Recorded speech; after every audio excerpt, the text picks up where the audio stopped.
This is Mission Control Houston. Once again, we are in the final stages of pre-spacewalk preparations by Anil Menon and Sophie Adenot.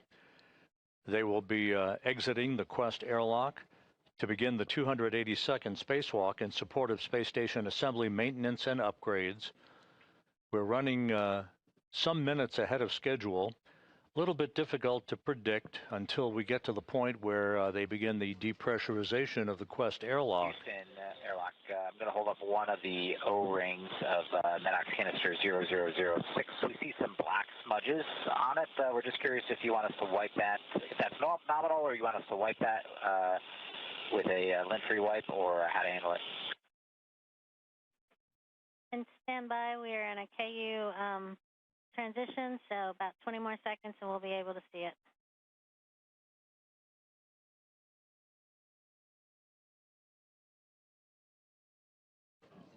And again, the focus of attention for today's activities will be the replacement of a faulty space-to-ground antenna on the Z1 truss of the International Space Station. It looks like a slight little discoloration. It does not look like any fraud.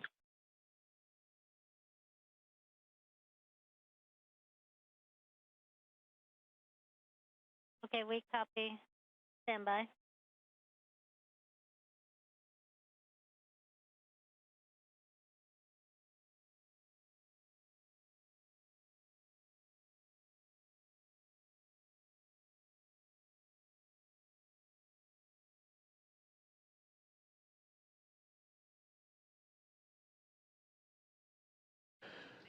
You see in the equipment lock section of the Quest airlock, Jessica Meir at the bottom of your screen. With your description of it mostly being discoloration, then we are happy with pressing as is.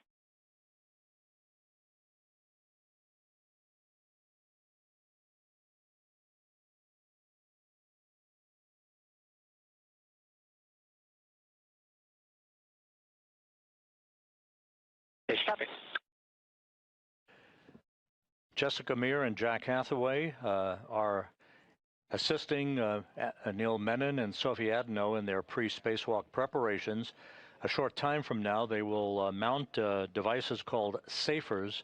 Those are simplified aid for EVA rescue backpacks on each of the crew members. Those are jet-powered backpacks that would be used in the highly unlikely event that the crew members would become untethered outside of the Quest airlock during their spacewalk activities. They would have a means to propel themselves back to structure and back to the safety of the International Space Station. Once the SAFER units are installed, the two crew members will be moved inside the outer section of the Quest airlock. That is the crew lock section. The hatch that you see right there at the hatchway, that hatch will be closed and sealed, and the two spacewalkers, Menon and Adenot, will then conduct final communications checks and final suit systems checks before they switch their suits onto internal battery power to mark the official start of today's spacewalk. We have about a 5.5 minute animation that will be showing momentarily that will detail all of the activities associated with today's excursion to replace a faulty space-to-ground antenna. Our day will start with EV1 in red stripes and EV2 in white. Crew will egress the International Space Station from the airlock and will both be carrying a tool bag. EV1 will translate to an external pallet forward of the airlock to retrieve a foot restraint that they will take as they translate starboard to set up and ingress the Space Station Robotic Manipulator System, or robotic arm, from the S1 truss. Once EV1 is ingressed, the robotic arm will back off from structure and then maneuver the crew up and over the main truss to the space-to-ground antenna, or ESCANT, worksite. Meanwhile, EV2 will translate aft and zenith around the airlock to the Z1 truss. Here, EV2 will set up the worksite to remove and temporarily stow the failed ESCANT antenna. Next, they will translate up the antenna boom to prepare the ESCANT for removal. Shortly after, EV1 will be arriving on the robotic arm.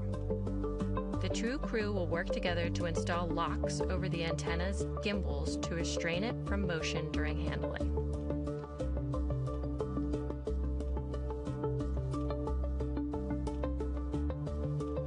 Next, EV1 will demate two electrical connectors. The crew will then work together to release 4 bolts holding the antenna to the boom. EV1 will remove the escant from the boom back away from the worksite. EV2 will translate down the boom to the temp stow location. EV1 will hand the antenna to EV2, who will install it in a temporary stowage location. From here, the crew will maneuver starboard for the retrieval of the spare antenna. EV1 will fly to the worksite on the robotic arm and begin the release of 2 bolts.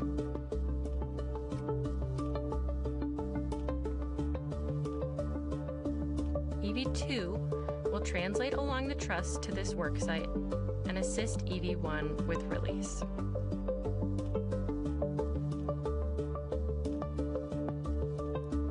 EV1 will retrieve the spare antenna from its housing, and the robotic arm will fly back to the install location on the Z1 truss.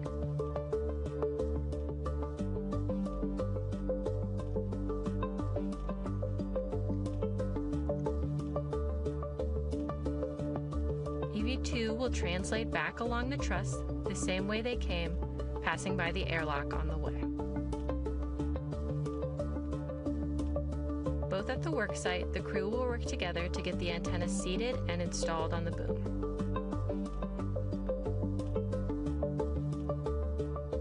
Next, the two crew will release and remove the 2 locks from the spare antenna's gimbals and install a thermal cover.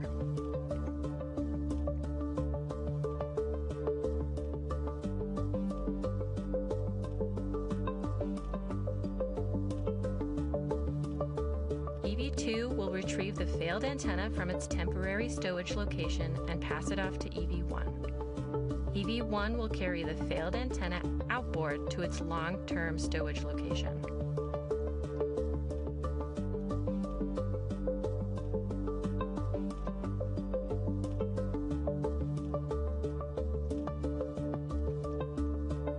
EV2 will work to clean up the Z1 worksite before heading back outboard. EV2 will drop off the tool bag at the airlock before continuing translation to the failed antenna install. Crew will work together to get the failed antenna stowed and 2 bolts installed.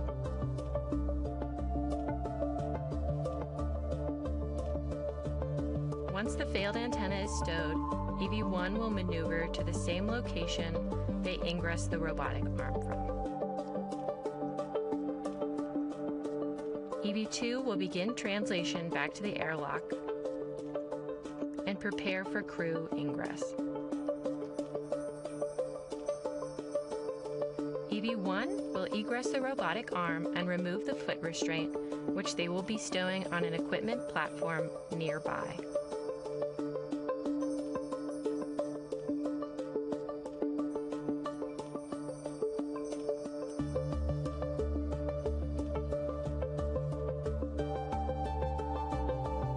EV1 will then translate back to the airlock, where crew will ingress the International Space Station with their tool bags to finish out their planned 6-hour and 30-minute EVA.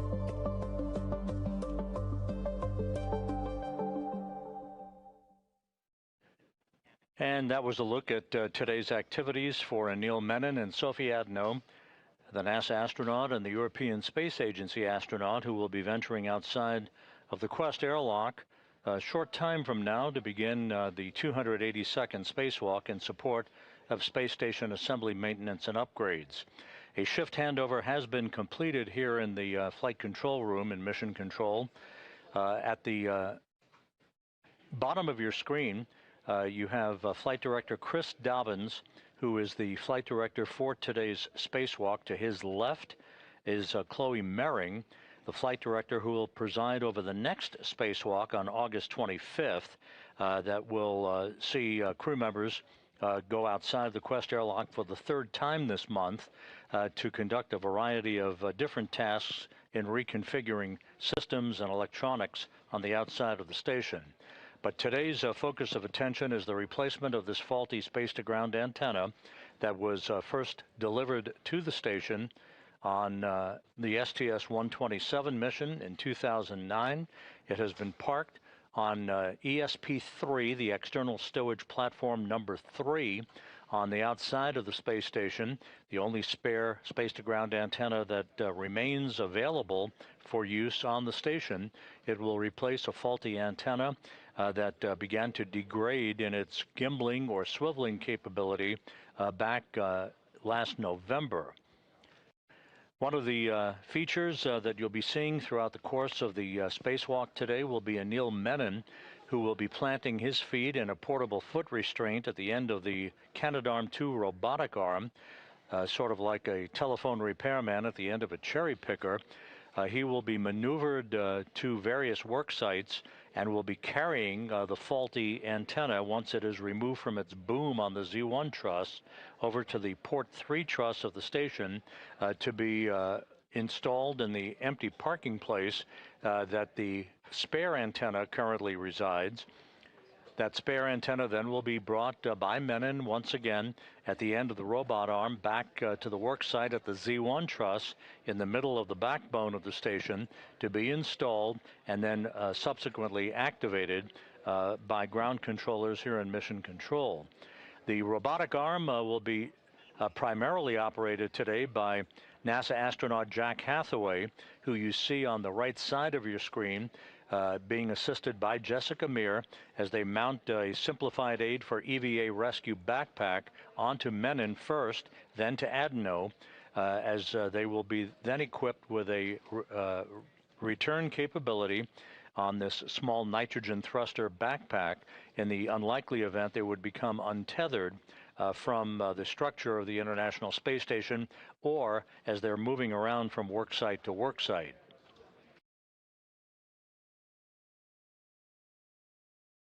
Earlier today, the crew was breathing pure oxygen to cleanse the nitrogen out of their bloodstreams, preventing any event of decompression sickness from occurring once they step out into the vacuum of space. They also conducted a light exercise period where they moved their lower extremities back and forth to increase their metabolism, thus hastening their ability to remove that nitrogen from their bloodstreams. All of that went very well, and the crew is just moments away now from being moved inside the Quest airlock, the outermost section of the two-section Quest airlock, to hook themselves up and prepare for placing their suits on battery power that will mark the official start of today's spacewalk.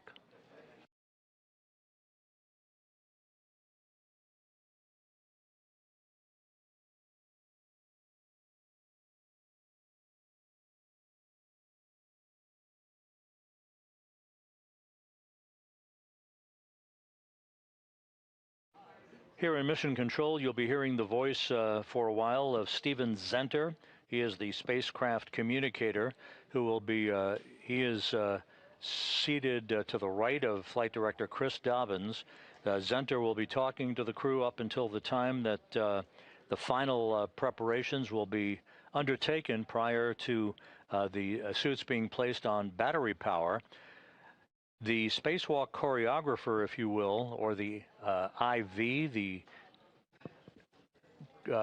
astronaut who will be on console talking directly to the crew during the EVA itself, is veteran astronaut Anne McClain.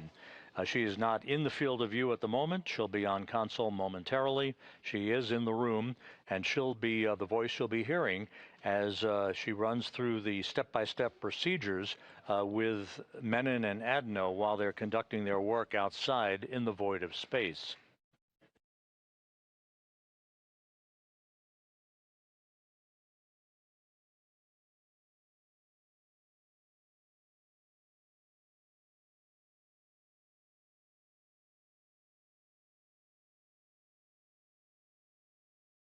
Once the crew lock section is depressurized, It will do so in a multi-step fashion, going first down to about 5 pounds per square inch of pressure in the crew lock from 14.7 pounds per square inch. There will be a pause to enable ground controllers to check out systems and for the crew members to conduct final checks of their suits, making sure that they're leak-free. The suits underwent a leak check earlier this morning and both suits were found to be in good shape, no leaks, with all of the systems operating as they should. Once that momentary pause in the depressurization of the crew lock is conducted, the depressurization then will resume down to vacuum, enabling the two crew members to open the outer thermal hatch and then the hatch on the crew lock section prior to placing their suits on battery power.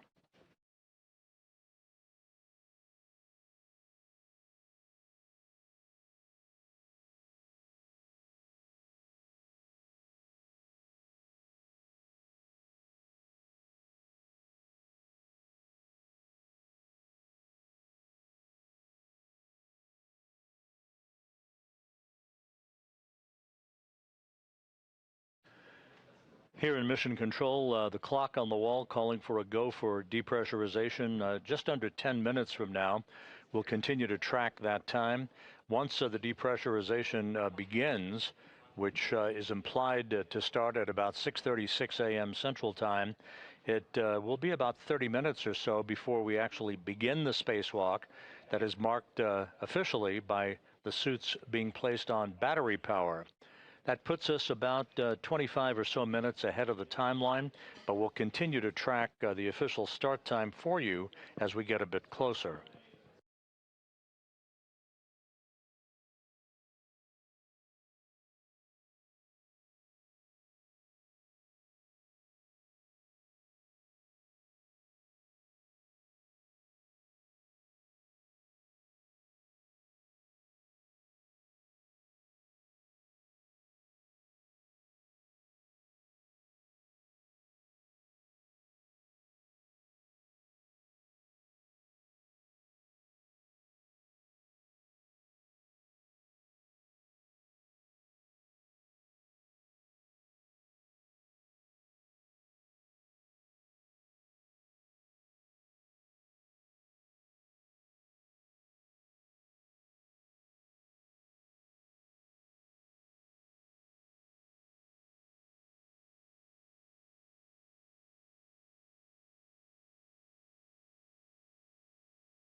And just to update you, we now believe that the actual depressurization of the Quest airlock will come a bit later than 6:36 a.m. Central Time. As you can see, Anil Menon wearing the suit bearing the red stripes on his legs as EV1, or extravehicular crew member number 1.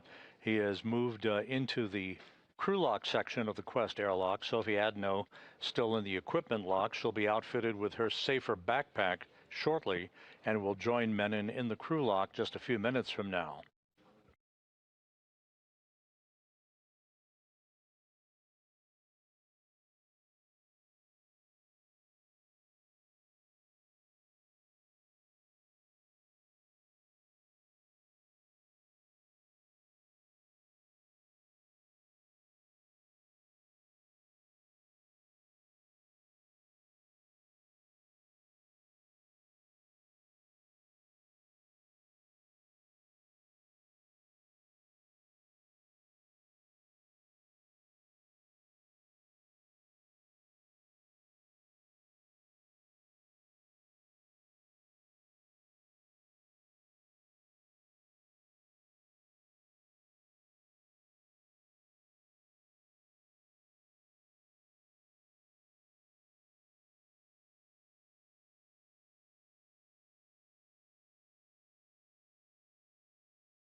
Jessica Meir on the left, and just out of the field of view in the lower right-hand portion of your screen, Jack Hathaway installing the safer backpack onto Sophie Adenot, who soon will become the first French woman to walk in space.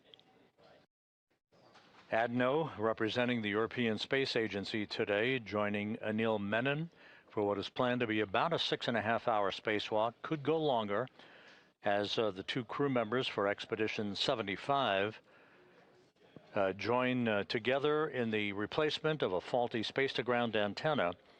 There are two such antennas that reside side by side on the Z1 truss in the middle of the truss section of the International Space Station. ESCANT number 2, or space-to-ground antenna number 2, is the antenna that developed a gimbling or auto-tracking problem last November. These dishes, if you will, track the NASA Tracking and Data Relay Satellite System, lock on, and provide high data rate telemetry, video, and voice capability to ground controllers throughout the world. Since the problem with ESCANT number 2 cropped up last November, the ground control team switched over to the use of ESCANT number 1, and that has been functioning just fine. But in order to restore full redundancy to the system, we are replacing ESCANT number 2 with a spare that resides on external stowage platform number 3, one of 3 such spare parts platforms on the outside of the space station. ESP3 is located on the P3, or Port 3 truss of the International Outpost. Once the two crew members exit the Quest airlock, they will check their tools and tethers and make their way over to that work site to begin setting up for the removal of, first, at the Z1 truss, they'll set up for the removal of the faulty antenna that will be parked along a handrail, and then we'll move to the P3 truss to get the spare antenna and maneuver it back to the Z1 truss for its installation on the boom and the hookup of cables and connections. You'll be hearing a lot today about bolts. The pistol grip tool, the space-age power tool that is used to unbolt and bolt a variety of bolts and connectors on equipment outside of the International Space Station. You'll be hearing a lot about gimbal lock bolts, bolts to release the failed space-to-ground antenna from its boom, bolts to release the spare from ESP number 3, and to work the process in reverse with the installation of the new antenna and the parking of the faulty antenna on ESP3, where ultimately it may be returned to Earth for upgrades and repairs.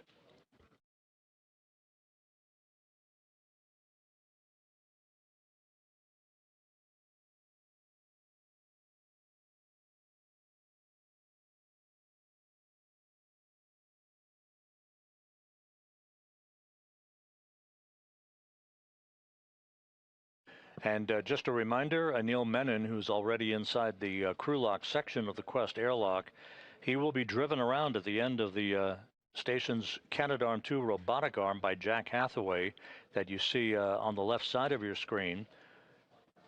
Hathaway will be the prime robotics operator once Menon has gone outside and planted his feet in a portable foot restraint that will be attached at the end of the Canadarm2. It will be Menon who will haul the failed antenna over to a temporary parking place and eventually over to ESP3, and he will take the spare antenna and move it to its installation point on the Z1 truss.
Here in Mission Control, Flight Director Chris Dobbins is double-checking with several flight controllers as the two spacewalkers are now inside the crew lock section. You'll see the hatch closed behind them by Jessica Meir here just a few moments from now, and that will be the precursor to the start of the depressurization of the crew lock from its current pressure of 14.7 pounds per square inch of pressure down to vacuum in a multi-step fashion.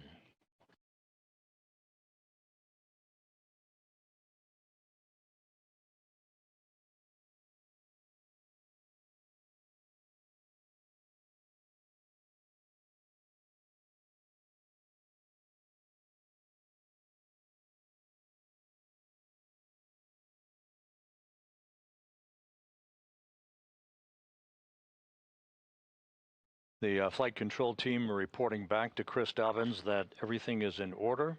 No issues being worked whatsoever, either with suits or systems. And so we're just standing by for the final few procedures to make sure that the two spacewalkers are comfortable inside the crew lock section and in the right orientation for when the hatch is closed behind them.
This is Mission Control Houston. If you're just joining us, we are on the cusp of the beginning of the 282nd spacewalk in support of space station assembly, maintenance, and upgrades. You can see in this view in the Quest airlock, in the foreground is Jessica Meir. Jack Hathaway is right at the hatchway, the dividing line between the equipment lock section and the crew lock section. Inside the crew lock are the two spacewalkers for today, Anil Menon, EV1 or extravehicular crew member number 1, wearing the suit bearing the red stripes, about to begin the second spacewalk of his career and the second in the past 12 days. Sophie Adenot of the European Space Agency is about to begin her first spacewalk. This the 5th spacewalk conducted out of the space station in 2026 and the second for Expedition 75 crew members.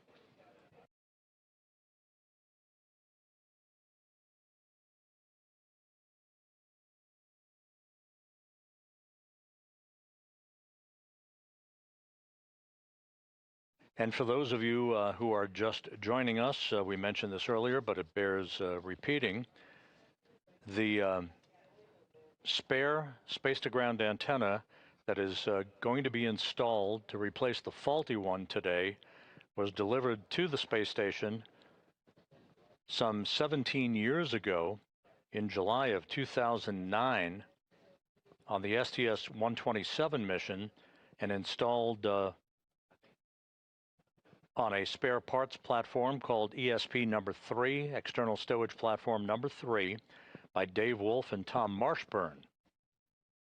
The antenna that is being replaced, the one that's faulty, was delivered on the STS-132 mission in May of 2010 and installed during an EVA by Garrett Reisman and Steve Bowen. So a pair of legacy hardware in play today as we work to restore full redundancy to the high data rate communications capability for the International Space Station.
The space-to-ground antenna, SGANT number 2, that is being replaced today is part of the KU band system that enables high-rate data communications. That's payload data, video, crew procedures, and other communications functions for the International Space Station. This antenna developed a failed gimbal assembly, meaning it can no longer point in the direction needed to track the tracking and data relay satellite constellation that orbits the Earth, needed for communications. The only spare space-to-ground antenna is stowed on ESP number 3. That's one of 3 such spare parts platforms on the outside of the station, in this case on the P3 truss of the station. The failed space-to-ground antenna is currently stuck, if you will, in a vertical bird bath position. This position deliberately oriented to facilitate its removal from the boom that it resides on the Z1 truss. Now you see Jessica Meir closing the hatch behind the 2 spacewalkers and isolating Meir and Hathaway from Menon and Adenot.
Houston airlock in step 77. We've completed steps 76 and 77, and you guys are go for step 78. We copy, Jack. Step 78 and 79 are in work.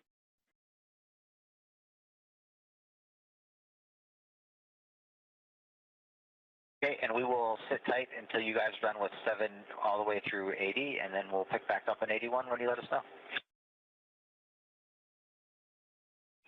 Copy, those are in work.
This is Mission Control Houston in the equipment lock section of the Quest airlock. Jack Hathaway on the left, Jessica Meir on the right. They have moved the 2 spacewalkers for today, Anil Menon and Sophie Adenot, into the crew lock section that's behind the hatchway that you see there.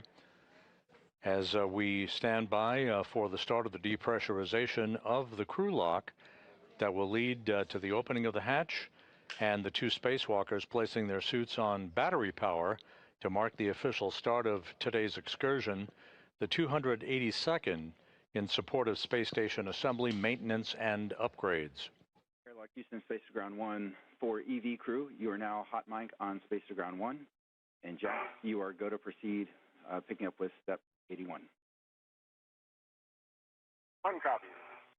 2 copies.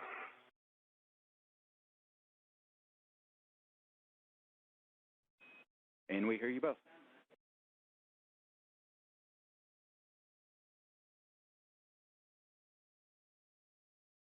And airlock, we copy that we are proceeding in step 81.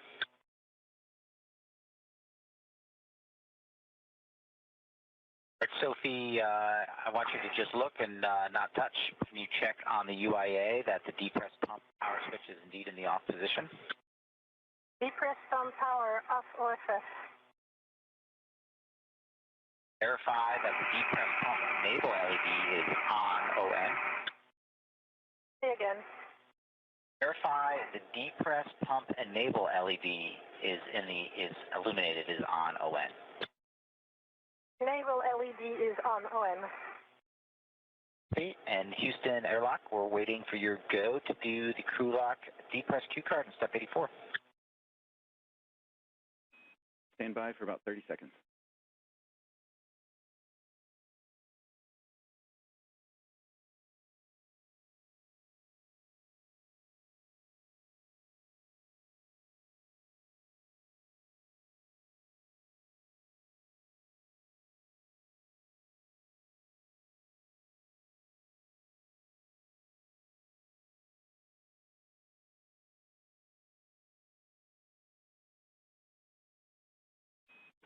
Thanks for your patience, Jack. With that, we are go to step into the crew lock, depress, repress crew card.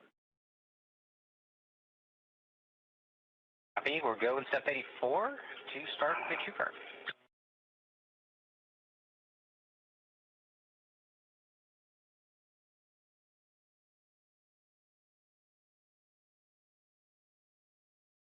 Sophie, I am on the crew lock depress cue card. Step 1 on the UIA. Go ahead and take the depress pump power switch to the on ON position. Depress pump power on ON. All right, we're going to wait for 10 seconds, and then I'll give you your next step. Copy.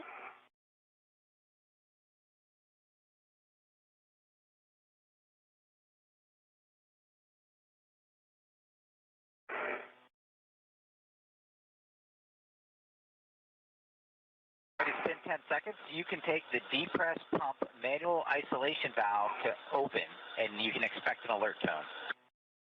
Copy.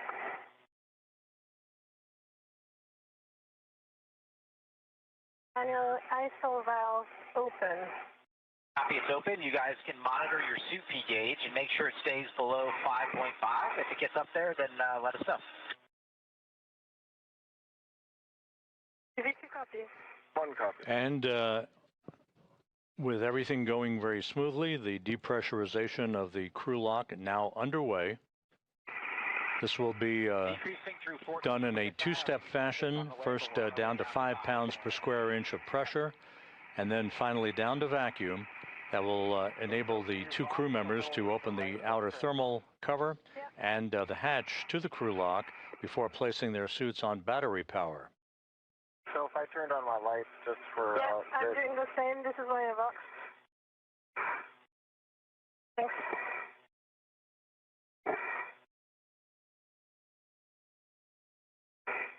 It's on EV2.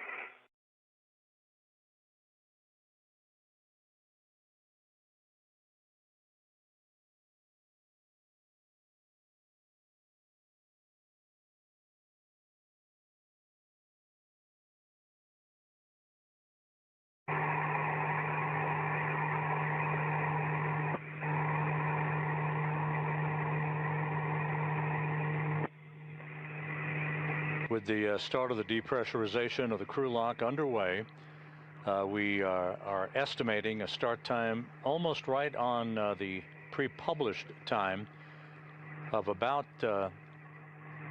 7:35 a.m. Central Time, 8:35 a.m. Eastern Time. We'll continue to track that start time for you as we get a bit closer.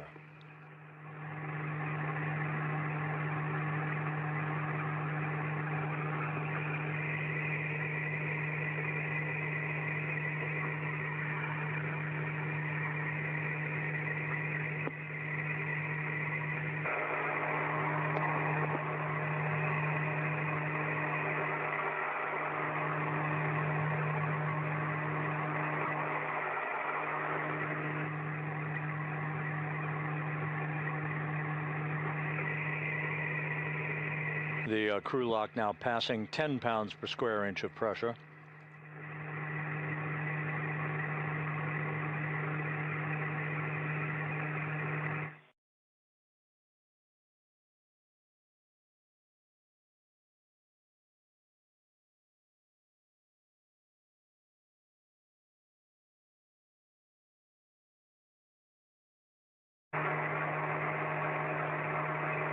What's happening? 10 PSI on our way down to 5. One copy. 2 copies.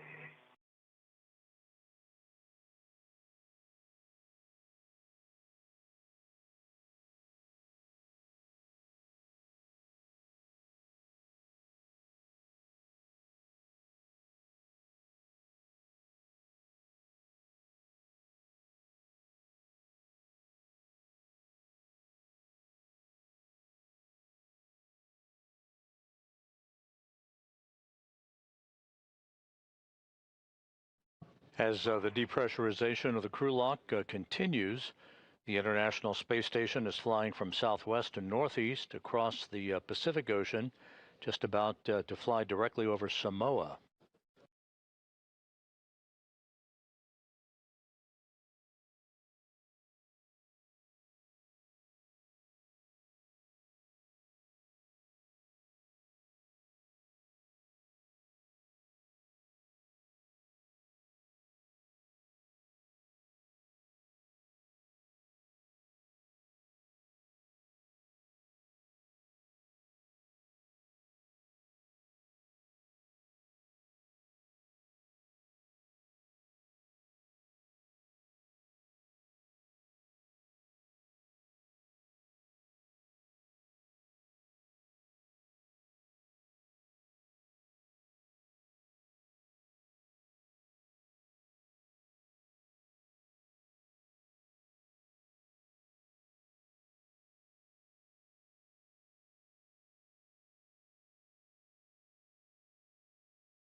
Continuing on down, we're passing 6.5 psi. You guys might get an alert tone at 6 psi. We're working our way down to 5.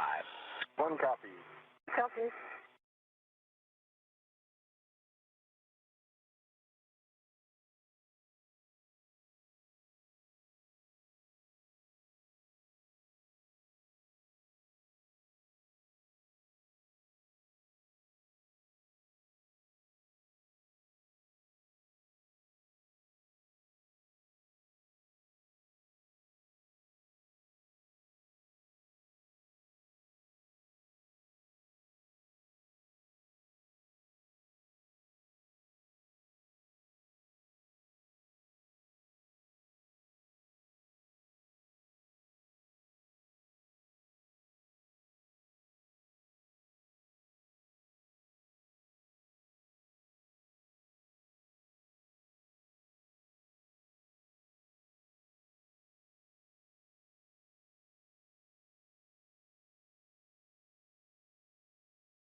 This is Mission Control Houston, once again monitoring the depressurization of the crew lock on the International Space Station's Quest airlock.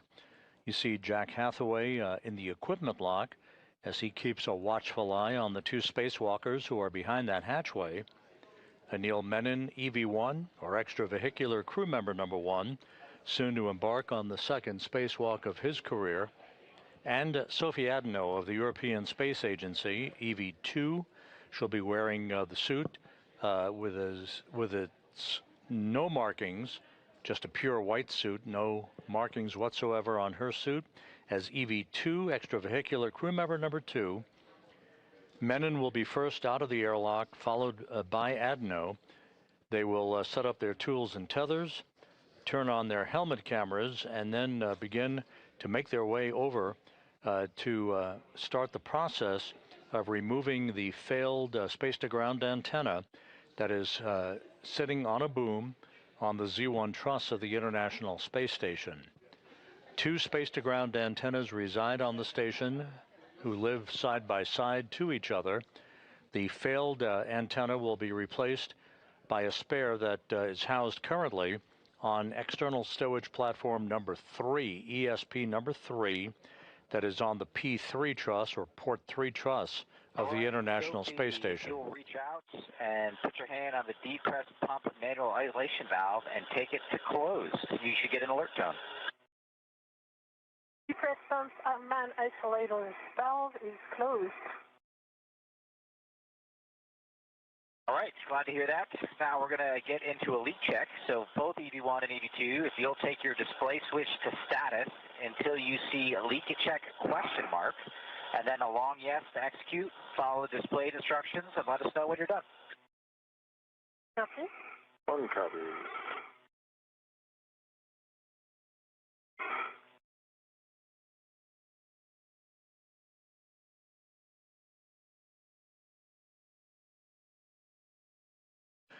And with the depressurization of the crew lock paused momentarily at 5 pounds per square inch per the procedures, a look at the key players for today's spacewalk. At the top of your screen is veteran astronaut Anne McClain. She will be the intravehicular crew member, or IV crew member, who will be talking to the 2 spacewalkers, guiding them through their procedures as they replace the failed space-to-ground antenna outside of the station today. Seated to her left is spacecraft communicator Steven Zenter. He'll be talking directly to the other crew members inside the space station.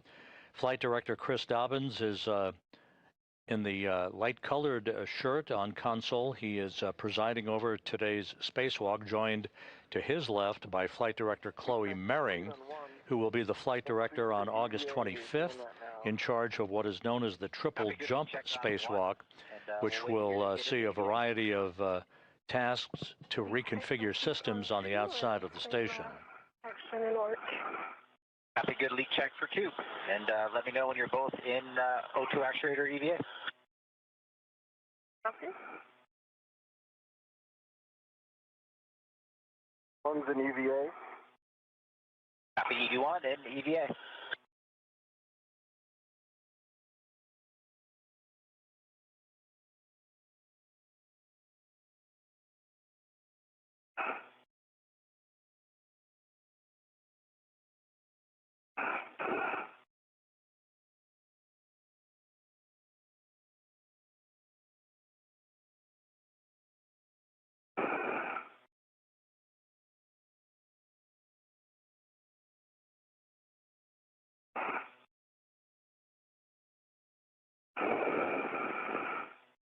V2 EVA. Copy. EV2 is O2 actuator and EVA. All right, next step, we're going to continue the depress. EV2, take the depress pump manual isolation valve to open. You can expect an alert tone. Depress pump man ISO valve open.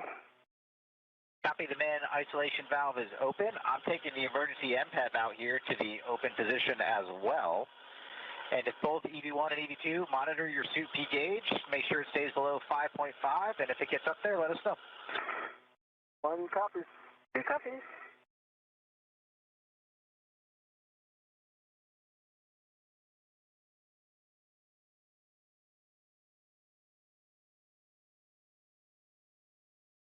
The depressurization of the crew lock once again underway after a momentary pause.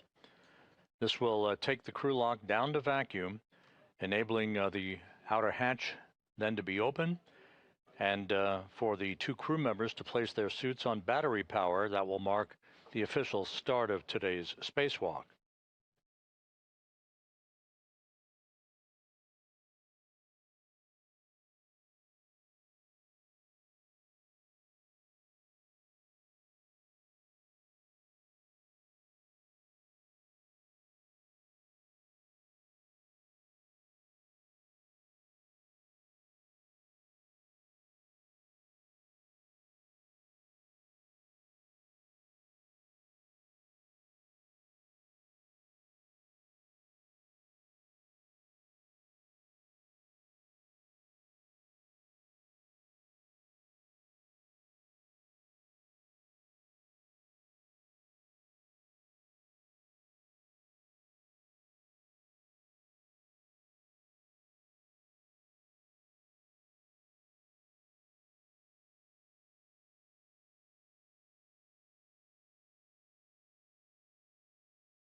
Jack Hathaway and Jessica Meir in the equipment lock section of the Quest airlock, monitoring the systems as the crew lock is just about at 2.5 pounds per square inch of pressure.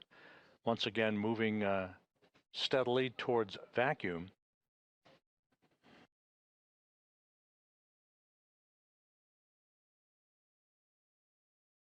Today's spacewalk expected to last about 6.5 hours in duration. There is a lot of work with pistol grip tools, the power tools that will be used to unbolt and rebolt a number of connectors and points on the space-to-ground antennas to remove the failed antenna from its boom on the Z1 truss of the station, and to replace it with the spare antenna that currently resides out on the port 3 truss of the complex. We are decreasing through 2 psi. It's time to take the depress pump off. So, Sophie, if you would take the depress pump manual isolation valve and take it to closed, please. It is depress pump man ISO valve closed. Copy, the isolation valve is closed, and on the UIA, take the depress pump power switch to off, OFF. In work?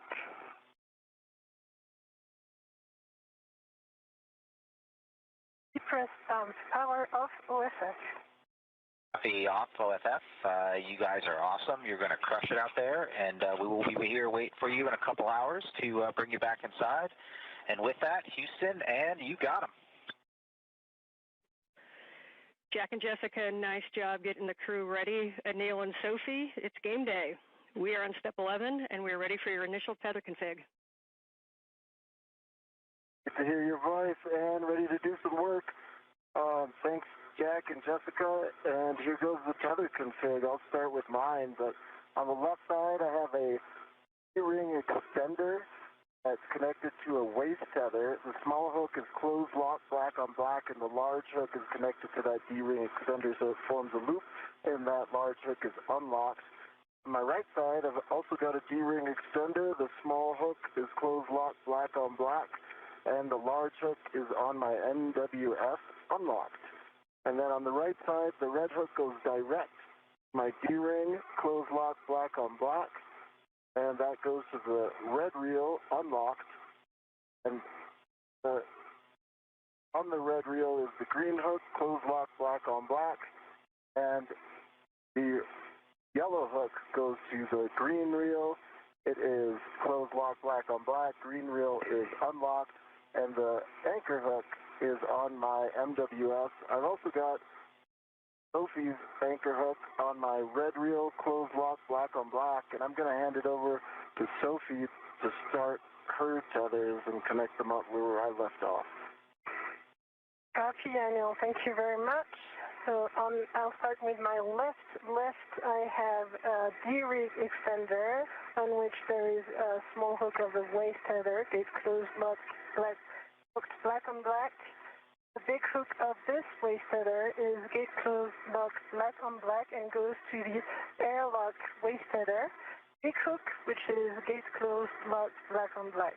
The small hook of this airlock waist tether is gate closed locked black on black on the airlock D-ring extender. So for me, that's a good load path to the airlock. Then I'm going to switch to my right side. On my right D-rig extender, I have a waist tether. Small hook is gate closed, locked black on black. And the large hook is on my mini workstation. On this right D-rig extender, I also have a red hook from my red reel. This one is gate closed, locked black on black. My red reel is unlocked, on which there is a green hook. Also gate closed, locked black on black. The yellow hook goes to the green reel. Yellow hook is gate closed, locked black on black. The green reel is unlocked, and I think Anil verbalized already that Anchor hook. the anchor hook is gate closed, locked black on black, which I double check here on his tethers. So for me, that's a good config. Okay, Houston is tracking a good initial tether configuration. So when the crew lock DPDT is at 0, you will expect an alert tone. Copy. That long list of procedural checks by Anil Menon and Sophie Adenot. And Anil and Sophie, it's going to be about 10 minutes to get down to that number. Houston. You're hearing the voice here in Mission Control of veteran astronaut Anne McClain, who has taken over spacecraft communications duties. She is standing there in the lavender jacket. She will be talking directly to the two spacewalkers, guiding them through their step-by-step procedures as they replace a failed space-to-ground antenna on the Z1 truss of the International Space Station. The spacewalk officer for today's spacewalk, Sandy Fletcher, here in Mission Control, happy with the tether configurations that were reported by Menon and then Adenot just a moment or two ago as the precursor to the crew lock going down to full vacuum. That will occur momentarily, setting the stage for the opening of the outer hatch and the suits being placed on battery power to mark the official start of this 282nd spacewalk in support of space station assembly, maintenance, and upgrades.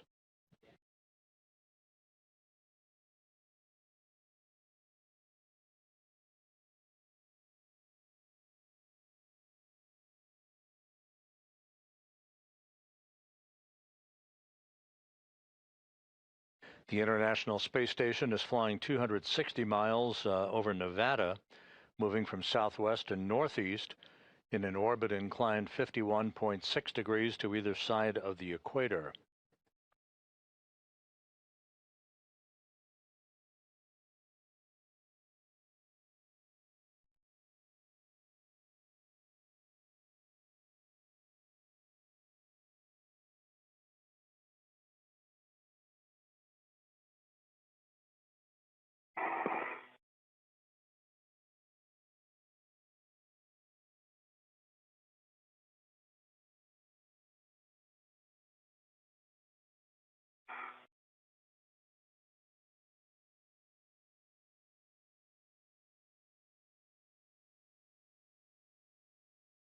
The space-to-ground antennas that are the subject of today's spacewalk activities, there are two of them that auto-track, if you will, basically move or swivel to point themselves in the direction of the tracking and data relay satellite system, part of the Ku-band system that enables high data rate communications for payloads, video, crew procedures, and other systems on the International Space Station.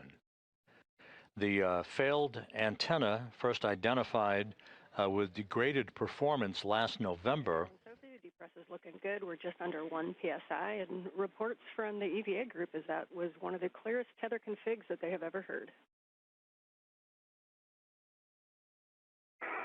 Off to a good start, Ann. Thank you. Thank you.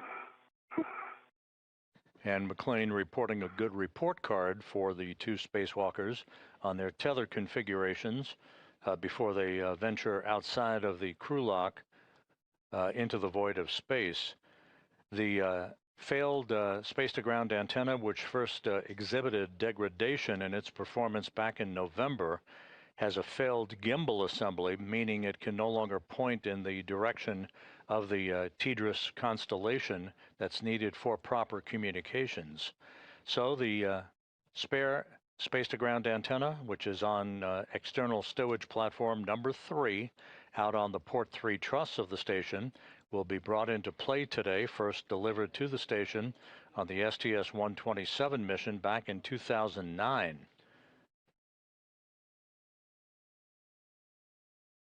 The antenna that is degraded and will be replaced today was delivered and installed on the station on the STS-132 mission back in 2010.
We're now sitting at about 0.7 pounds per square inch of pressure in the crew lock, approaching vacuum.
And Anil and Sophie, we're showing you at about 0.65 or just under.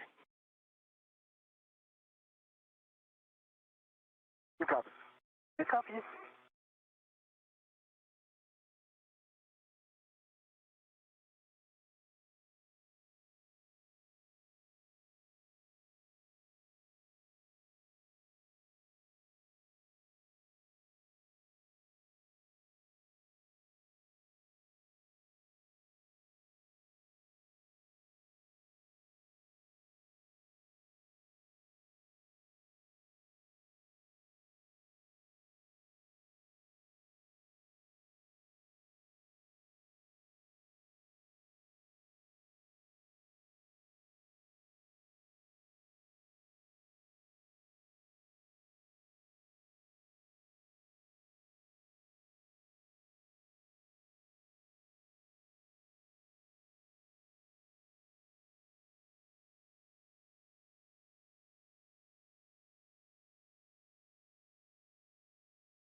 With the crew lock section of the Quest airlock approaching vacuum, we are expecting today's spacewalk to start just about on time at about 7:35 a.m. Central, 8:35 a.m. Eastern Time.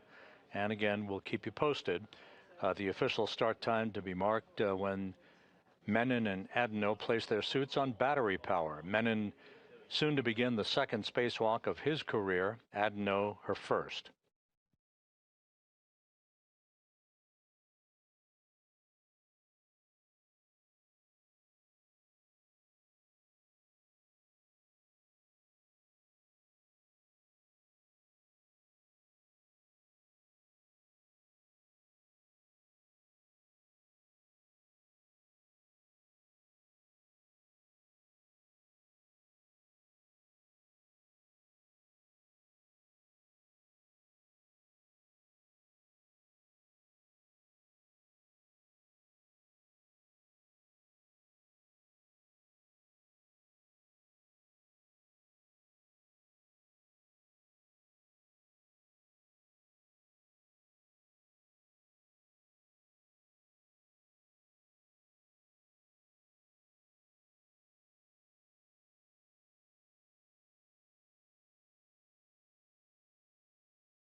with the crew lock section at 0.5 pounds per square inch and just a bit below that, actually.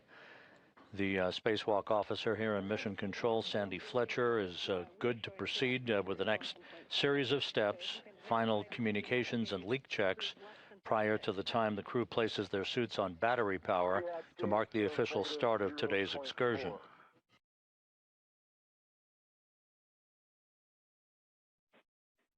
Well, that will work for us. You are go to open the hatch and stow it and ensure the emergency MPEV is closed. Happy go, EV1.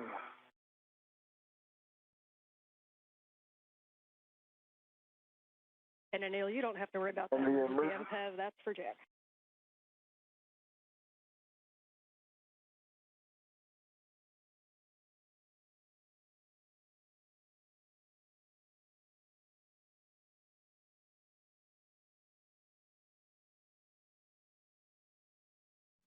The hatch to the crew lock is now open.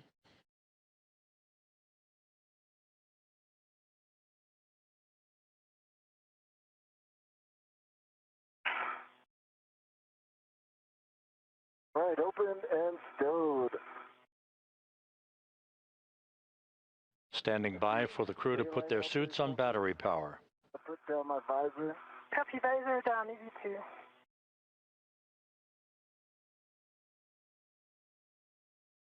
Okay, copy. Hatch is open and stowed. Confirm, EV1. Okay, we are now moving into post-depress. On your DCMs, switch power to BAT, stagger your switch throws, and expect a warning tone. EV1 is going to go first. Confirm. That. Okay, EV2 going now.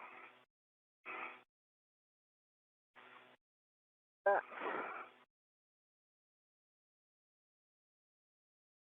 Expected CPI.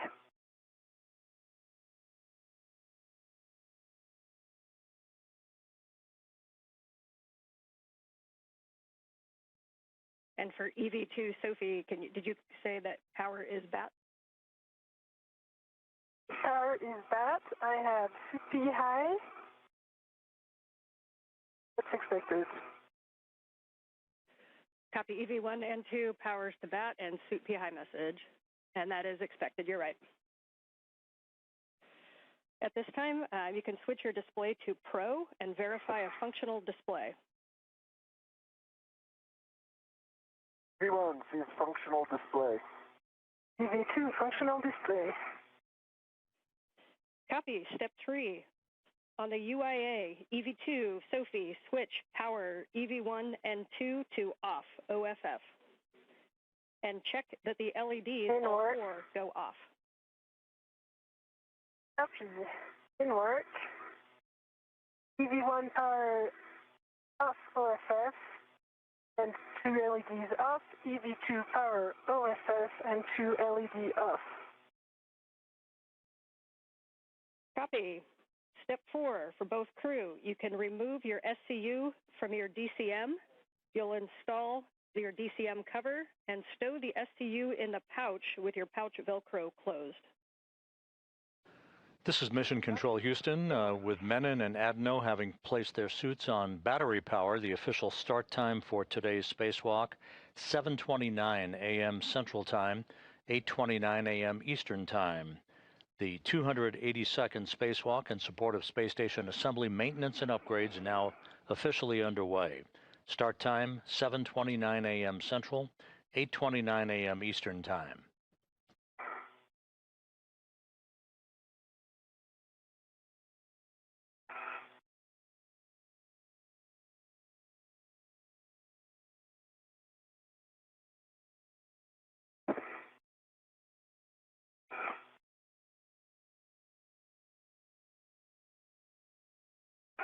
And 1 is stowed.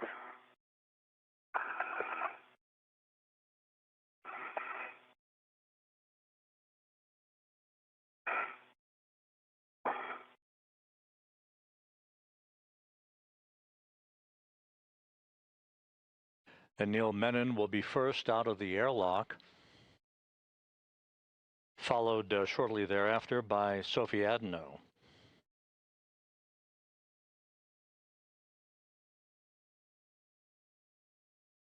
Crew is towed.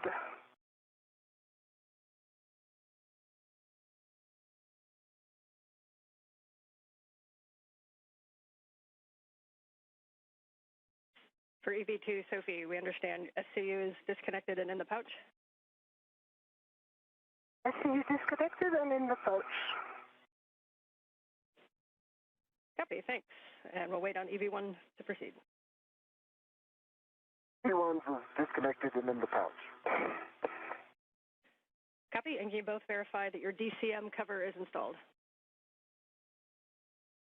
DCM cover installed. DCM cover is installed. Copy. EV2, Sophie, check that the deep press pump man ISO valve is closed. Press pump man ISO valve closed. Copy. Both crew, on your DCM, take your temp control valve to max hot, which is lower numbers. Good opportunity to use the mirror.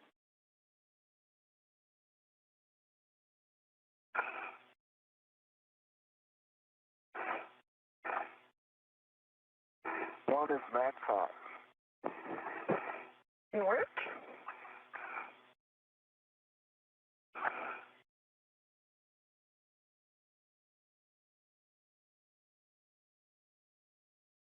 To max hot. Copy. Both crew and max hot. You can switch water on ON. On, water on. Water on, ON. Copy. Both crew, water on. Check your DCM is blank and your bite is off. EV1, DCM blank, bite off. EV2, DCM blank, bite off. Copy. This time you can set your temperature control valve as desired. Please report those settings, and a reminder throughout the EVA to let us know if you make TCV changes, and best practice is not to do large changes over 2. 2 copies. 2 copies, TCV 5. TCV 6 on 1.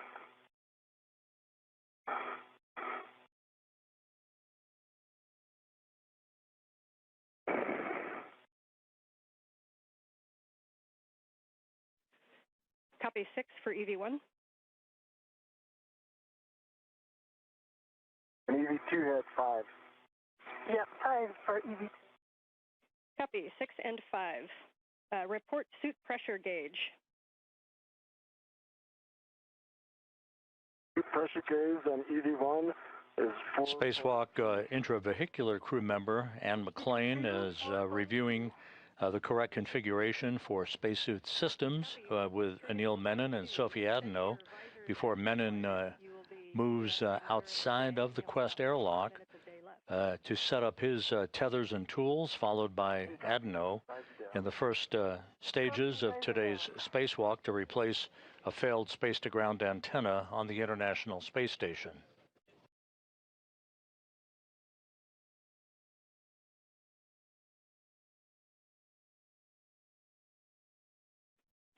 And standby 1, will we check suit data?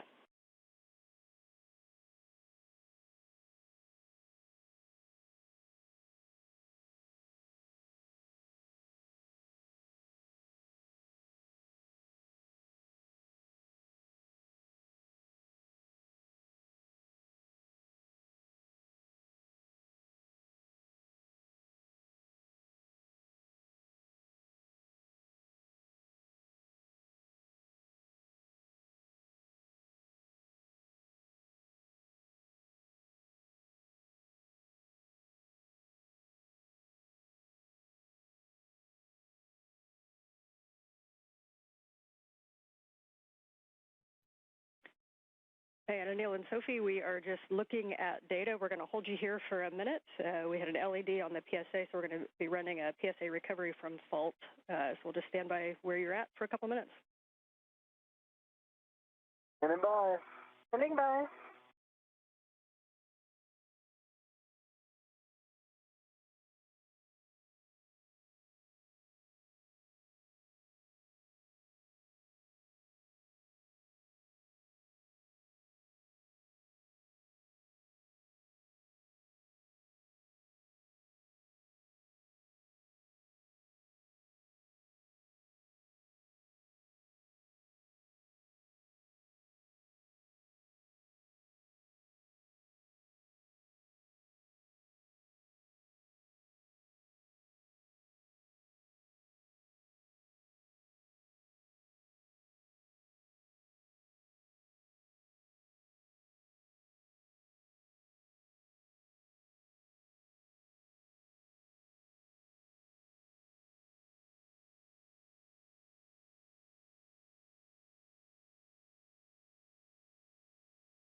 Okay, Anil and Soph, thanks for your patience there. And we just have the IV crew running some steps on the PSA, but it does not impact you. So at this time, Anil, you are go to open the hatch thermal cover. You can unhook the strap from the magnetic plate D-ring, move the hook to the integral tether point, and cinch the strap until snug. When you do, please report number of Sharpie lines.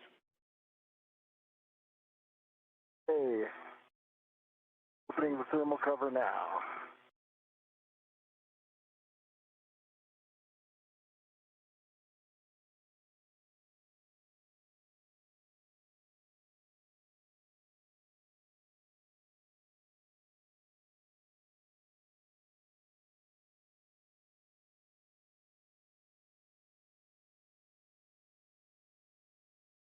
One, Scott, thermal cover, open, 6 Sharpie lines. Copy. It is open, and you got 6 Sharpie lines. You are go to egress the airlock, and your first step is to attach your anchor hook, EV1 anchor hook, to the forward airlock D-ring. One is egressing now and looking for forward.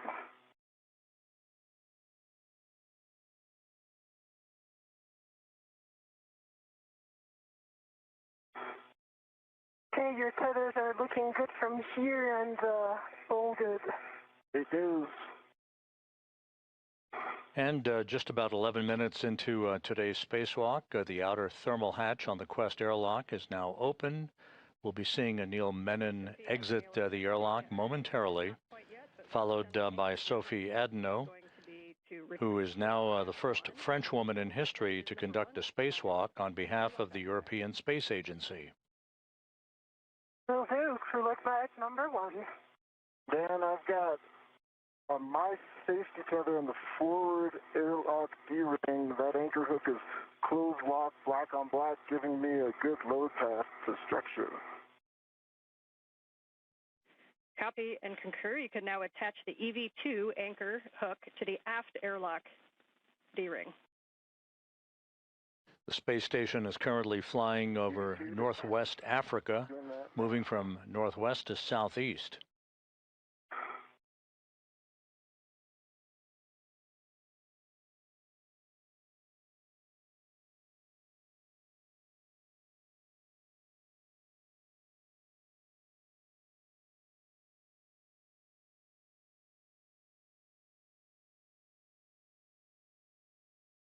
And EV2 is on the aft D-ring, closed lock, black on black, giving Sophie a good load path to structure. Sophie's goes to unlock her waist tether, and I will get in position for that crew lock bag 1.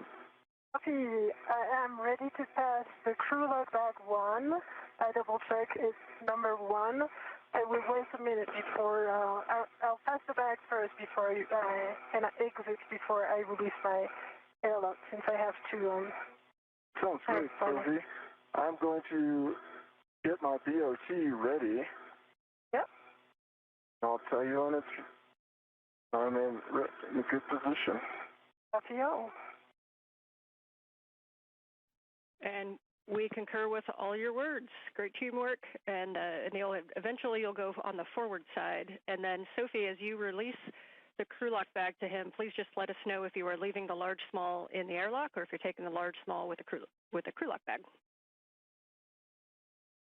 So the plan is to leave the large small in the airlock, and the small red that is currently attached, once Anil will be ready to the bag, then I will put it back on the UIA tether point.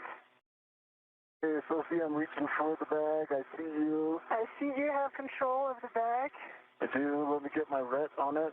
Mm-hmm.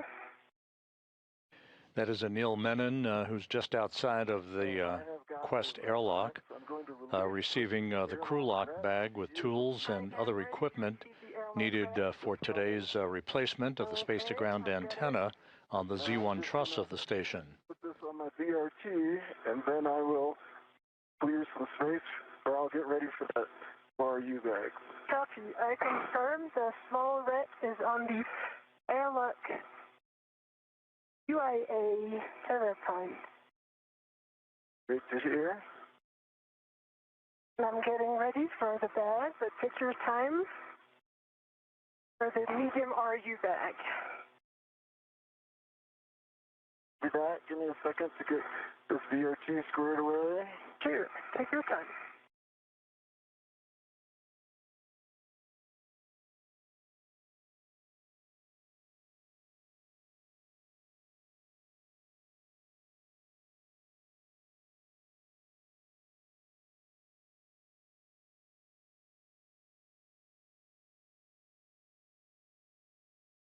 Okay, my BRT is back and away, and I have a ret ready for the medium RU bag.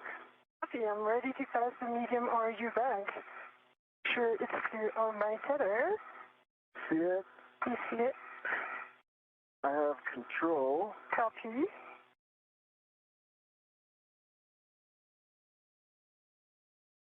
I now have a ret on the handle. Copy. And let's see.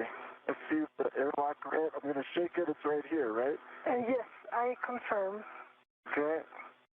It's coming off. I'll tell you when it's released. I am ready. Okay, it's coming back to you. Copy. I have the ret. You have the ret. Yep. Okay, I'm clearing some space.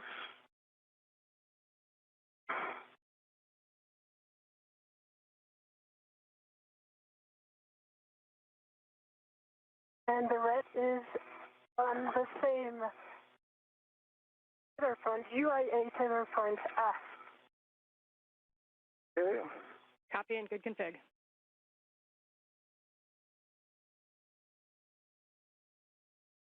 And I am ready to egress whenever you give me the go. You have the go. Copy. Egressing now.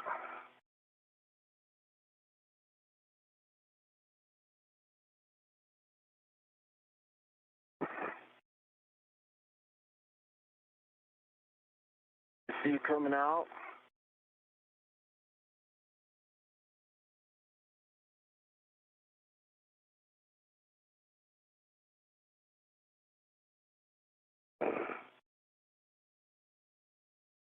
Your hands. Hi, Anil. Hello. Okay. I am going to the aft side. I already have a local, so I keep it. And now I'm putting my end effector. All right, I'm out. I'm ready for the body checks. Oh, maybe before. Yeah, I'll take my bag before. Yeah, that's true. As you like. Oh, that's a good idea. Okay, I'm just move some tangles here.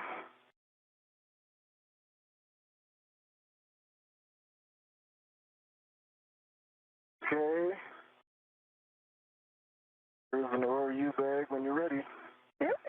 my VRT. Good time. Nice egress. We can see both of you on the camera. You guys are looking great.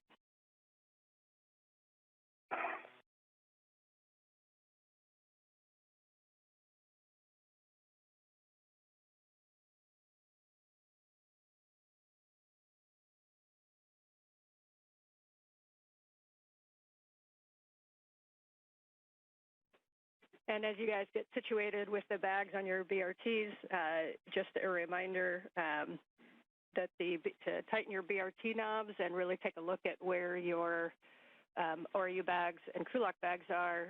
The divers are not as much of a help in space, so you want to keep those nicely tucked to your body, and you may need to use those joints on the BRT. Copy. Ann McLean, the spacecraft communicator here in Mission Control, jokingly indicating the word divers, a reference to those engineers who assist astronauts in their training in the neutral buoyancy laboratory here at the Johnson Space Center in spacewalk practices. Anil Menon outside of the airlock, as is Sophie Adenot, Menon wearing the suit bearing the red stripes, Adenot with the unmarked suit, as they make sure that they have all of the orbital replacement unit bags with their tools and tethers and all of the other equipment that they'll be using during today's spacewalk to replace a failed space-to-ground antenna on the truss of the International Space Station. I see your red on it. Okay, let me double check. My red is on it. Yeah. I'm just going to put the large hook where I expect it to be. Like here. Here goes. I'll let you release my red. Yeah, I'm ready to release your red.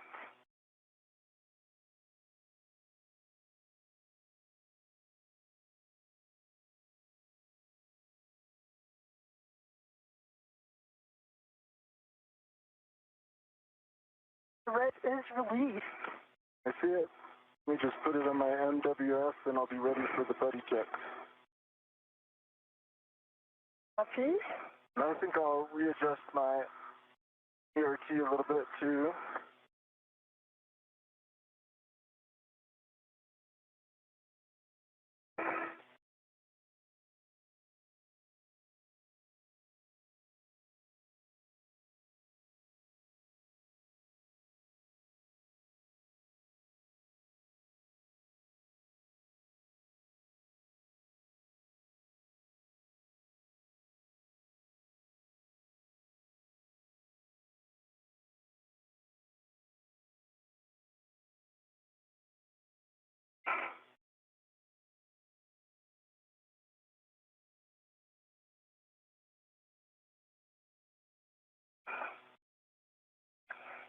I just want to make sure my tethers are on the right side of the ERT, and it's in work.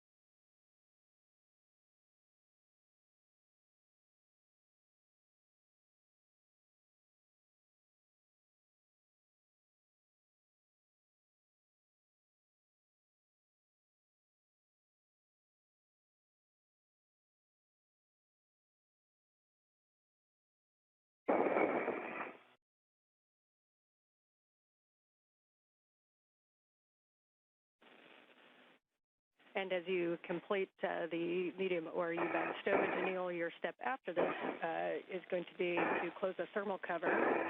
No rush on that, but if you'd like to start getting into position. And after that, we'll be doing buddy checks.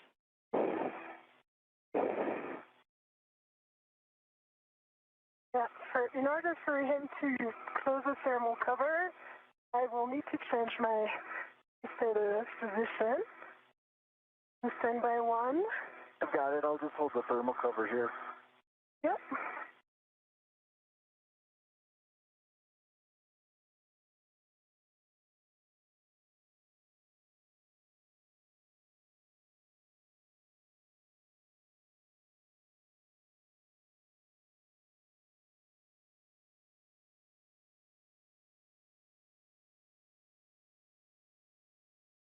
I see your waist tether up. I see the airlock waist tether.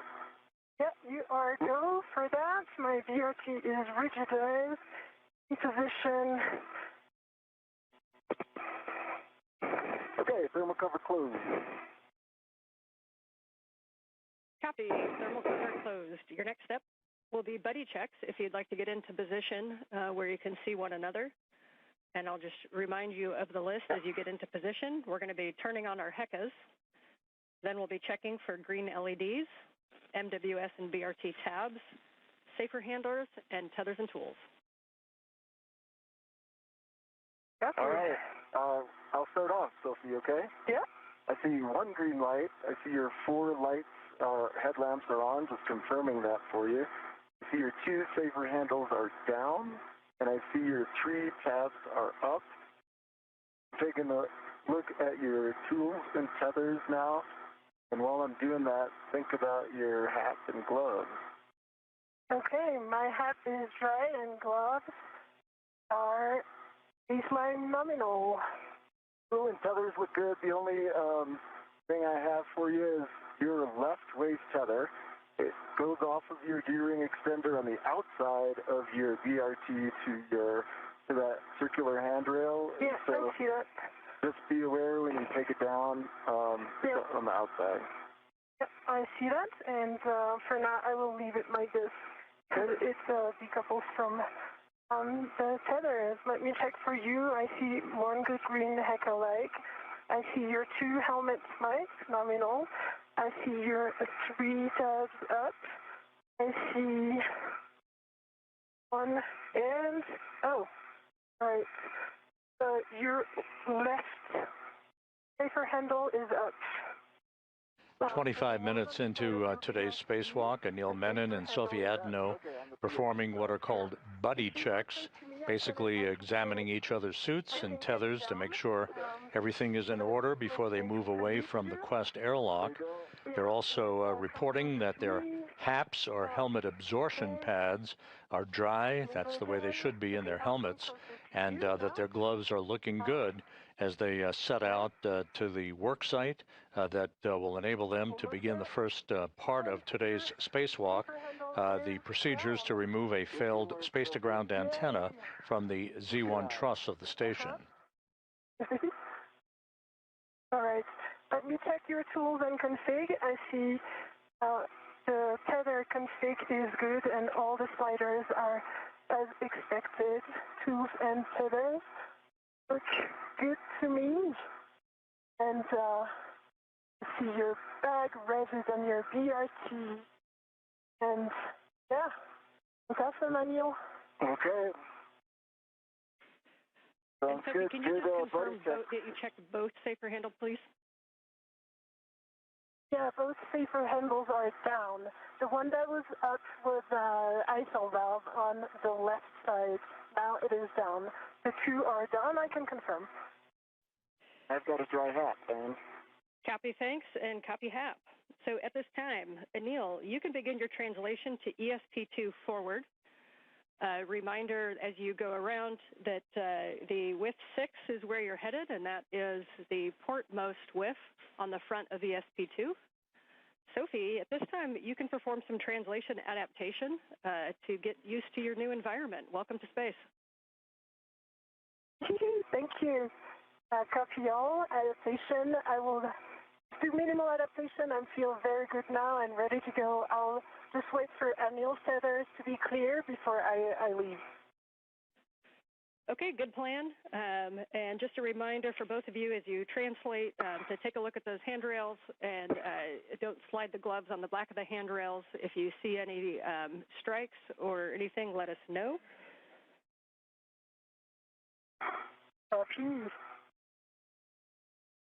Those instructions from Ann McLean indicating that Menon will make his way to external stowage platform number 2, which is alongside the Quest airlock, to retrieve the articulating portable foot restraint that he will install at the end of the Canadarm2 robotic arm. He'll be maneuvered by Jack Hathaway, who will be operating from a robotics workstation inside the International Space Station. And Anil is clear, and you're happy with the tethers. While Menon plants his booted feet in that foot restraint, moving around at the end of the arm to maneuver to the various work sites with the failed space-to-ground antenna and then the replacement antenna. So I'll give it a go now, going slow in order to be sure that I'm clear of Anil's tether. Copy, good plan. And if you need to put any fair leads in, just let us know. Anil, as you come around to the front side of the ESP2, reminder not to come in contact with the AGB grapple fixture. That is on the nadir side of the front of ESP2. It's the center ORU facing forward. I've got eyes on that grapple fixture. All right, eyes only.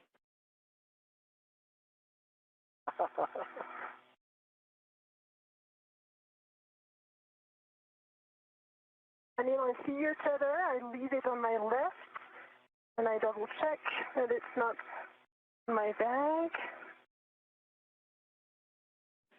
Yep, and you'll find as you come around the corners is when that bag's going to want to swing. So you're going to be coming around to the forward side of the airlock, and as you come up, we're going to recommend that you stay starboard of the CETA rail to keep your tether routed that way.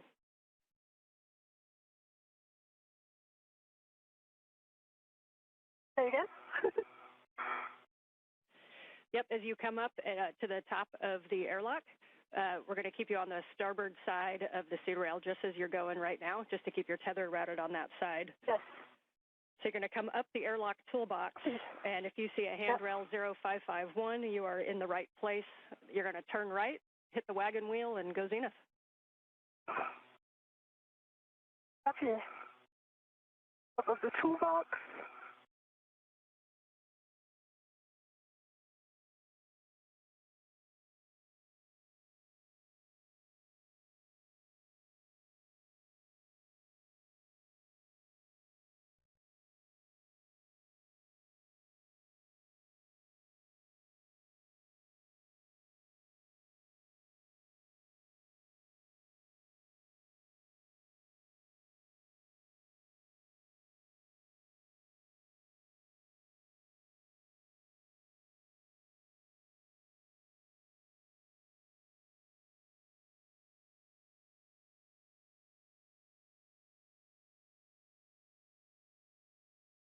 I'm going to take the forward pass, the V1. Okay, we understand you're going to go on the forward path. So reminder, it's probably easiest to translate on the high-pressure gas tanks. They've got those handrails that'll put you right at the base of the forward path to Z1.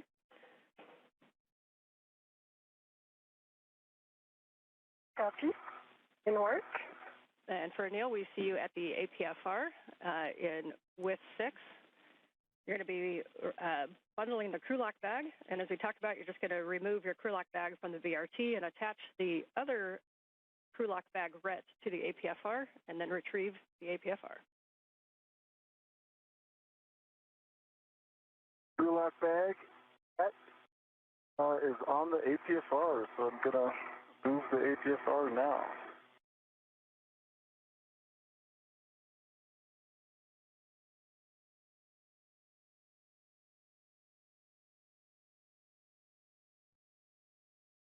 And Sophie, as you get up there, I'm sure you're going to get a nice view of the SAS antenna. You're also going to see some heat pipe radiators. Those are going to be the big squares that are shiny, and those are a no-touch. Yep. Copy.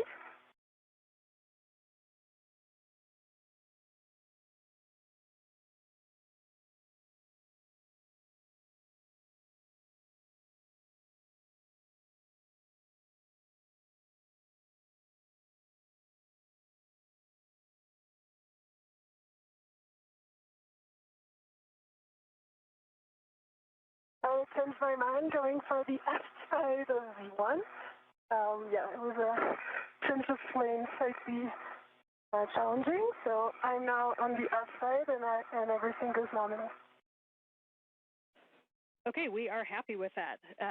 So we see you coming to the starboard side, or port side rather, of those high pressure gas tanks, and you'll be reaching across to Z1. You should see handrails pointing zenith that look like 6001, 6002, 6003 to take you right up to Z1. Yep.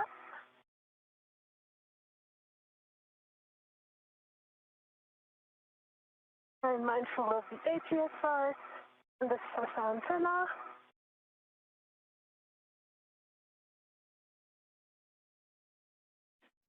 Bill's got the APSR, and he's headed back to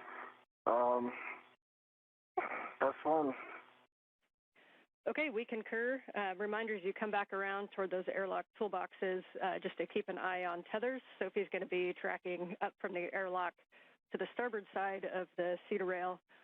Sophie, we see you arriving up at the Z1 work site. Welcome. Your first step is going to be to temp stow the ORU bag on the S-cant boom handrail. Reminder to be slow translating on that Z1 boom and avoid sudden stops or cyclic loading.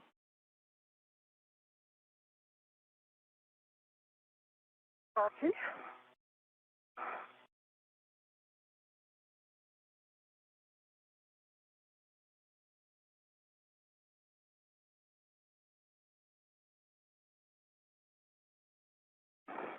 Sophie Adenot is making her way to the Z1 truss.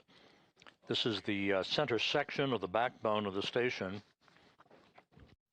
on which both space-to-ground antennas, the healthy one and the failed one, are located side by side. We think a good config would be to put the large hook onto handrail number 2. Reminded that they're numbered from the base of the Z1 up, so 2, it would be the second one facing aft. And if that large small can move up and down handrail 2, we think the bag access will be the best. Copy. Thanks, Anne. Just working now for one fair lead of my 50 tether so that the next step is going to be easier when I come back, when I go to ESP3 translation. We copy, good plan. And this one fair lead is going to be a four-man fair lead around 605. Captain, I think I heard 6052, is that correct? Yes, affirm. Okay, yeah, we like that plan. And a reminder, that's going to be where you put an AET later when you stow the S-cant there. So good recon. Like a good helicopter pilot, you like your recons. Yep. All right.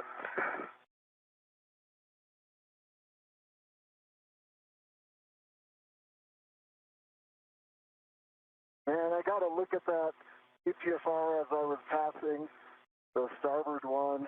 There was no sharp edges that I saw. It would have taken a little bit of work to get some photos, so I just bypassed it. I saw some scuffing on the heels. It looked like paint removal, but no sharp edges.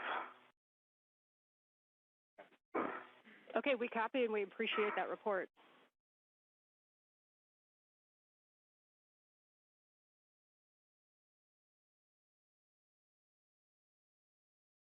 Okay, Sophie is in position for the bag stowage with local on 6051 and end effector on number 2. Copy, we like that plan. Once you do have that down, then you can pause there for a glove and HEP check after your translation.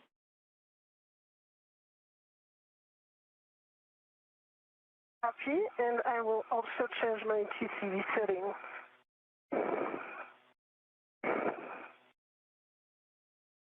We copy change of TCV settings. 38 minutes into today's spacewalk, Sophie Adenot is at the Z1 truss of the International Space Station.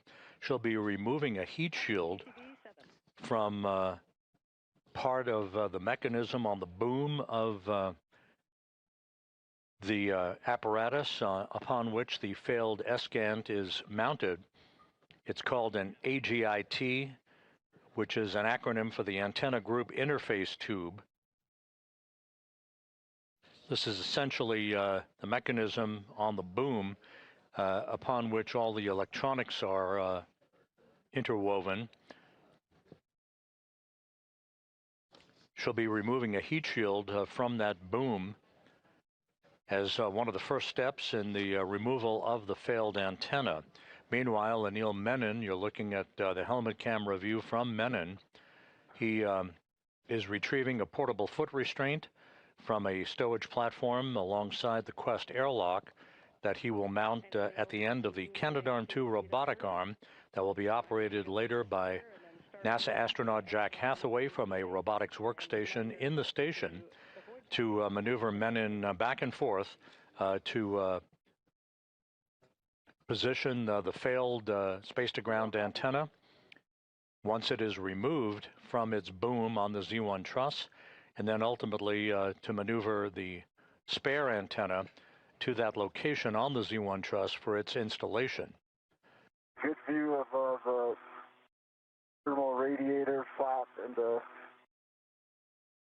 MMOD strikes.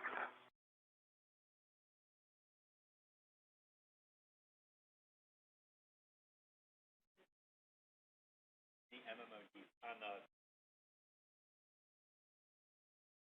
the one on the Okay, we copy the report. Thanks.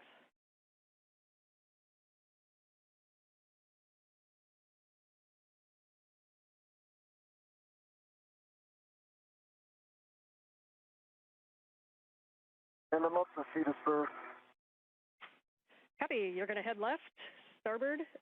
You're to the F1 NTA, which is mile marker 6900, 6900.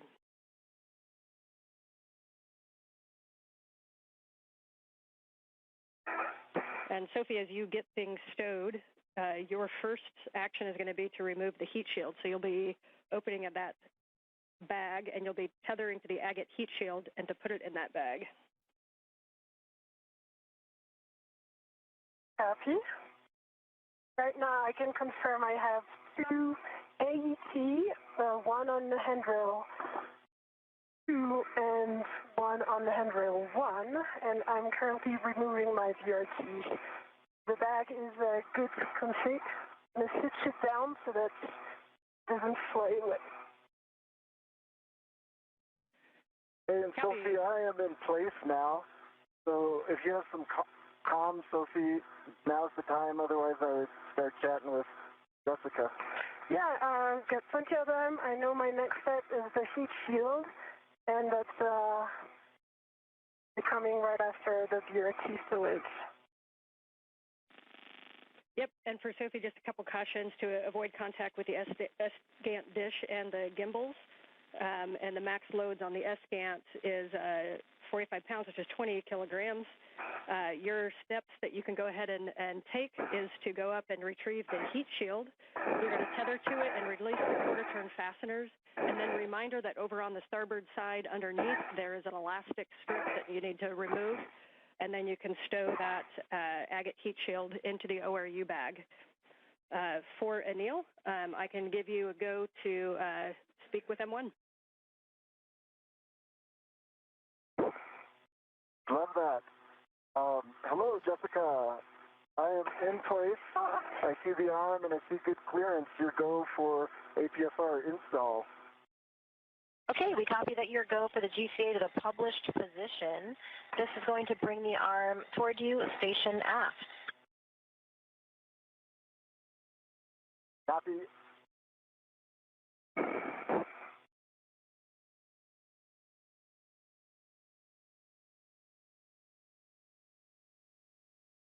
Anil, we're starting the arm motion in 3, 2, 1. Jessica Meir is accompanying Jack Hathaway at a robotics workstation inside the station. As you can see, Hathaway is the prime robotics operator for today's spacewalk, maneuvering the Canadarm2 into the right position so that Menon can install the portable foot restraint at the end of the arm. He'll be riding at the end of the arm to move the space-to-ground antennas, the failed one and the replacement antenna, back and forth for the replacement work that is yet to be accomplished during today's spacewalk, which is now 43 minutes in duration.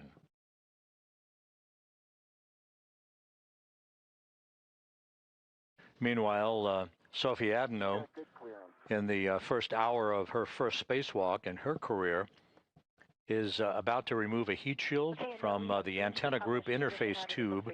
That is the tube on the boom of the failed space-to-ground antenna on the Z1 truss of the station that houses the electronics for that mechanism.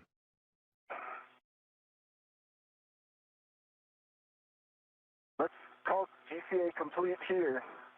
Okay, copy GCA complete. Stand by while we get breaks.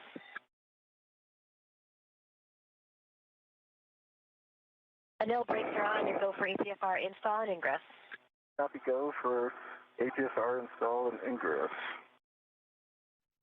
All right, Anil, your APFR settings are 12 Papa Papa Fox 6, and up to you if you'd like to reset the APFR and then put it in. It might be a little easier to access.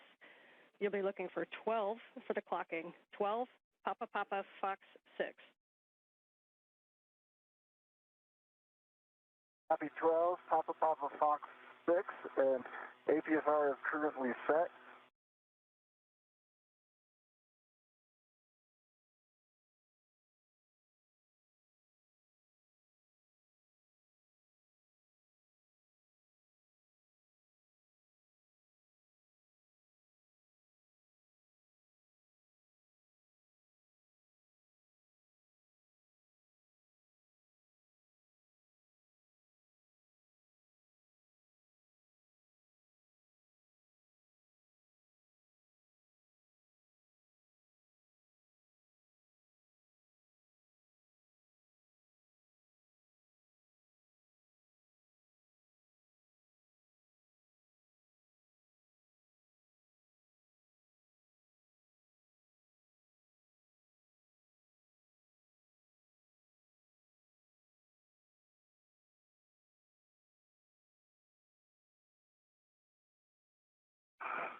And Sophie, when you have a moment to pause, if we could get a good glove and hap check, please.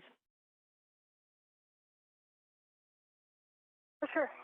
Pausing right now, and hat is dry.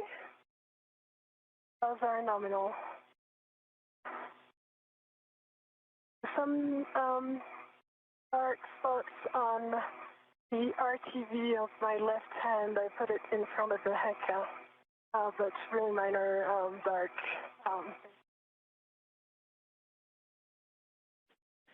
Okay, we copy the markings. If you have any other information like color or size, that's great. Right now, we'll take that as a nominal glove and hap check. Nominal color is black, and size is just less than a fingernail. Yep, thanks. And Neil's got APFR. Neil's got the APFR installed, 12 Papa Papa Foxtrot 6. And I got a locking collar, black on black, good pull, twist test.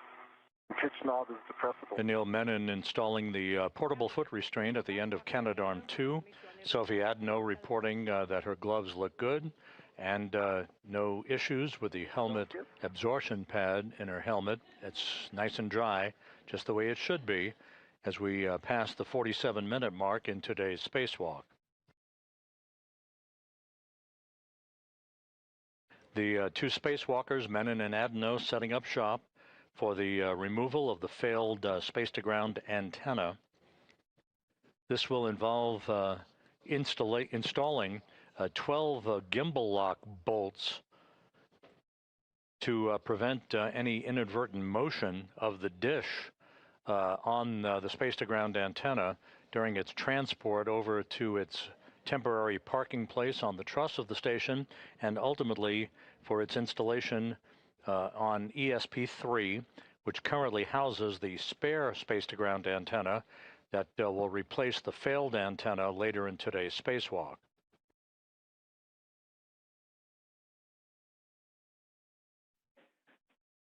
And Anil and Sophie, I'm back with you on comm. We're waiting for video to come up. Copy. Come. And Anil, when you're in a good position and ready to walk through tether swap steps, let me know. Sophie says I can't see you. Let me know if you need any additional steps for the agate heat shield removal, and then we'll be taking over comm for the tether swap. No, all good. Just working on the translating up the boom.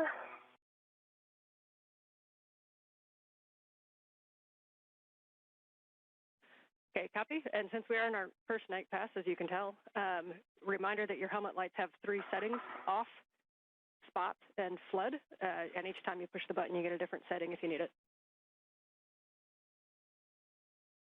Thanks for the reminder. Thank you. And the mill's ready for the tether swap. Okay, Anil, for the tether swap, the first thing that we're going to do, you have a waist tether down, I assume? Waist tether's down, end effector is down.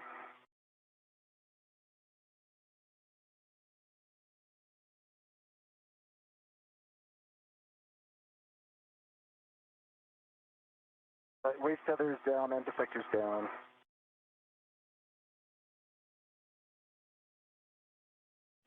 Hey, Sophie, how copy? I copy you loud and clear. All right. Tell me. Loud and clear. Copy. The tether from the ORU bag is on the heat shield, and I double-checked both sides. It's all good, so I'm now going to remove the quarter turn fastener. Gotcha. And for Anil, can you how do you confirm you have copy? a waist tether down? Waist tether is down, end effector is down.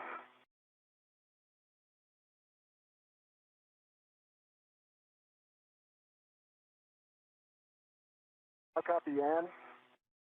We hear you, Neil. Ann is troubleshooting a headset issue. I hear you loud and clear. I can relay some information if needed. Anil, I hear both Ann and you. Okay, Yeah, I Anil, hear Sophie, Ann comm and check. you. Loud and clear, Ann. Loud and clear. Great, let's keep going. So Anil, you've got your waist tether down. Your first step is going to be to lock your green hook on your red reel. Green hook is locked on red reel. You can now retrieve your yellow hook from the green reel, and you're going to stow that on the SSRMS Lee tether point. Yellow hook to the SSRMS Lee tether point, and that will be locked. Okay. Yellow hook is on the SSRMS, right?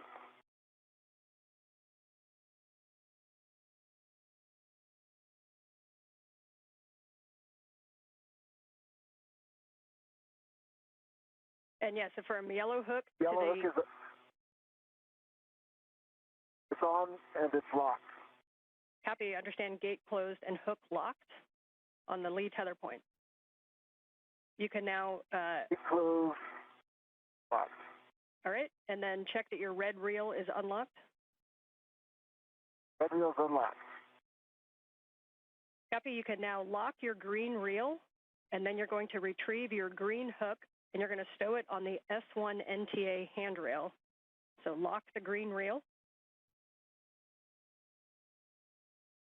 Okay, I'm going to transfer to truck, then I'll do that and report back. Copy, and if you need it, the S1 NTA handrail is directly above mile marker 6870. And McLean working with Anil Menon to make sure that all of his tethers are in the right configuration. He is at the end of the Canadarm2 robotic arm. Alongside him, Sophie Adenot, as they set up shop for the beginning of the process to remove the failed space-to-ground antenna on the Z1 truss of the International Space Station that began to exhibit degraded performance last November. It is or down. And all the other sides are 100% covered with aluminum shield. There's no risk of fraud because everything is attached, and I'm in the process of removing it. Okay, we copy the report. We do not see it in the camera view. The camera view, just so you know, ends right where the agate handrails start, so just below the heat shield, and we're talking about the report.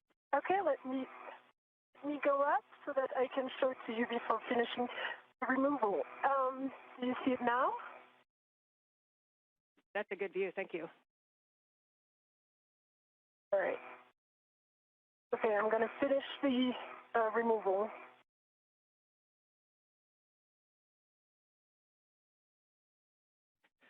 And Sophie, when you get a chance, can you tell us there's something that may be on the agate that caused that damage?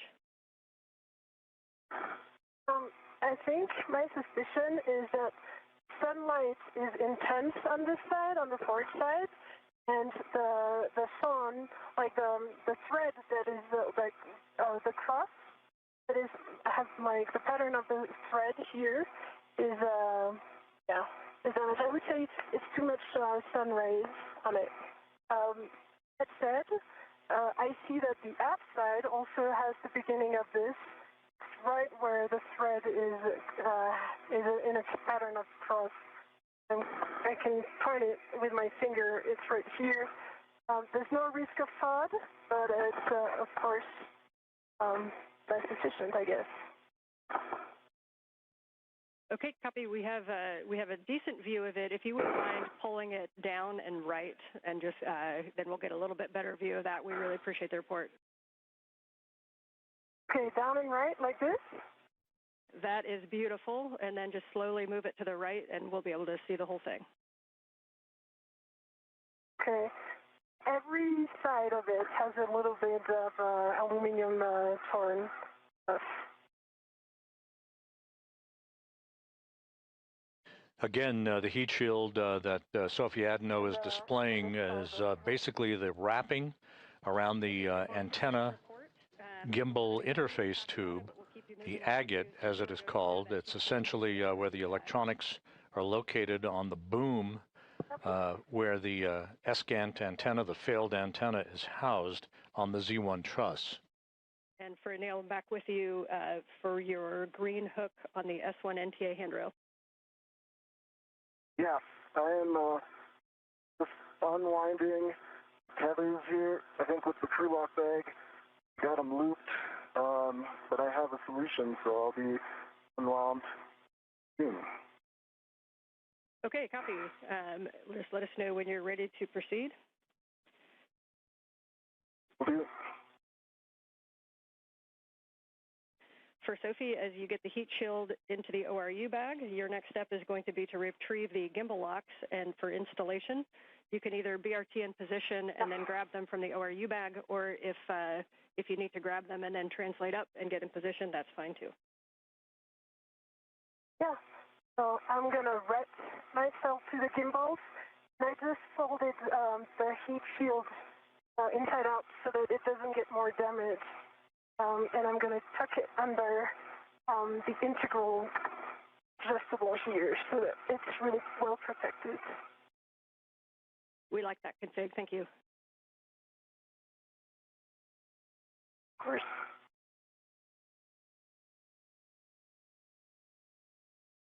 Okay, the tethers are unwound. I'm headed to the anchor point. Copy. Good work. So you'll be putting the green hook on the NTA handrail above mile marker 6870. It's just to the inboard side of the stanchion that says 07.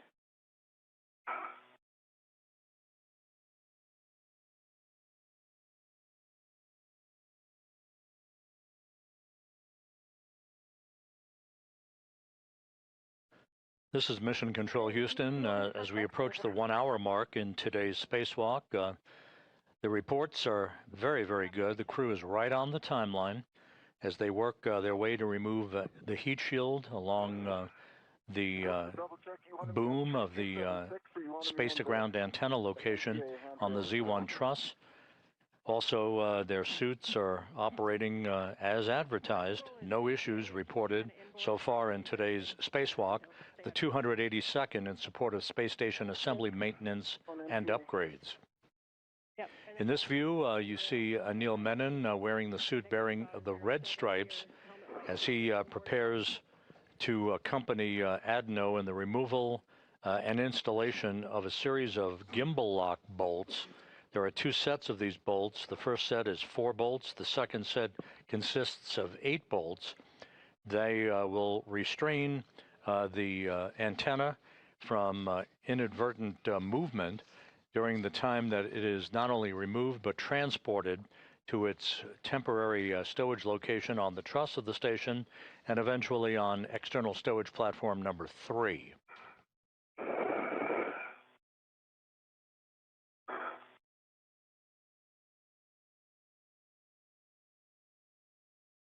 Okay, the green reel is locked.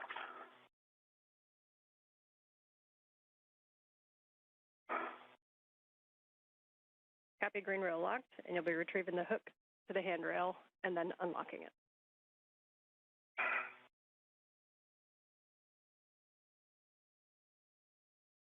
Green hook is off.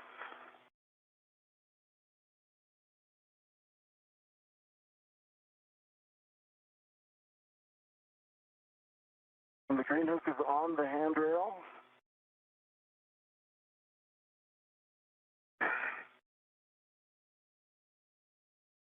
The green reel is unlocked. Copy. Your next step is to ingress the APFR. We recommend you'll be head zenith, and you can use the pump module handrail as to stabilize yourself for ingress.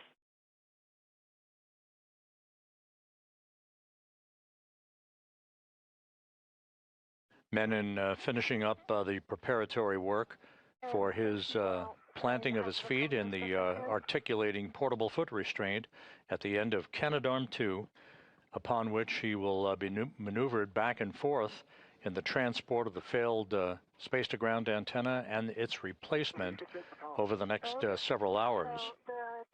The robotic arm being operated primarily by Jack Hathaway from a robotics workstation inside the International Space Station, accompanied by Jessica Meir.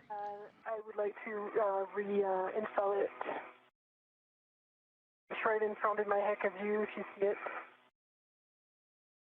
We see it, checking. Copy. And for your information as well, the heat shield didn't want to stay tucked in, although I thought I have done a very good job at very safe. No worries. You are go to reinstall that TA clamp, and just a reminder that about potential sharp edges on those, so just take a look closely and you're go to reinstall.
This is Mission Control Houston. Just to recap today's spacewalk by Anil Menon and Sophie Adenot began when they placed their suits on battery power at 7:29 a.m. Central Time, 8:29 a.m. Eastern Time. They moved out of the Quest airlock, set up their tools and tethers. Menon is completing the installation of a portable foot restraint at the end of Canadarm2.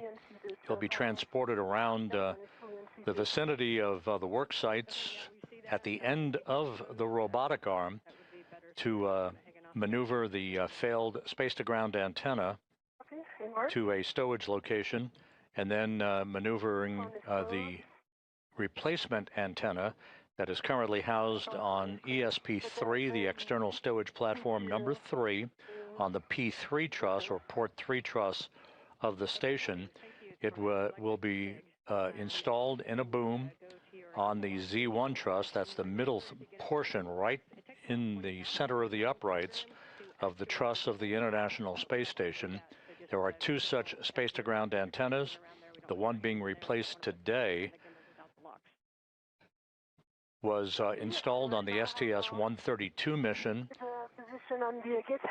Back in 2010, the replacement antenna was delivered to the station in 2009 on the STS-127 mission. And Anil, as you get into the APFR, we see about there, reminder, give yourself a good tug test, make sure you're really comfortable with your heels. Once we get moving, we won't have too much opportunity to redo those. So once you're happy, just let us know. I feel pretty happy. They feel solid. Copy. We've got a camera looking big brother right over your shoulder, and you look good there. So at this time, we'll take a glove and a half check, please.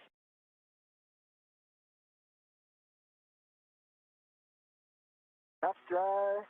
Those are nominal. Copy. I'm going to give you the comm here in just a second for your first, to build your frequent flyer miles on the arm. But for Sophie, for the gimbal locks, we're going to have you, once you get into position, I'm going to give you a couple steps so Anil can take the comm.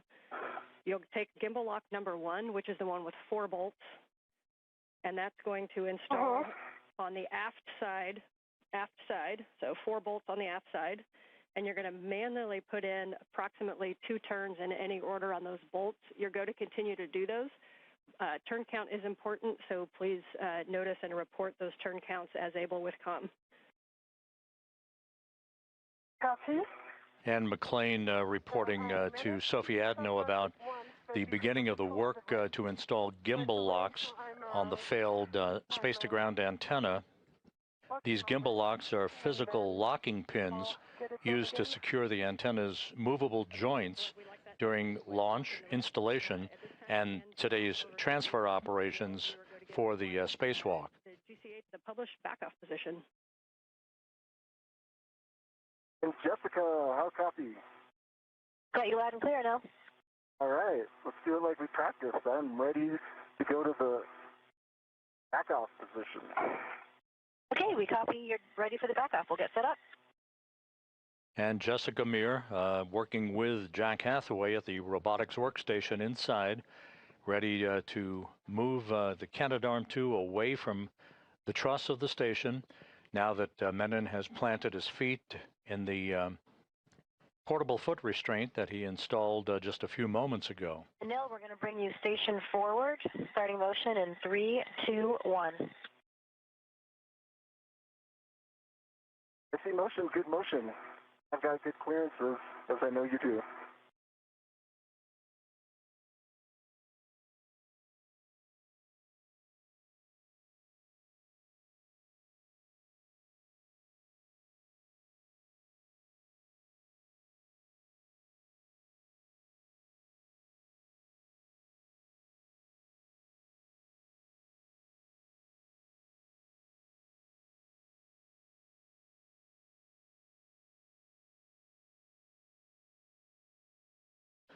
A good view of Anil Menon at the end of the station's Canadarm2 as he is being backed away under the controls of Jessica Meir and Jack Hathaway.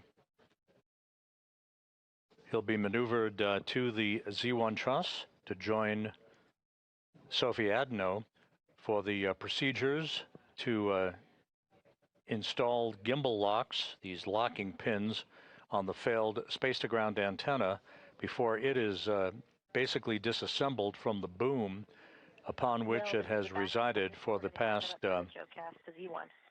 16 years.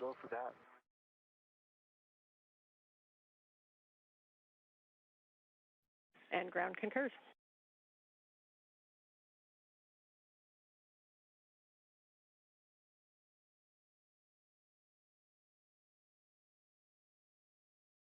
And Sophie, as you get set up, if you need to redo RETs, you can.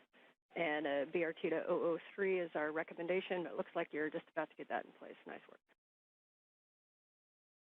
I'm already BRT to 003 and working on the install of the number 1 gimbal lock. Copy.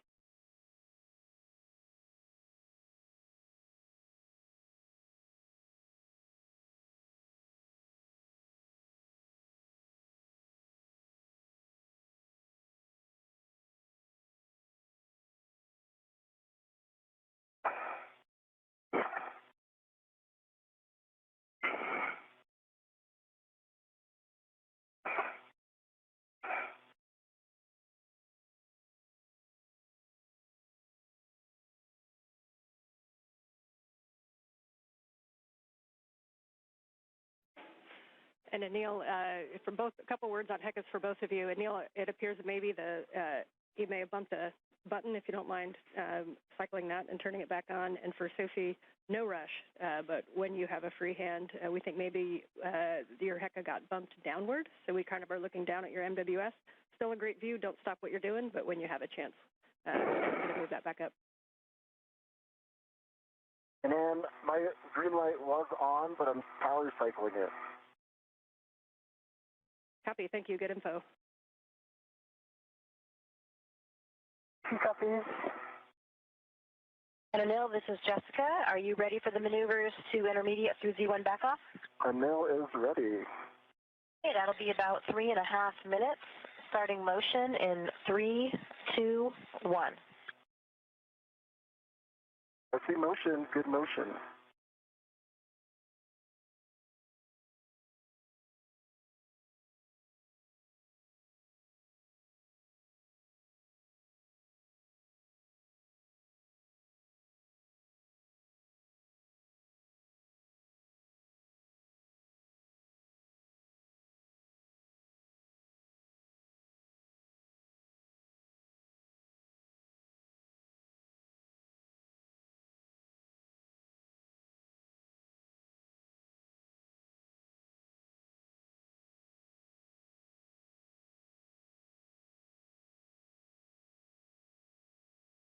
Once these 12 gimbal locks are installed, these locking pins to prevent any inadvertent motion of the dish while it's in the process of being removed and transported to its temporary parking place.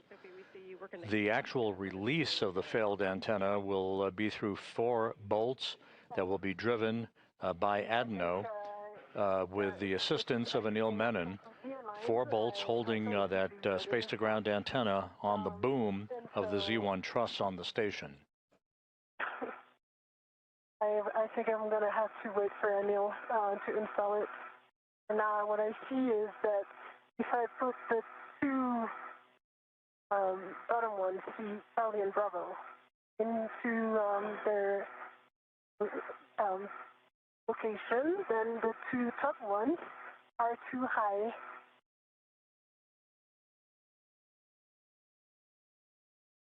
Okay, we are tracking. And if we wait for Anil, that's okay. If you'd like to continue to troubleshooting it, just make sure that there's no side loads pulling on it. Maybe one of the AETs, or if gimbal lock number 2, it looks like it might be kind of stuck behind one of those NZGL cables. And if you free that, it might give you a little bit more of a push. Uh-huh. I think, from what I observed, I'll try this, but from what I observed, distance between the top and the bottom bolts, which is not good right now.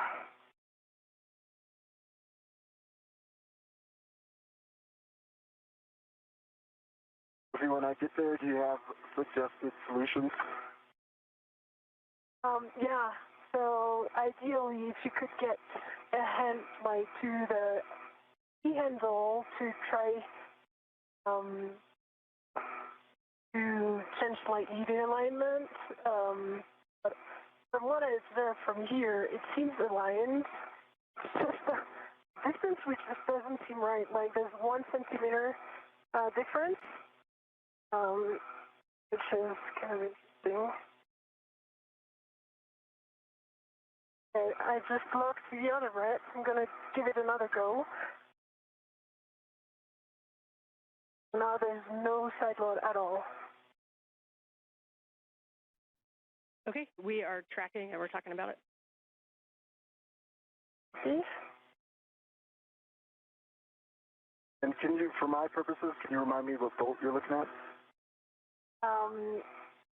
Charlie Bravo and Delta Alpha.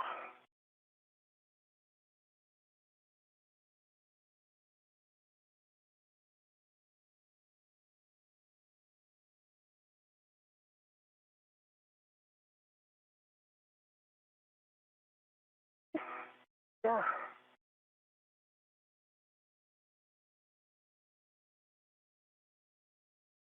What would be easier then is I would take care of Charlie and Delta to check the alignment, and you would take care of your side, the starboard ones, which are Bravo and Alpha. For now, either I align the 2 top ones or the 2 bottom ones, but I cannot do like the 4 there. Copy. And we copy, Sophie. We're talking about it also. Copy. And so to clarify, you believe that if you hand start, say, Bravo Charlie, that Delta and Alpha will not reach, or if you do Delta Alpha, that Bravo Charlie will not reach? Is that a good read? That's a good read. But I'm slightly too later oriented, so I would be able to confirm only if I move, which is kind of tricky right now because I have the 2 gimbals and all the equipment, so it's better to wait for Anil in that position. I tried to, yeah.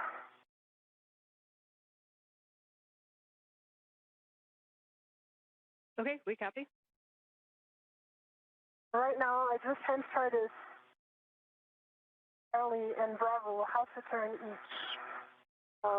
But what I observed, yeah, so it doesn't work. Or maybe it just needs some more force to attack. Okay, we copied half turn on Bravo and Charlie, and that may need a second set of hands for the rest.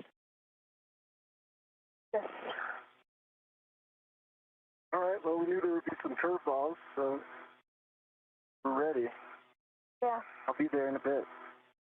I'm pausing here, just making sure there's no side load, so we're good on that.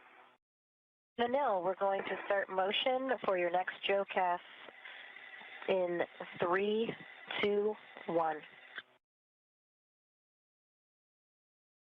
So we'll be bringing you body in and down, a little bit right to get to the Z1 back-off position. No copies. Good motion, and I'll provide clearances where I can from the dish and Sophie.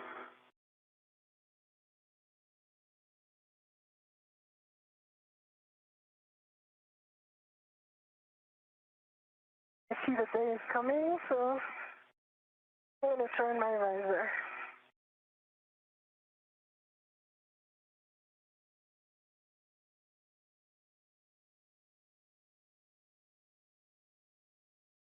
And that's a good adjustment, Sophie. Thank you. Okay, welcome. I can even point it better so that you can see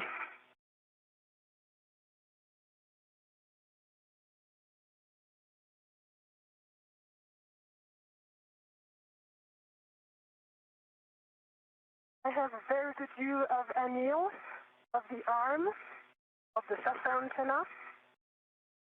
We see the same thing. We've got a great view from your HECA of, we can kind of see Bravo Charlie Alpha, and we see Anil off to the right. Okay.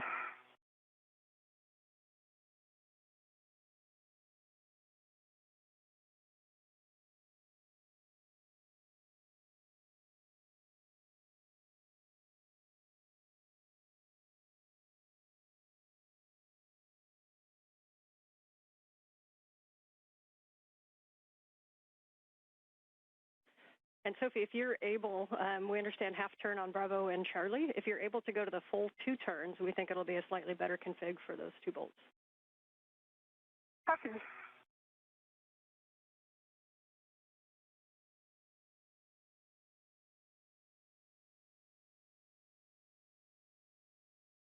It's a full 2 turn on Charlie and Bravo. Copy 2 on Charlie and Bravo. Thank you.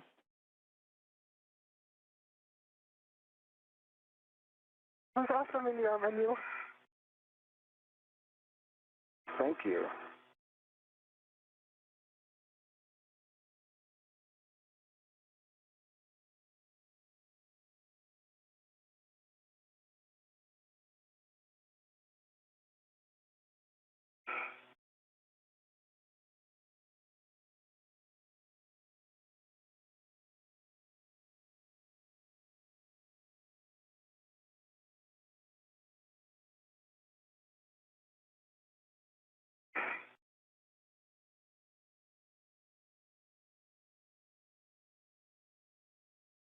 All right, I got good clearances here still.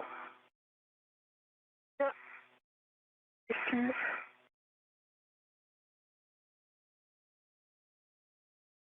Yeah, I mean, I see the issue here from this angle. I don't know if you guys can see that in the head. Basically, it's way too low. Can you guys see the HECA? As you said, Ann, a picture's worth 1,000 words, but I can describe it. We have both of your HECAs. We're not quite close enough with your HECA, Neil, to make out the detail. We can see Sophie's pretty well. Okay. I think what I'm seeing is the scan body where she's trying to soft off. It seems like it's about 15 degrees angled away from the gimbal lock. The gimbal lock seems like it's in the right place. Like it is parallel with the boom. So that when you get to the F-scan, it angles off from it. Let me see if I can turn some. Yeah. I mean, what I observe from here is as if the antenna was too tall. Yeah, that's a great description, and we see the same thing on the helmet cam. We're talking about that. Mm-hmm. I wonder if it would help to position the forward side as well. Well, I think if I can get the antenna moved purely. This is Mission Control Houston, 1 hour, 21 minutes into today's spacewalk. Anil Menon at the end of the station's robotic arm, along with Sophie Adenot of the European Space Agency. At the work site, you're looking in the foreground of the failed space-to-ground antenna that began to exhibit degraded performance last November with an inability for it to gimbal or track properly the Tracking and Data Relay Satellite System Network for high-speed communications of data, voice, and video. It is stuck basically in what is called the birdbath position. In the background at the top of your screen is the operative SGANT-1, or the Space-to-Ground Antenna number 1, that has taken over the lion's share of work. The Space-to-Ground 2 antenna is in the process of the early stages of its removal and replacement by a spare that currently resides on a stowage platform of spare parts on the P3 truss of the complex. And I'll hand you to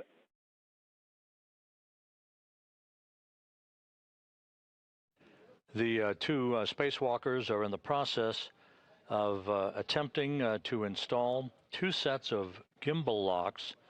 These are physical locking pins used to secure the antenna's movable joints during its installation and spacewalk transfer operations, such as we are seeing today. Yeah, I'm trying to not reposition myself. That's it. And Sophie, that was a good call to just wait. I don't think this would have been something you could have resolved. Oh, yeah, there's a big delta. It's not a small alignment issue.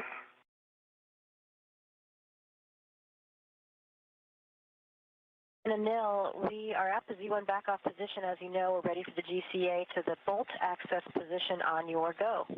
Yeah, go for the bolt access. Okay, we are going to be bringing you body in, and we would like you to help keep your clearance from the ESA antenna. Okay, ready for body in, and I'll keep clearances primary. Starting motion in 3, 2, 1.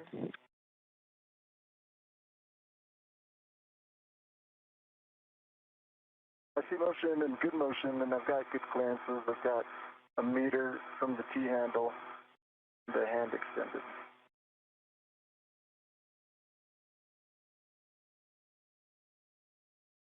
Good clearances.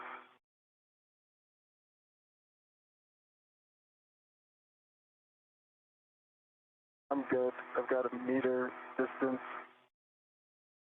I'm personally moving my body in nadir, so I've got good clearance.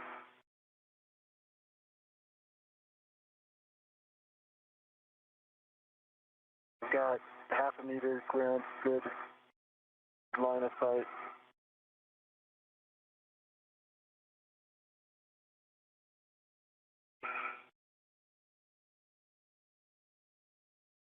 We got good clearance. And I cannot see anymore the SATA antenna, so I cannot check anymore. You have clearance on the SATA. Copy. And I've got good clearance from the S-GANT. Got it. Good foot. And I can move my body even more. I've got good clearance from the boom.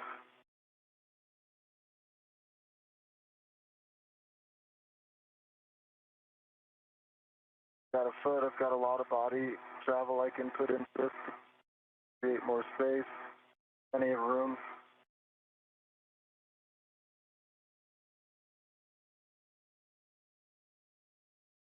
Got plenty of room. Yeah.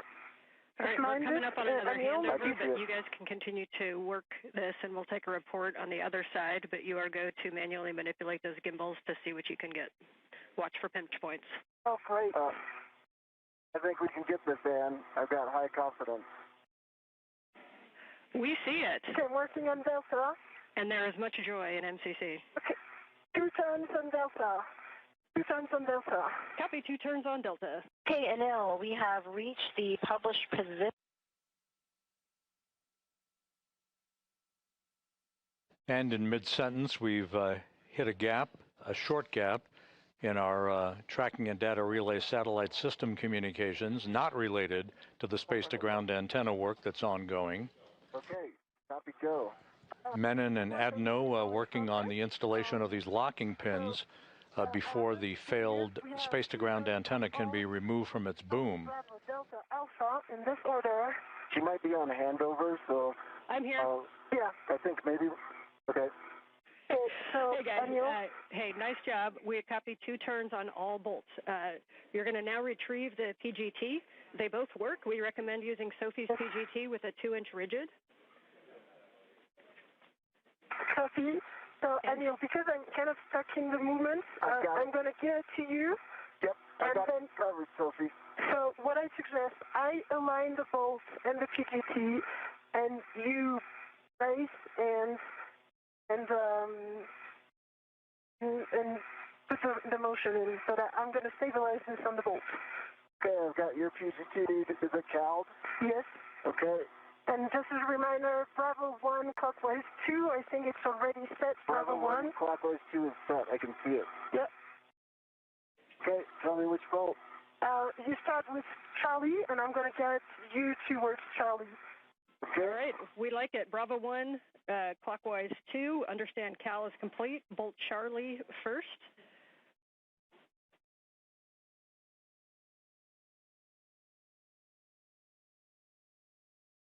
Charlie first. Okay.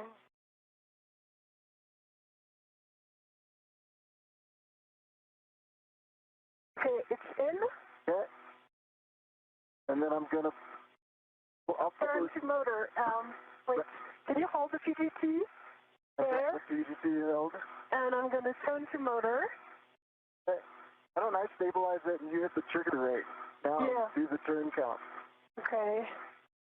But you didn't do the cow, right? I had heard it was cowed. We did not cow it. No. We need to cow it. No, okay, So when you turn it on, right make sure now. the collar goes to Cal first, Yes. and the ratchet is in clockwise or counterclockwise, and press the trigger for the Cal. Yeah, it worked.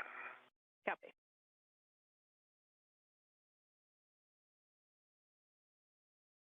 We'll cow it and give it to you, Sophie. Copy. Okay, good cow, 41 volts. Copy. Copy. Verify settings. Bravo 1, clockwise 2. It worked. Bravo 1, clockwise 2 is Bravo 1, clockwise 2. Okay, and a reminder, make sure your ratchet's back in the motor. Ratchet is in motor, confirmed. Okay, you are go to drive Bolt Charlie. Okay, Anil, can you, do you have access to this PGT? For me, it's, I'm not in good position right now. I'm going to turn like this. That's the PGT. We have the LED test right now, so clockwise 2, sorry. The collar is out of Cal. Yeah, we are now in clockwise 2, Bravo 1, clockwise 2 confirmed. Okay, I'm pressing. Can you activate the trigger? I sure can. Are you going to do the count? Reminder that turns are very important, so if one of you can give us the count at the bolt.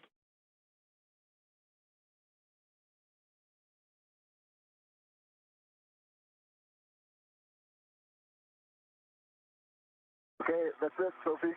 There was 4 more turns, and we have a low torque. Actual torque is 1, and there's fault and torque red LEDs that are on right now. Copy, checking. And you can go ahead and try with the same setting. Make sure that there's no side loads. The 2-inch is not as forgivable as the 6-inch, so make sure there's no side loading at the bolt. You can also kind of wiggle the gimbal lock, and then you can hit it again with a Bravo 1, clockwise 2. Okay. Hold it right there. I've got a good grip. Okay, what's it say? Number 1, repositioning. The torque again, fault.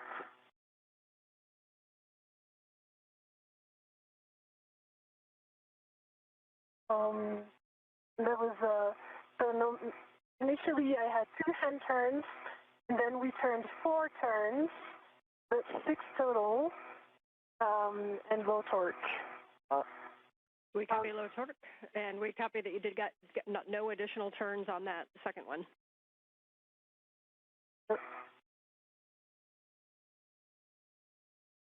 And if you want me to really get a hold of it and try a third time, I'll need a little bit of GCA.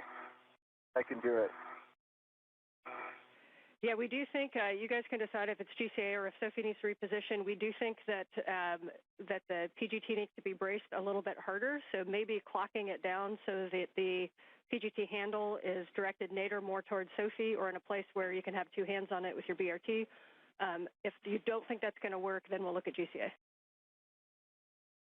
Okay, Sophie, you can help stabilize it, but it's just barely out of my reach to give it like really strong hold. Okay. So then I need to reposition. Oh, and it's going to take a while. Would it be easier for me to just GCA in? What do you think? Yeah, it's up to you. Do you think moving the handle to point down towards Sophie would do anything? Okay, just evaluate this. Okay, let me try.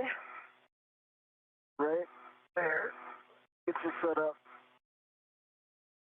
No, it's where your hand is, Sophie, should help. Like, it should kick to the handle should kick to the right. So the side that you have your hand on, if you could get a strong hand there and manage that kick, that might help.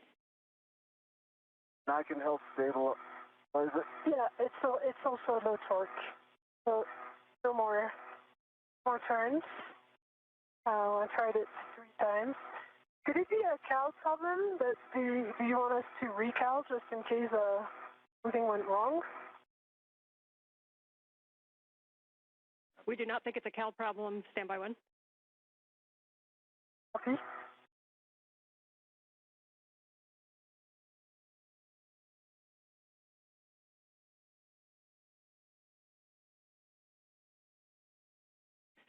And Sophie, just to be clear, we got the full 2 hand starts and then 4 additional turns with low torque. Have you gotten any additional turns or any good torque indicator?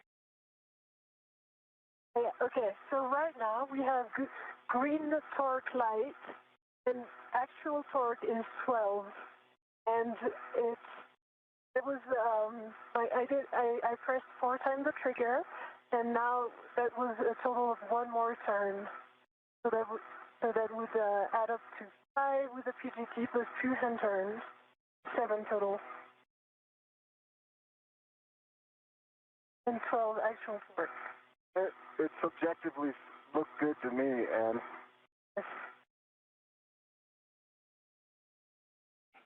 we're double checking that. We think that's a good bolt, but stand by 1. Your next one after this is going to be Bravo if you want to start thinking through that. And with that, we have a good Bravo, bolt on Charlie. I can do. We're calling Charlie good bolt. You're going to Bravo, which is starboard aft. It works. I can do this one. Okay, Sophie. I'll let you work on that one. Okay, you count, okay? Yeah. Ready, starting it in 3, 2, 1.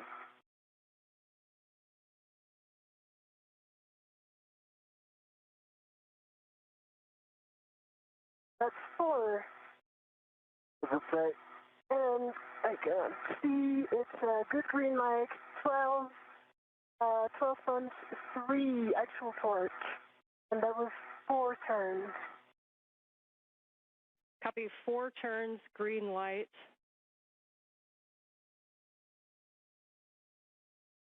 We're checking. Copy.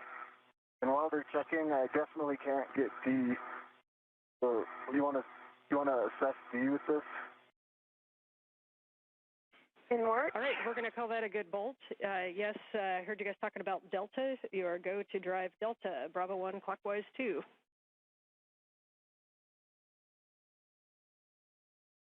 Hey, you got it? Put it more down.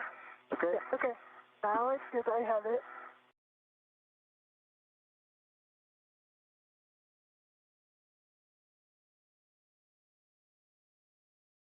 Okay. I can help you stabilize it right there. Okay, ready? I'm starting in 3, 2, 1, go.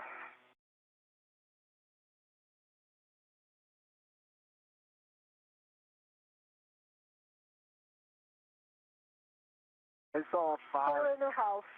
Okay. 4.5 probably. 4.5. With green light, 12.1 torque. Copy, 4.5 turns, green light on bolt Delta. Yeah, and from what we observed, it's fully seated inside the location. That's what I can do if you want me to do Okay, it. please do it, and I'm going to hold it. Okay. All right, you count. Tell me when you're ready. I am ready. Okay, 3, 2, 1, driving.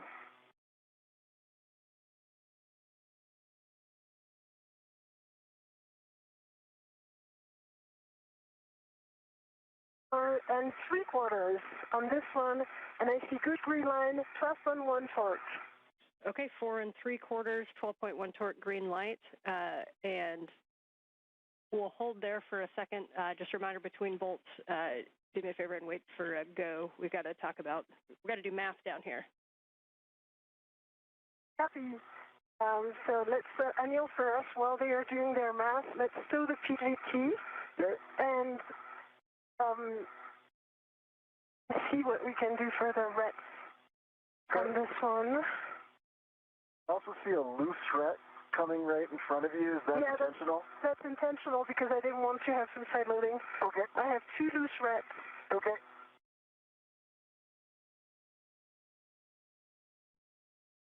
Okay, and for the crew, you can go ahead and move to gimbal lock number 2. Reminder to pull that around to the port side for the AET routing. Yes. And you can get that one, you can manually start all 8 bolts in any order, manually start 2 turns on gimbal lock 2 while we work to confirm the config of gimbal lock 1. So, Anil, copy, Anne, good copy. Anil, can I, before doing that, please, can you release this AET and unlock it? It's going to go back to the bag. That's right, sorry, the ret. The ret number 22 that you see right here. This one that is shaking. Okay. Yeah, this one, because this one is one from the bag, and I am actively rerouted to the other side of the AT, so we are good. Okay, this red's off. It's coming towards you, okay? Copy. You want to guide it so it doesn't get snagged? I'm going to release my VRT, reposition to the forward side. Okay. What would you like me to do with this ret here? Let me get in position, and then I will like you to turn it back to the bag. It should be going directly to the bag. It belongs to the bag. Okay.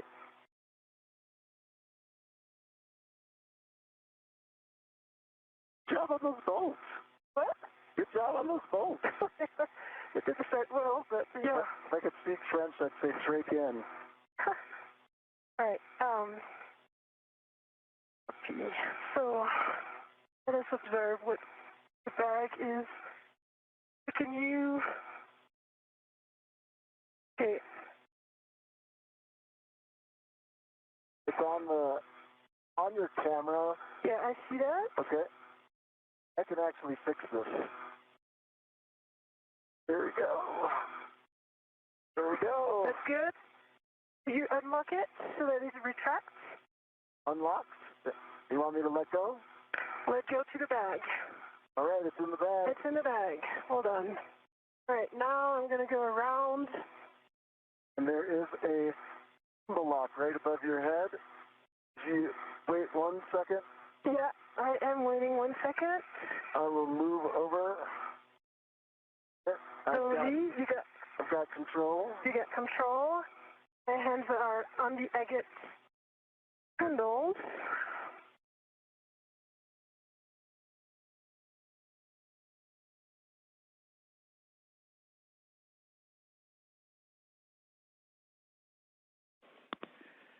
All right, nice work on that, you guys. Much rejoicing after the move of the gimbals and getting that lock number 1 on. We see you working number 2. And again, just a hand start on each one of those bolts in any order. Copy. I'm working on my VRT for now on the forward one. This is Mission Control Houston. And just do me a favor. 1 hour, 42 minutes into today's spacewalk. That'll help us. As you watch the work of Anil Menon and Sophie Adenot outside of the International Space Station, Menon, his feet planted at the end of the station's robotic arm, wearing the suit bearing the red stripes. Adenot is in the unmarked suit. They have completed the installation of the first quartet of gimbal lock bolts. These are physical locking pins to make sure that the space-to-ground antenna, the failed antenna, does not inadvertently rotate out of their maneuverability capability during the transfer to a temporary parking place and then to a stowage platform on the P3 truss of the International Space Station. The same will be the case for the The same will be the case for the replacement space-to-ground antenna that is currently housed on ESP3, the stowage platform on the P3 truss that is replacing this failed antenna at the center of the station's truss structure.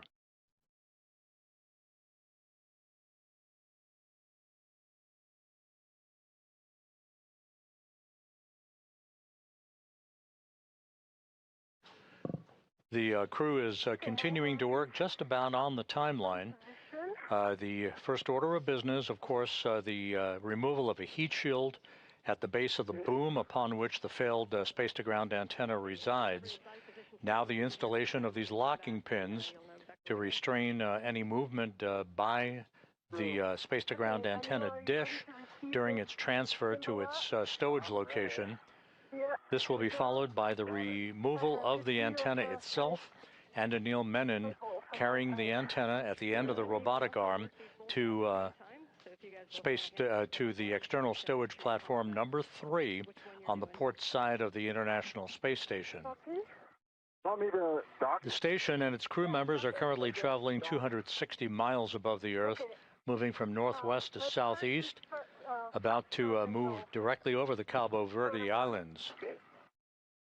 So that's 2.5 turns on Gulf. 2.5 turns on Bolt Gulf. 2 turns on this one, Sophie. Which one's this? Foxtrot. Let's go. Anil Menon, Echo and Hotel. Let's go to the top one. Yes, affirm. It works. She's directing me. We haven't put the turns in yet. Yep, and Anil, I see you on Echo, and Sophie, I see you on Hotel. Yeah, 3 turns on the Hotel. 3 turns on this one. Yeah. Okay, understand. 3 turns on each. Please stop at 2 turns on the hand start bolts. But we got 3 turns on Echo, 3 turns on Hotel. And now you work on Kilo, Anil, and I work on the Mike. Yes. Yep, and we can see Mike and we can see Kilo. Okay, that's 2 turns and a half on Mike. 2 turns on Mike. No, 2.5. 2 turns on this one. 2 turns on Kilo, 2.5 on Mike. Yes, now working on Juliet and Lima. 2 turns and a half on Lima. 2.5 turns on Lima, and a reminder, we want about 2 turns. And go ahead, Anil. 2 turns on this last. Juliet. Thank you. Glad you got them memorized. I can't see them. I can see them. And Fox, did we get Foxtrot? That's the one that's closer to Anil. And that one with tracking 2 turns. We can go for the PGT. Yes. Let's go with yours, Anil. Hey, get my PGT now. It's already cowed. Okay, It has 41 volts. We think Sophie's PGT with a 2-inch rigid might be easier. You're welcome to use either. The first bolt is bolt Foxtrot. Okay. That is the one that is, yep, Sophie can see it right there. It's closest to you, Anil. It's one of the bolts that goes to the SCAT, so it's the lower one on your right.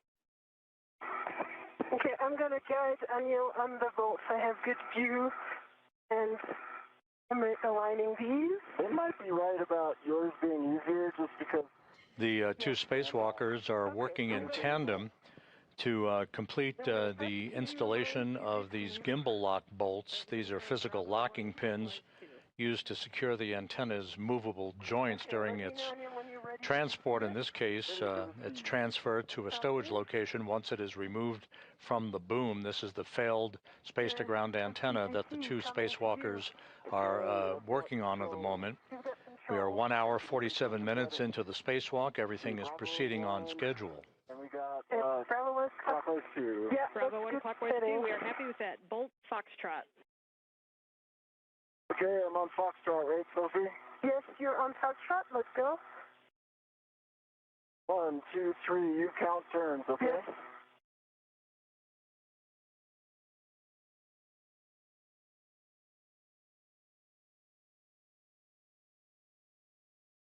we're in a house, and I see that Bolt is fully inside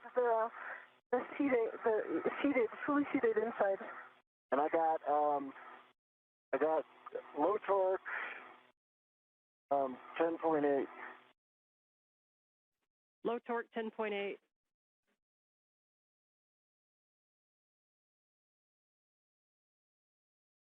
Okay, let's hit that bolt one more time. Just a reminder, try to be in a real good bracing position, no side loads. If you need to wiggle the gimbal lock at all, this first bolt might have a tendency to side load more. And bolt foxtrot. All right, I hit it again, and I got good torque, green light.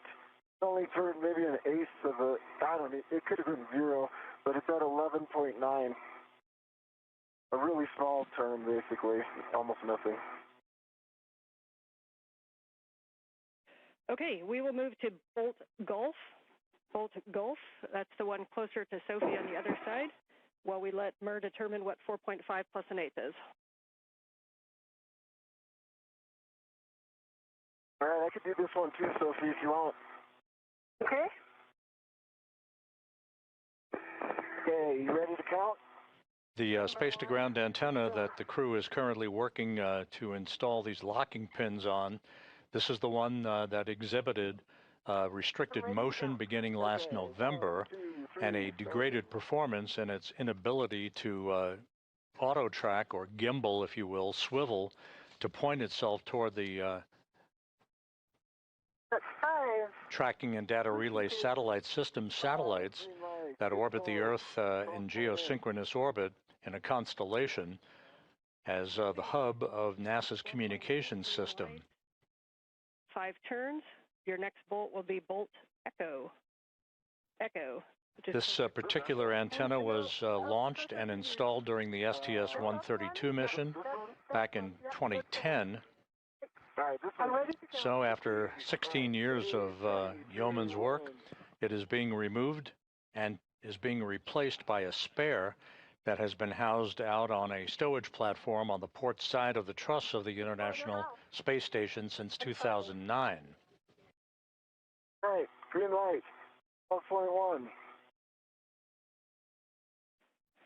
Copy, and say again, turn count for Bolt Echo. 5.5. And it's fully seated from what we observed. Copy, 5.5. And you are going to move on to Bolt Hotel. The symmetrical part closer to me. Okay, is it this one? A-firm. It's A-firm, and I'm ready to start counting. All right, ready? 3, 2, 1, starting.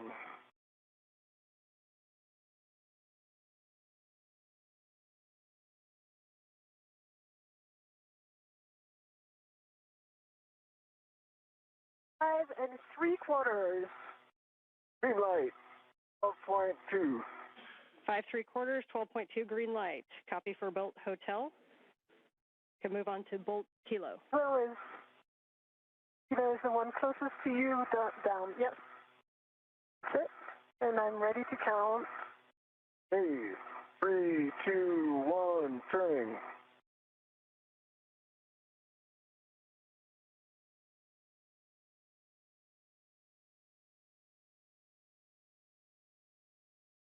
Four and 3/4. Green light, 11.8. Copy, 4 3/4, 11.8 green light for Kilo. Next will be Mike, but stand by one while we check that. Mike. Okay. I can't see that, but if you can put this and on. We'll keep going Yeah, to I'll.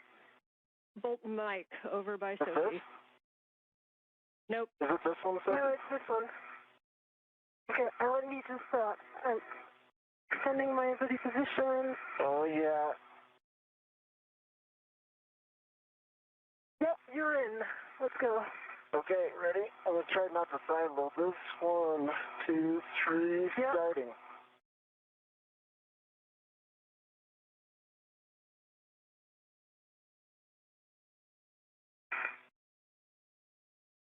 Four and 3/4. Woohoo, green light, 12.1. Well done. All right, next one is the top one closest to you. 12.1 for Bolt Mike. You can move on to Bolt Juliet, which is over by Anil. Yeah, no, not this one. Yeah, the one closest to you, that sense. Okay. Ready, Sophie? Ready. 3, 2, 1.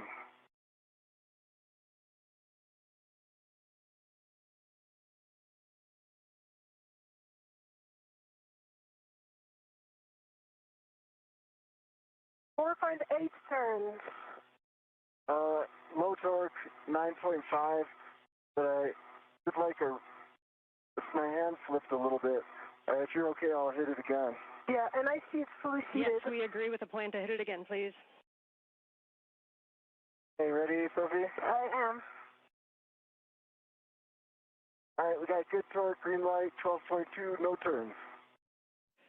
We copy no additional turns with a green light. You can go on to Bolt Lima, final bolt. The one I'm pointing with my finger here. Only I could see your finger. Okay, I'm getting. Okay. Okay, you're in. Ready? All right. Ready? Yep. 1, 2, 3.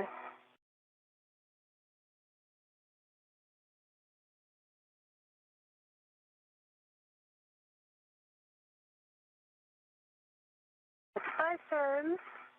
Light, 11.4.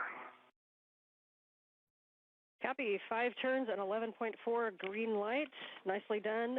Folks are going to discuss that down here for a little bit, but at this time,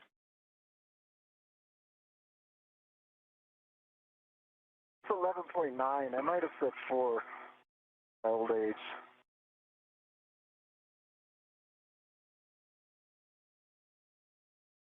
What we observe from here is that all bolts are fully fitted into the golden part.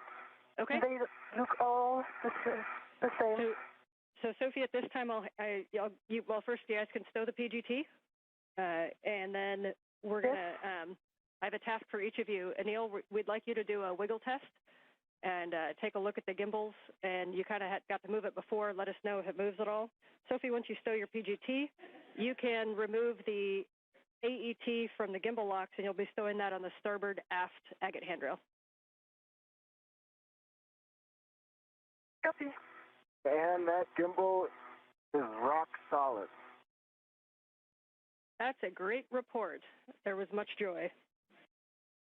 Approaching the 2-hour mark in today's spacewalk, Anil Menon, you see him, his feet planted in a portable foot restraint at the end of the Canadarm2 robotic arm, declaring success as he and Sophie Adenot have driven a total of 12 bolts, these gimbal lock bolts, these locking pins in place to secure the failed space-to-ground antenna from any inadvertent motion after it is removed from its boom on the Z1 truss and transported to a stowage location. Copy that.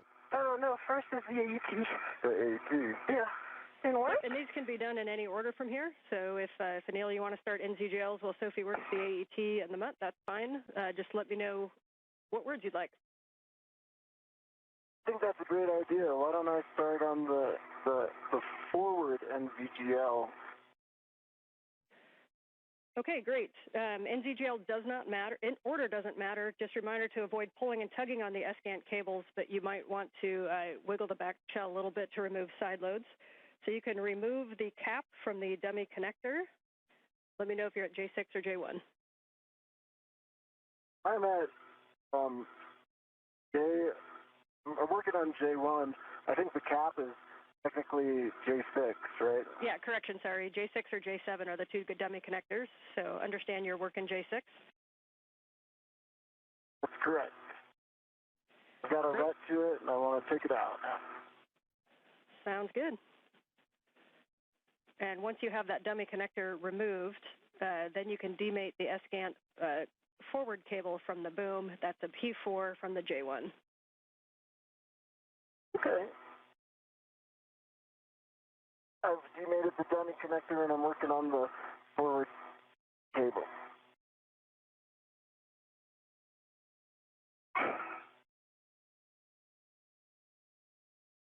It's aft over center now, and it's off. The O-ring, there's a pink O-ring in the plug that looks to be wedged in by friction. I'm trying to get a heck of view on it. Otherwise, okay, I understand you're looking at the dummy connector O-ring? No, the dummy connector's off. The dummy connector O-ring is pink, and it's seated very deeply inside. When I look at I just took off J1.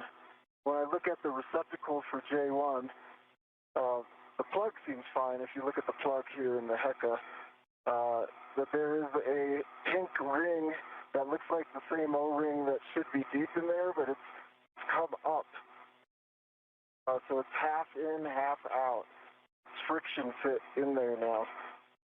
Can you see it in the HECA? I feel like I could probably push it in with the right tool, or I could ret to it and take it out. Okay, we are discussing. We don't have a great view on it. Can you see it? Okay, I can get you a good view. Let's see. Okay. If you can give me a progressive taxi to the A1. Yeah, J1 is just on the left side of your helmet cam right now. So if you look to your right or twist to your left a little bit. Yep.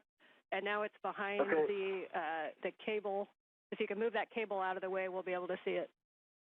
Yeah, you just want to know if that O-ring is... Can I help, or can I go retrieve the metal segment? Hey, go retrieve the metal segment. This is okay. Analysis thing. And I know we can't quite see it because of the shadowing. Can you confirm, is the whole thing offset but symmetrical, or is it angled inside of that connector? It's angled inside. Gosh, I wish I could get you a good view. It's like my helmet's right there. All right, I will just describe it. Oh, I'll be quiet. Let me know if you need more words. We like that.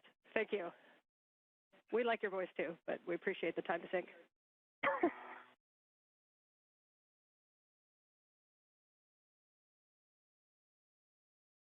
Okay, you are going to put the cap on there. We are okay with that angle. So once you've looked at the cable and verified no FOD, good pins, and a good EMI band, then you can mate that cable to the dummy receptacle and the cap on the J1. We probably won't be so forgiving of the new one.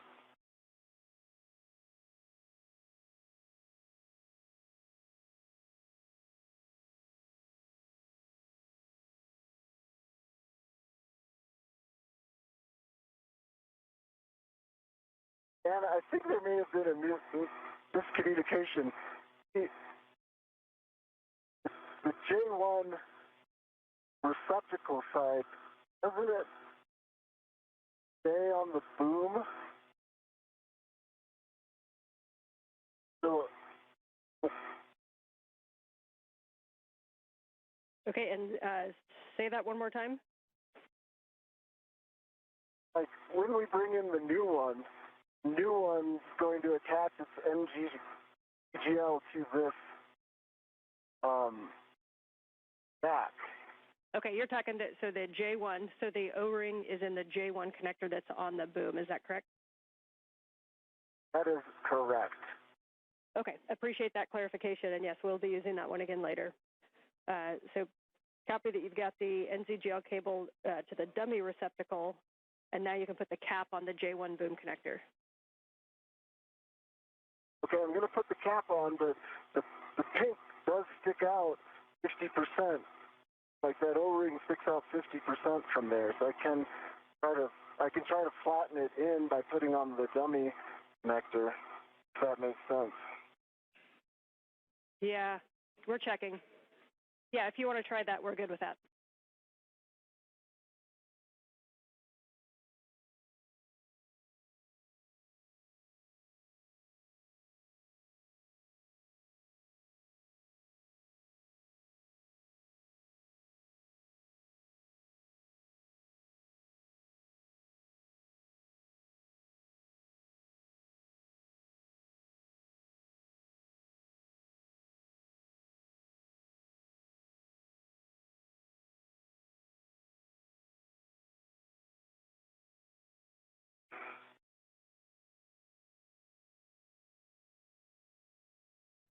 This is Mission Control Houston, 2 hours, 3 minutes into today's spacewalk by Anil Menon and Sophie Adenot, the 282nd spacewalk in support of space station assembly, maintenance, and upgrades. The crew well into the work to remove a failed space-to-ground antenna from its location at the middle of the backbone or the truss of the International Space Station on the Z1 truss. They have installed a series of locking pins, or gimbal locks as they are called. The next order of business will be the actual releasing of 4 bolts holding the failed space-to-ground antenna in place on a boom on the Z1 truss. Copy.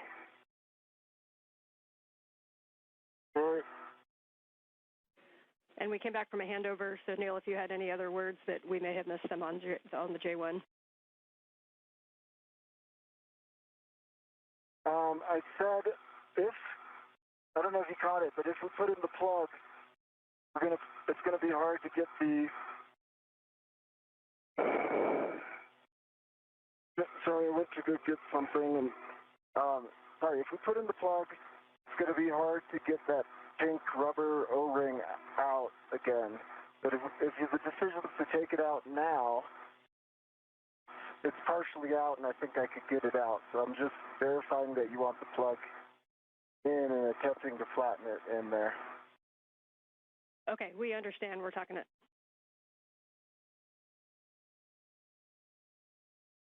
Okay, Anil, I think we can work together on this install. Okay, I think I need to hand this to you so I can secure my APFR position. Yep. Reach got me out of place a little bit. Anil Menon is referring to the demating of the acronym is NZGLs. These are NASA zero-G lever locks. The lever-actuated electrical and data connectors that have provided the electrical and telemetry capability for the failed space-to-ground antenna. Side loading of this thread from the bag. Okay, you want me to put the scoop on? Yep. Okay. And I'm releasing the side loading with my hands on the ret. Almost there. Yes. Okay. You're in. Son, do you want me to lock it? Yes, please. Space station currently flying 260 miles just south of South Africa. And I see it locked. Is it locked? Is it set itself in? It is locked. Okay. Yep. And so, just yep, we recommend keeping the ball stack loose. So I can. Yes. So the ball stack is loose. The first jaws on the scoop are locked. The ECOM 1 and 2 are locked, black and black, and the second nut is jaws open and unlocked. So for me, it's good config. I can release the ret from the bag. Do you concur? Yep, we concur that that's a good config, and you can release that ret. If you want to put the O-ring on that red, Neil, you can. Otherwise, we'll remove it and put it in a trash bag. Oh, yeah. Put it on that rat, Sophie, so give me that rat. Yeah. I can try to get it if... Got it? Okay. Just a sec. My orientation. Yeah. Second hand. And hey, for the crew real quick, if you could just hang on to that O-ring, we may be using it again. So just keep it in an accessible position, please. You can just put on a ret back to a workstation if that works.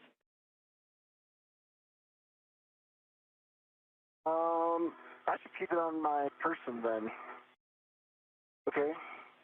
Okay, we like that plan. Good config. Nice work on the scoop and mutt ball stack. That looked pretty simple in the scheme of things, and we'll be going for the second connector. And okay, confirm I released the red from the bag, so we don't need it from the O-ring. You release the red, Sophie. I'm going to put the O-ring on this AET right here and keep it behind my workstation. Copy. Okay, we like that config. The things that we have left are the other NZGL, and then we'll be releasing torque using the ratchet wrench. So if you guys want to work the last NZGL, then we'll get in position. Okay, let me work on the NZGL. I'll work on this cat, and you do your thing with the O-ring. Okay. Okay, so you'll be removing the cap from the... Again, the acronym NZGL refers to a series of electrical and data connectors that have held the space-to-ground antenna in place on the boom and relayed both power and telemetry capability during its functional days. This antenna began to display a degraded capability last November in its ability to auto-track the tracking and data relay satellite system satellites, the constellation of satellites that orbit the Earth in geosynchronous orbit about 22,300 miles above the Earth. The situation with this particular antenna continued to worsen, causing flight controllers to transfer the prime load of communications capability from the station, the high data rate transmission capability, to the other S-GANT 1, that is located alongside of the failed antenna on the Z1 truss of the International Space Station. Yeah, okay, it doesn't work. Now with the two of us. Okay, ready? Yep. And we're sure we got it up, yeah. Yeah, lever aft over center. So okay. You're good. Okay, I've got good leverage here. Yep, and me here. Okay. 3, 2, 1. Steady pressure. Okay. I think this is a RET scenario. It is a RET scenario. All right, and you can wiggle the back shell, making sure there's no side loadings on there. And then reminder, if the sun comes up, you can keep it shaded, might help too. Oh. Okay. Now let me go in front of it. Okay. And put some shadow. It is. Okay, if I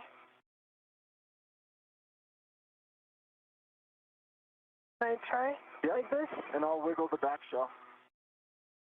Just give you some. Yep, and we're seeing you working it, and you see that the lever making a is little aft. And this is a situation where you could use an AET as well if you need a little more pulse.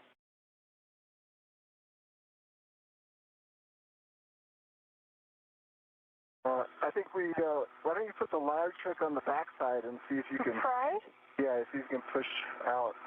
So, would you take the large hook of my... Yeah, you can use that large hook, and I'll do it. Okay. This? Okay. Got it. I have it. You got it? And then we'll go like this. Yeah, and still some shadow.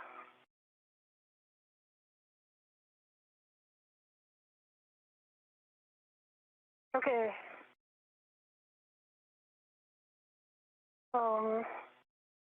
Maybe we can also put an AET around. Pull? And pull. Yeah. Okay.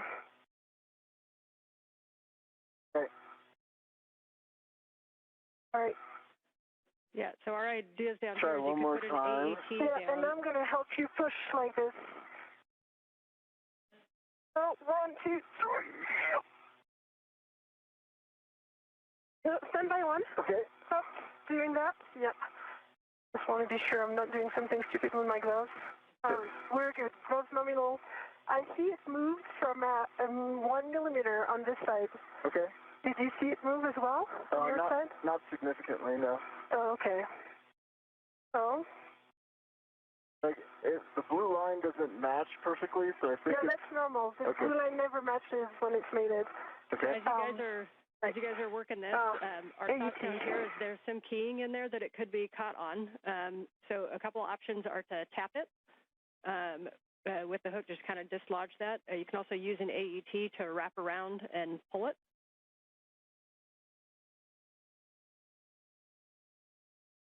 Do you think the night time would make it easier? Well, if we haven't gotten in 2 minutes, we will find out. Okay. Okay. So I don't have a red. Yeah, I do have this red. Okay. I'm going to use the AET from my mini workstation. Yeah, we do think the AET is going to be maybe a good option to try, wrap around and pull it. Copy.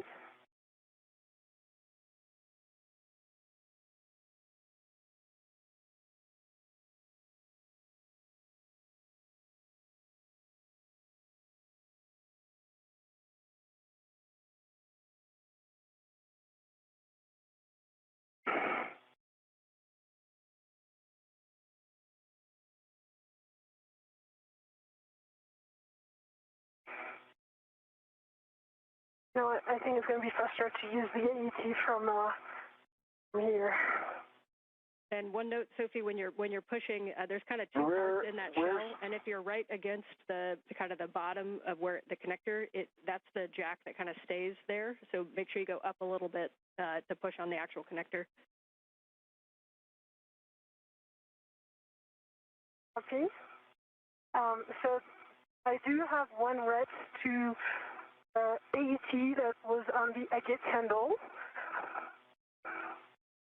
Okay, yeah, we can use that one and wrap it around. Just make sure you're not right at the base. You want to go up from the base so that you're on the actual connector.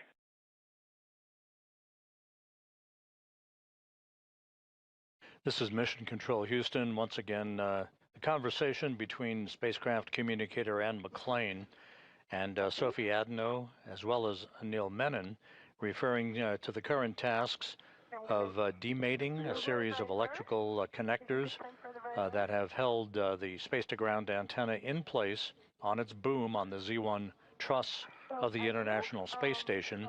This in preparation for the unbolting of a series of 4 bolts holding the antenna on the boom. That will be the final task in removing the failed space-to-ground antenna.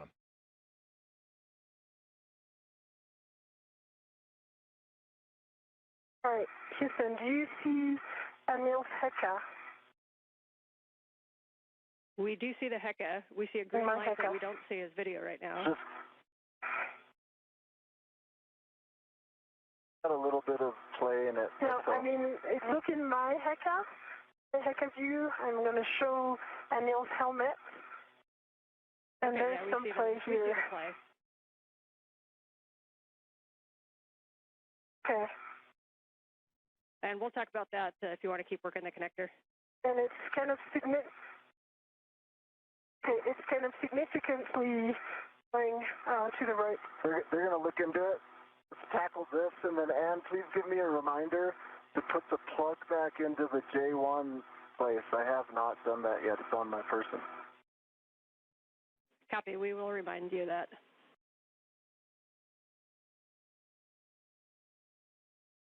All right, let's see if we can tackle this one. Yeah, I'm just removing the AET from the agate handle, but I don't know why it's a bit stuck right now. All right, while you do that, I'll put this plug in.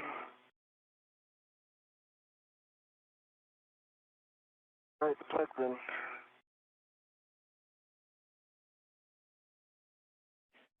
And you guys had mentioned it, but we want to make sure that handle is fully thrown aft, and that you didn't sense any damage or weird sensation when you moved that. Is that correct?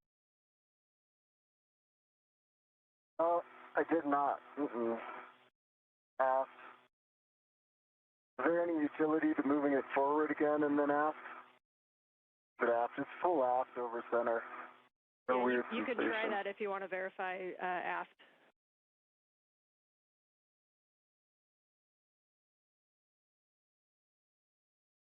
Okay, you have one AT, and this, it is still attached to the other part, so maybe we can use it like this. Okay, I'm going to put this waste tether here. Okay, so let me do it then. Okay, and for Sophie, for that AET, what we want you to do is wrap it around, not closest to where it connects, but a little bit up, sort of just below where you check over center, and then you want to try to pull that. Copy. And at the same time, Anil, if you want to check side loading, I know it's a smaller cable, but we'll just want to you know, if we can wiggle it while she pulls, we might be able to dislodge this. Okay. So around this place, do you see what I...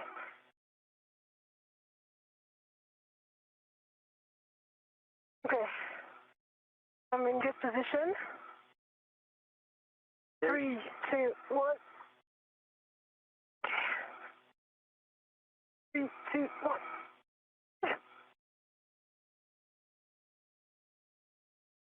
Okay. See if I can, Yeah, you do this and I do the... yeah, let's do that. Okay, we change this. Maybe it's going to be better for you to take this 2 sides. Okay, I've got it.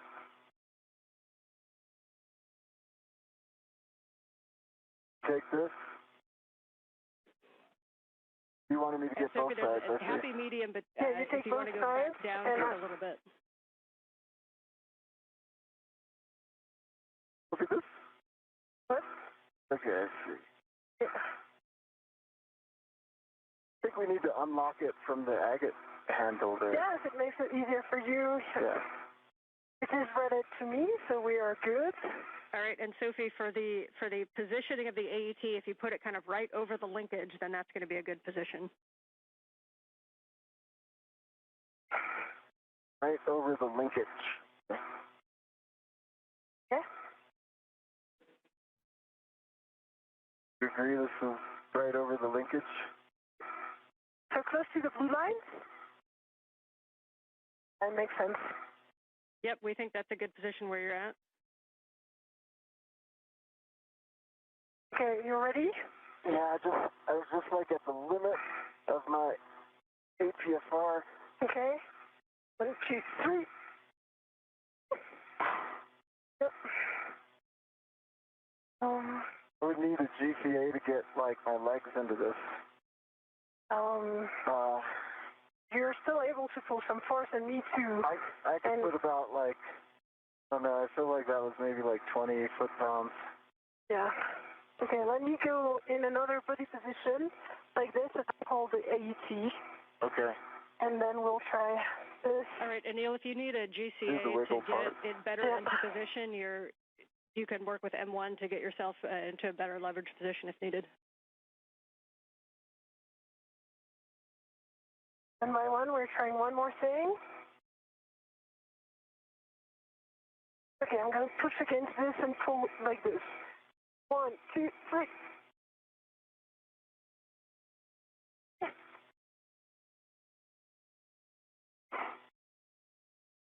All right. I feel like we tried to. I'm going to talk to M1 while you continue to work on that. We're good with that plan. Jessica, how copy? We are with you on 1 and no. Okay. Basically what I'm trying to go is head up about 30 centimeters. That should give me a better leverage position where I can use my legs to put some force into this. I've got very good clearance, body right, and from the agate handle I can lean back a little bit as you do that. Okay, maybe I can look a little bit as well. I tried again once and it didn't work. I'm going to pose right here.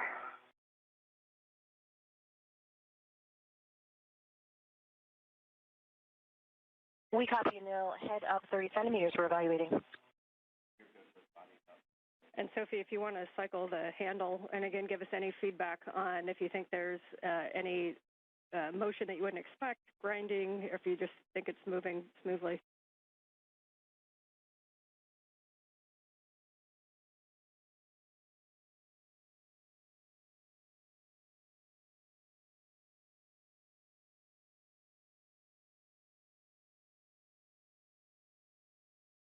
I know brakes are off. So, Just around.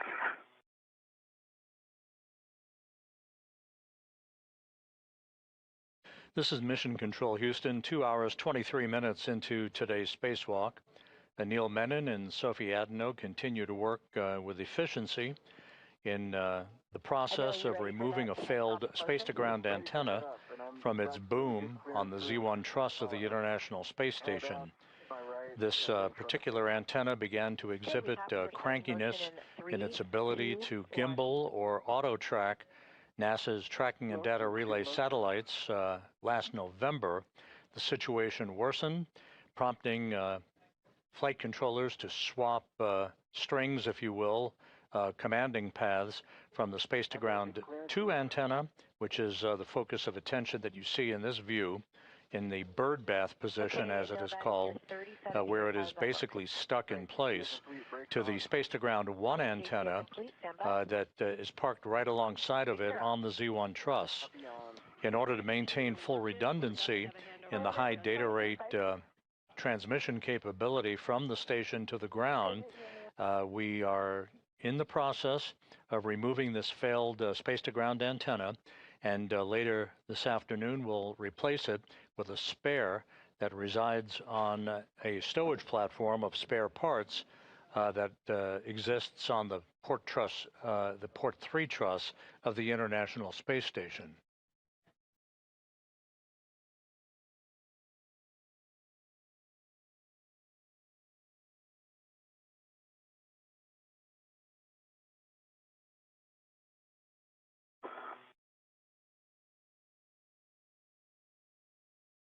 Okay, I'm going to do the pry technique as well as you pull. Okay.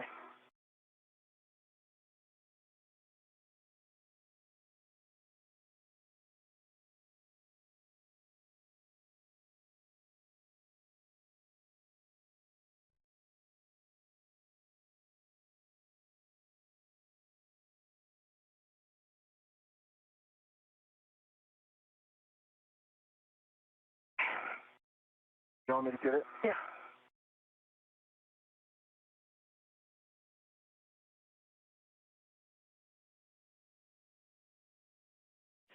One thought for the AET, if you hook it back to itself on the D-ring so that instead of two free ends, you form a loop, and then you can put your hand inside of that loop and you may be able to get more leverage on it.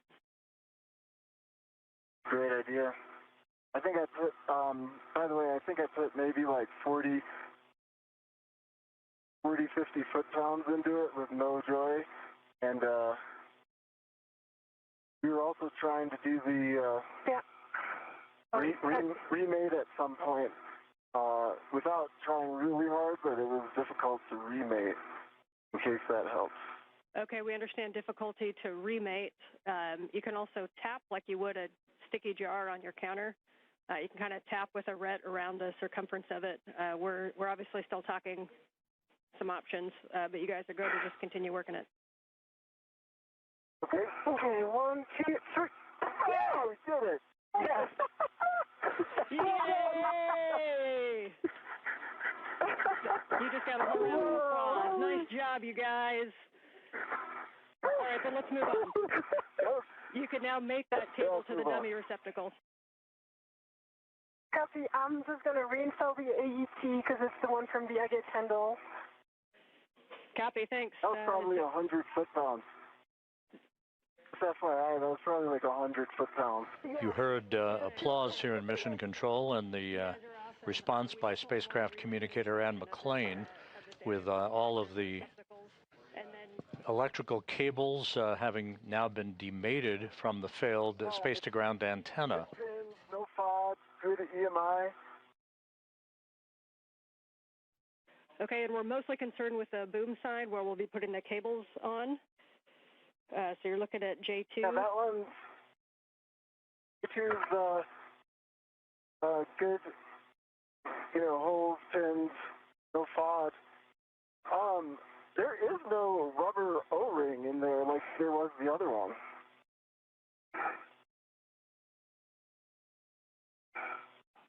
Okay, that's expected. So let's get that cable. Once you got a good inspection, you can connect P5 to J7, the dummy connector, and then the caps on the boom, both boom connectors, please. Okay, it's in the dummy connector. No, not yet. We're missing inside here. Yeah, we're missing like 5 millimeters. And is it okay if we leave it on the dummy connector with like maybe 5mm gap. Once these caps are placed on the dummy connectors for these electrical cables, Menon and Adenot will begin the work to release the torque on the 4 bolts that are actually holding the space-to-ground antenna onto its boom. They'll go in slow, deliberate fashion to release the bolts, approximately 8 turns per bolt. And that will fully release the space-to-ground antenna. Menon will haul that antenna over to a temporary parking place and ultimately onto external stowage platform number 3, where the replacement antenna, the spare, currently resides. Enough for the Astros? What's that? How many curveballs was that today? Enough. Okay, the cap is installed, and I release my wrench. And so, here's another one. I've got a free piece of sod right here. It is the, it's the, quarter turn fastener. It's in my hand. Okay, understand the quarter turn fastener is in your hand. Here. I have my trash bag right here. Okay. Let's take it and put it in. All right, going in. Gonna do this one carefully. Yeah. Okay. Okay, and yes, we can put that in a trash bag, and whenever you want to, you can also put that O-ring that you had before into a trash bag, and just beware of any sharp edges around where that broke off from. Okay. I think the O-ring is enjoying some mice on the AET of Anil. Yeah. I'm not sure it's worth putting into the trash bag. Yeah, I'll leave it on my AET. Yeah. Okay, 4 quarter turn fasteners. 4 quarter turn fasteners are on.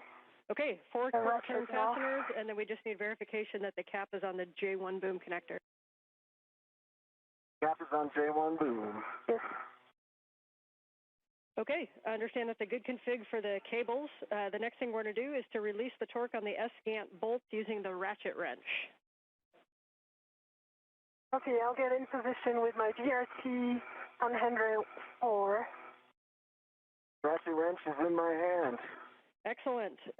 Reminder on the ratchet wrench and these bolts, you can go in any order to release the torque. We'll go in order to fully release, but you can release the torque less than 1 turn in any order, and this is where we want a slow ramp up of the torque. We don't want any impulses into it, so we need you to be like a nice human PGT and just slowly ramp up your torque to what you need to release the, just to release the bolt. We're going 1 turn? Less than 1 turn, so as soon as the bolt moves, you'll be good. Okay.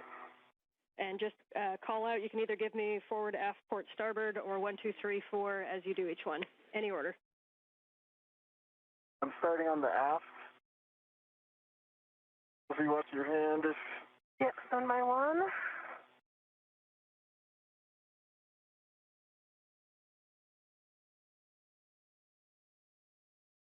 Quarter turn on the aft. I'm going to put in another quarter.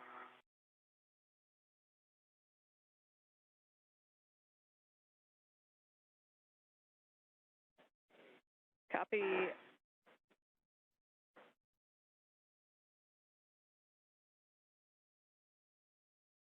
Another quarter turn on the aft, total of 1/2. I'm going to put in another quarter just because it does feel tight. Okay. We're okay with that on the aft. There's another quarter turn, so 3/4 turns. I'll stop there. Copy 3/4 turns on the aft bolt. I'm going to go the starboard bolt. Sophie, then I'll hand off to you, okay? Copy. I have good DRT stability.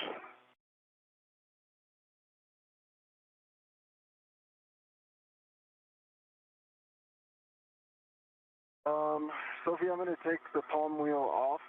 Interfering. Okay. Need help? I think I can do that. I've read it to it. Coming off.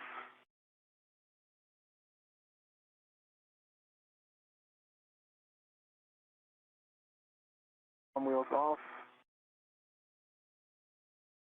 And for Anne, I just confirmed that I have no more tether on any of the Afghan side. I'm only tethered to the boom.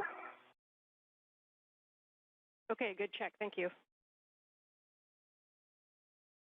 Quarter turn on starboard. Copy. Quarter turn on starboard. Bolt number 4. So if you're, are you going to be able to get both of those? For sure, number 1, and for 3, yes, I'll make it work. Okay. Quarter turn on starboard for a total of 1. I'm going to put in a little more, and then these are very tight bolts. Yeah, I see that, but you're putting a lot of force into these.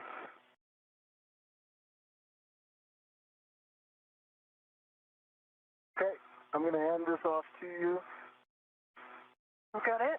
Question for you. If I'm going to get that bolt 2, yeah. I'm going to need to take out the GCA. Do you want to do both of those bolts, or do you want me to start talking to Jessica now? Bolt 3, sorry. Yeah, both 3. I think I'm going to be in good position to try. Okay, I'll stay here. Yeah.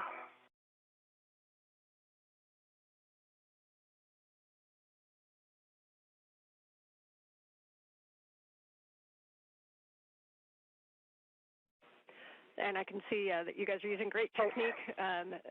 Just wanted to really make sure on all these bolts that the socket is fully engaged on the bolt head. You guys are doing it right, but just want you guys, asking you guys to do an extra check because these are the only bolts we have. I love the extra advice, Anne. Keep it coming. It's unexpectedly easy to do. It could have switched its rotation on the head, perhaps. Like it might be in ratchet off. You might want to just double check that you're ratcheting. Yeah.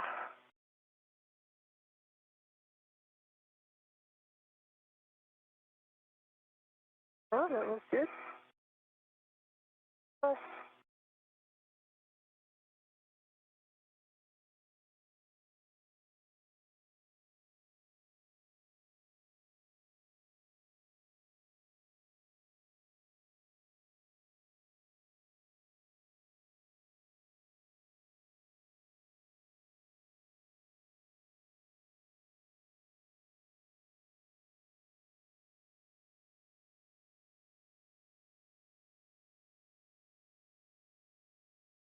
And just pull it towards me for lefty-loosey.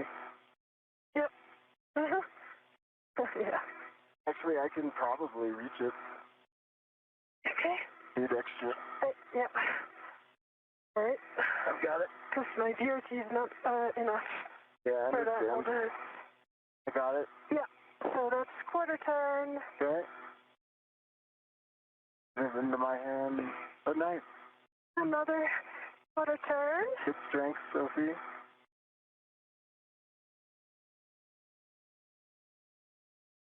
Okay, we're tracking the half turn. Yeah. And another quarter turn, so that was 3/4 turn on bolt 1. Copy 3/4 on bolt 1. The 1.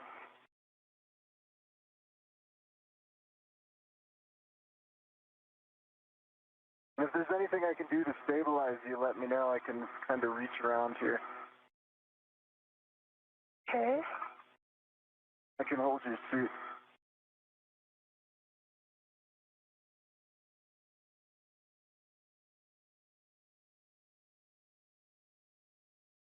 All right.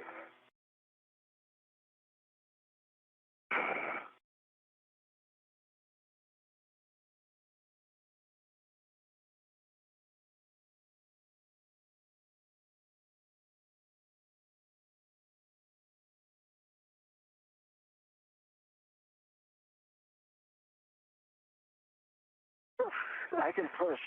Oh, yeah, got it. Okay. Yeah. All right, quarter turn. Nice teamwork, guys.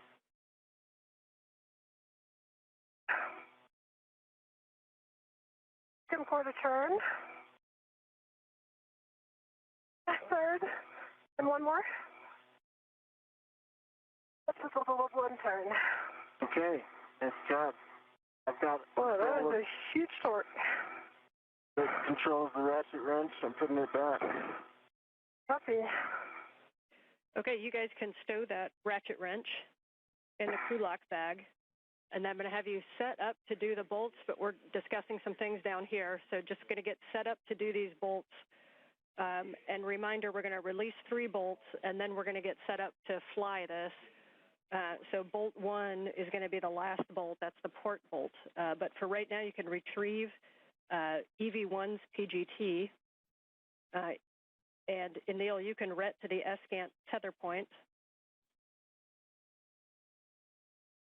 And once Sophie has Anil's PGT and you're retted, we're just going to hold here for a sec while we're talking. Copy.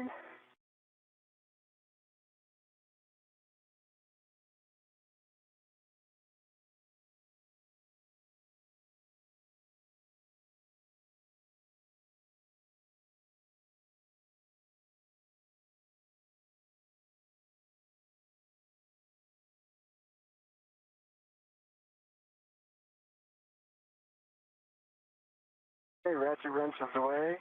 I heard ret to the tether point. I'm putting a ret down, Sophie.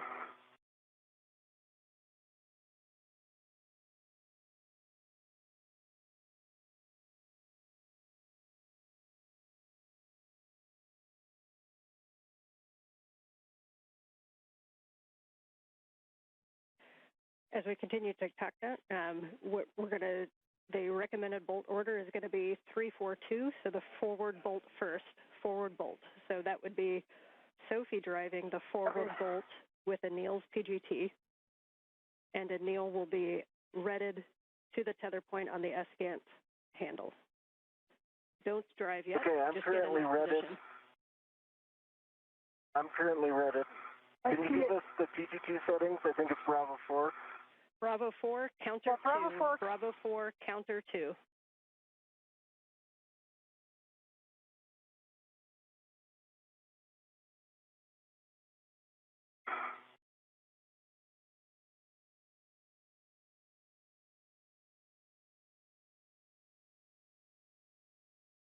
I've got a good body position for bolt number 3. I would like you to send it to me from the forward side. And we have a go to drive bolts for removal. So when you get into position on bolt number 3 with Bravo 4 counter 2, then we'll be releasing that bolt. I have control. You have control. Can you prepare the settings? Yes, Bravo 4, counterclockwise 2 set. Copy.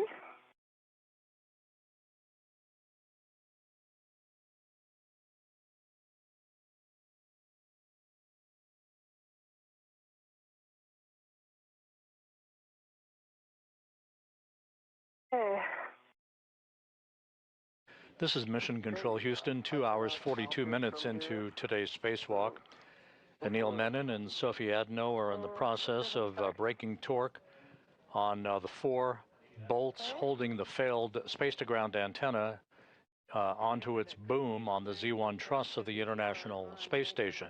You're go to drive, and we'll expect approximately 8 turns. The crew spent a little bit more time than had been planned in terms of installing locking pins, or gimbal locks as they are called, on the failed antenna so that no inadvertent motion of that antenna dish would occur during its transport to a parking location on the truss of the International Space Station. So we continue on with today's spacewalk, 2 hours 43 minutes into the 282nd spacewalk in support of space station assembly, maintenance, and upgrades. Okay, Cal Pass, 40 volts. I'm going to reset you to Bravo 4, counter 2.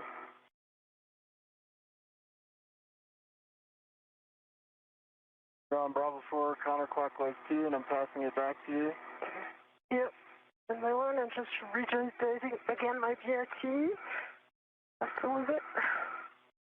Enjoy, I see you on the boat. Yeah. I'll help stabilize it here. I'm trying to move with it. Okay, I'll help you. Okay, there was 2 turns. Oh, and it's overcharged. Oh, okay. This is... Wait, that's my own. Okay, my left foot is on the map. You see that? Okay.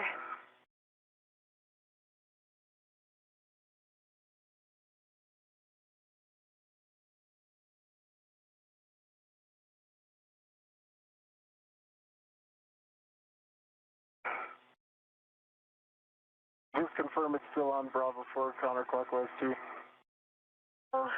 I'm here, I cannot see. I can see it from here. Okay. Yep. There you go.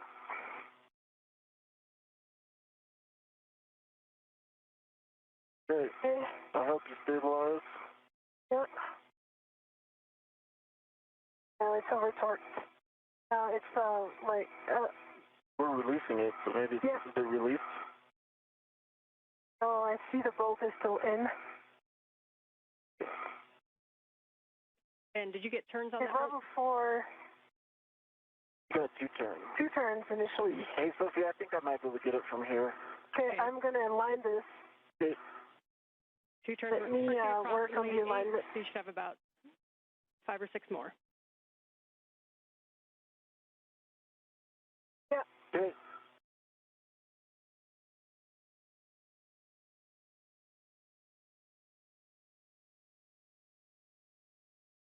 And it's not overcoming the torque. Copy that the PGT is not overcoming the torque. Yeah. And we are definitely on counterclockwise 2. Okay, we are going to need to grab the ratchet wrench again and try to release that torque. Copy. Copy.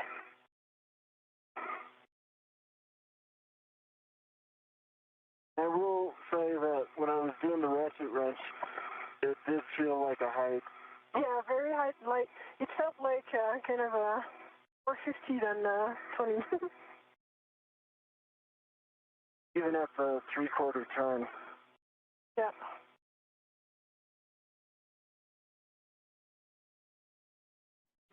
Yeah, we copy that it was a little bit of a higher running torque than inspected when you were doing the ratchet wrench. Sounds like a little bit of a sticky bolt. We can hit it with the ratchet wrench again.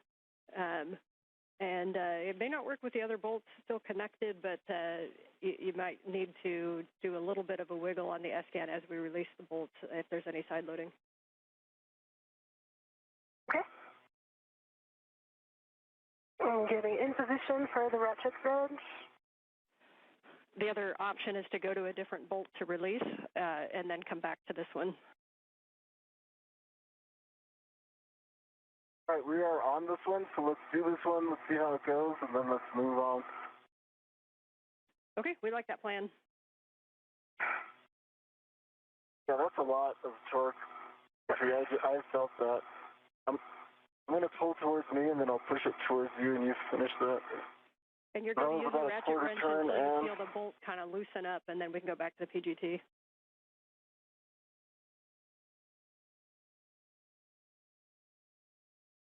Okay, that was another 1/4 turn. Another 1/4 turn. It's still very tight. Tracking an additional half turn.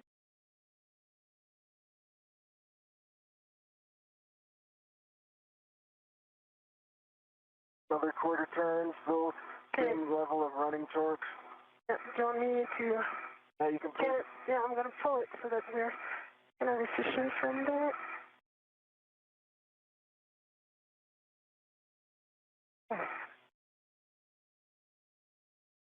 Are you still feeling the same running torque, Sophie? Okay, I did, still the same. I did a half turn. Okay, I'm going to give it to you. You start the 1/4, and I finish the half. Okay.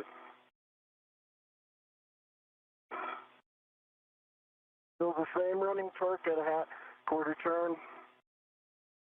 We copy. You want us to move on to another bolt? Okay. Or do you want us to keep working this one out? We're checking. You can continue to work while we're checking. Okay. Okay. Why don't you just do quarter turns if you have good leverage there? And we can also go on to a different bolt if this isn't going anywhere. Oh, it's easier now. Ratchet wrench is not the easiest to use. If you want to move to a different bolt and try the PGT, you can. That may free this one up a little.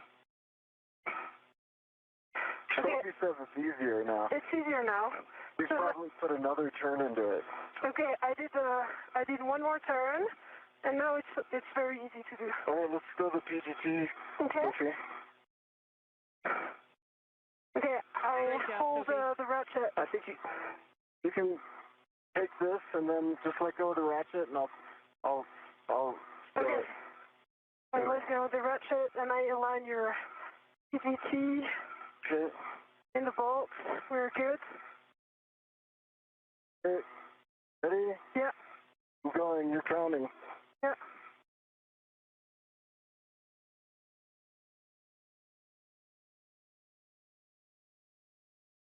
Felt it release. It's released.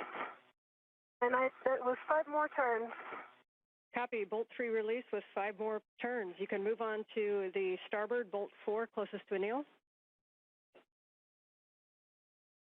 Okay, starboard bolt 4.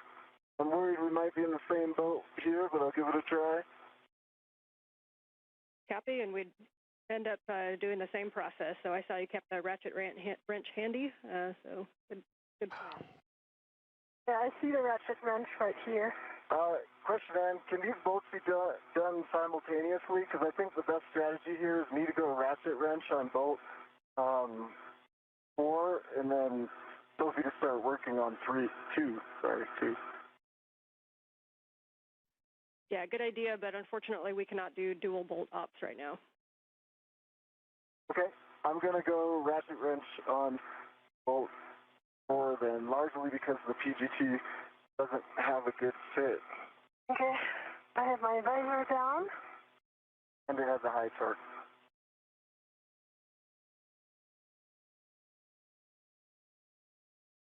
Yeah, we're good with that plan, Anil. Thanks.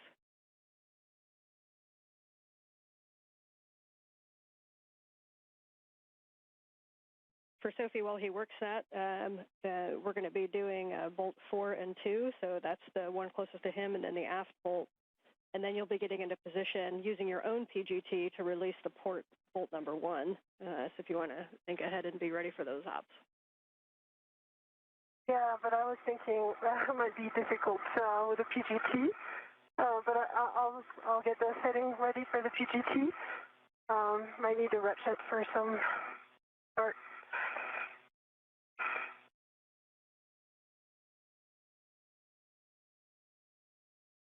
And yes, we concur. We'll see how these ones go if we expect to need the ratchet.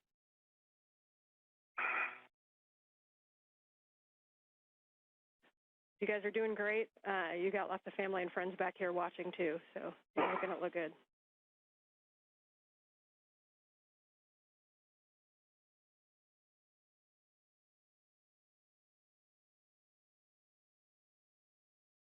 As we approach the 3-hour mark in today's spacewalk, Menon and Adenot continue to work in concert with one another on releasing the 4 bolts that are holding the failed space-to-ground antenna in place on its boom.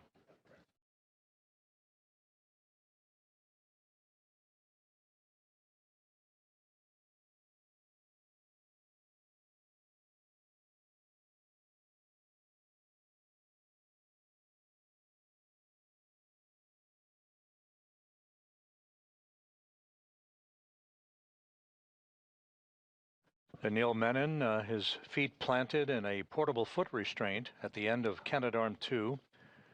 And in the foreground, that's Sophie Adenot as they continue to work on the final release of this failed space-to-ground antenna that began to show a degraded capability to track the tracking and data relay satellite system constellation back in November of last year. I'm still working on this one. It's still pretty high running charge.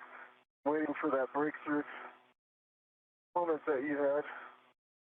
I've got Waiting in the wings is the spare space-to-ground antenna that is currently housed on a stowage platform on the P3 truss of the International Space Station. We're putting ARED to work. Oh, yeah.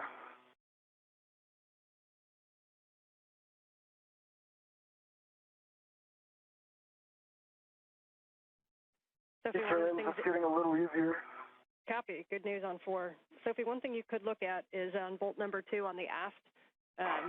We're not super positive on all the clearances with the PGT to that bolt. If you want to kind of take a look and see what you think, and when we get there, this is why we have things like the ERAD. Hopefully we don't need it, but if you want to just kind of do an evaluation on that bolt.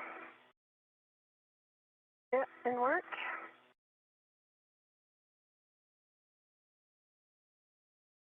Other turn into this. Copy, another turn into 4.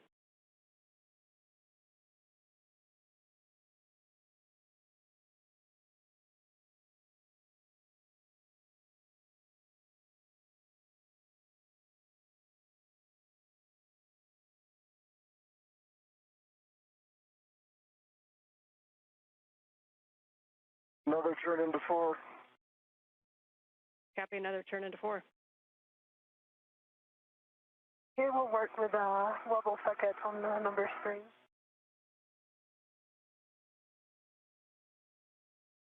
Another turn into 4. Copy.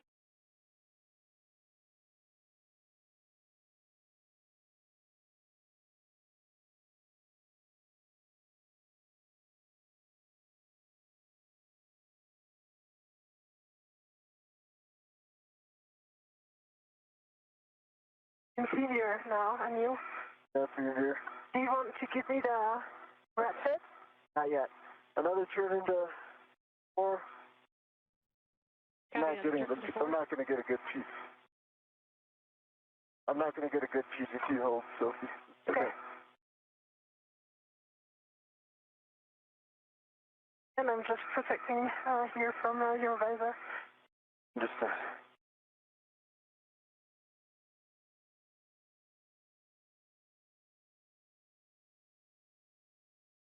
another turn into 4. We copy.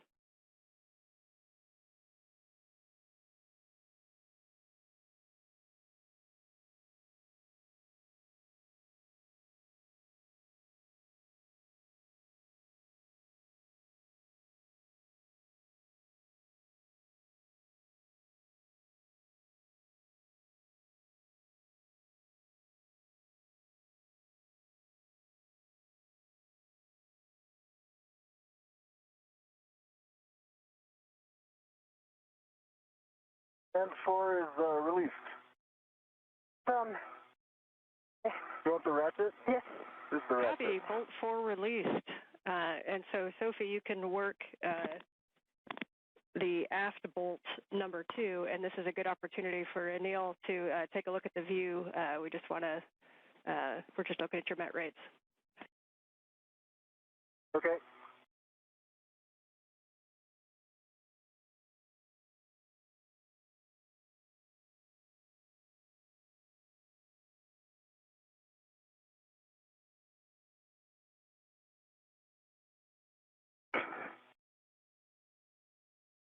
And Sophie, as you put torque into that bolt, just try to make sure that that 6-inch, that the wobble socket isn't too broken over.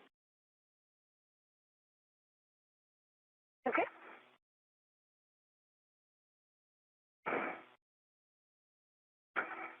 Okay, so we're coming the DRT force. You know, I could do this if I can get my met rates back under control. Yeah, I mean, I did like a tenth of a turn. Let me just change the orientation. I'll try another one.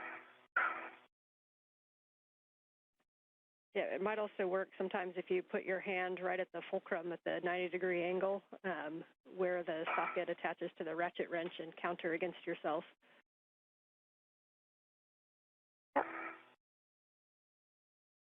Okay, I did a third of a turn. Okay. Quarter turn.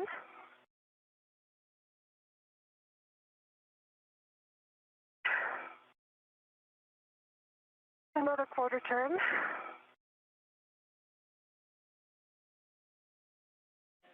Copy the quarter turns.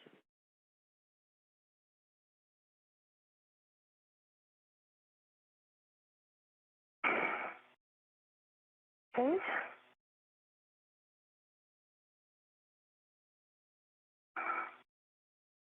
Another quarter turn. We copy. Good work. Is the running torque changed at all? A little bit. Okay. Or maybe not. And I do have a good purchase. If you think my net rate comes back to normal, you can tap me in. Okay. I'm not sure it's a good idea for me to grab the hit handle at this point, because soon we'll have only one bolt remaining, and not really like that. Okay, I have my hand on handrail 03F.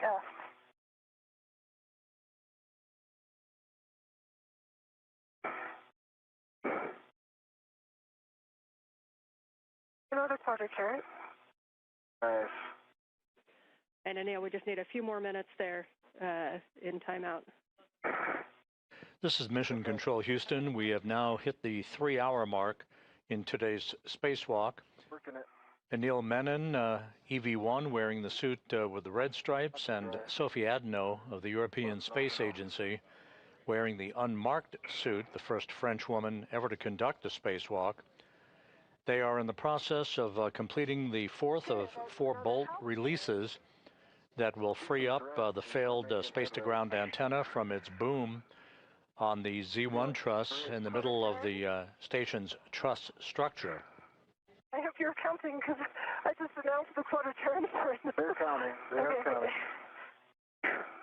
Keep doing it. All that A-red I see you doing. Crushing it.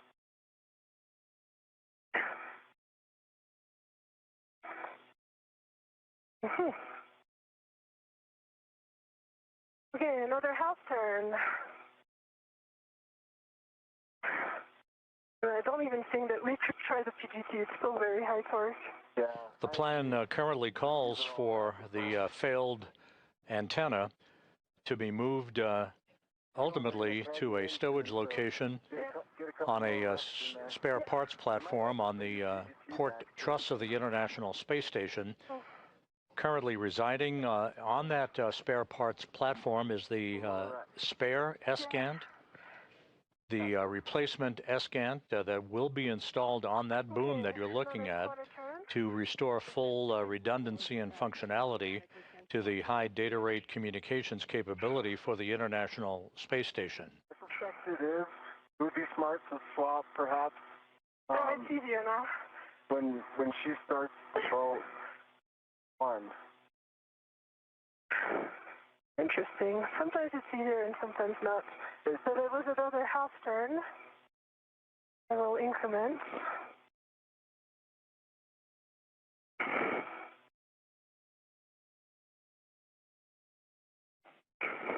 And just for you guys, when we do get to the PGT, we've been given a go to Bravo 7, so you will have some higher torque available.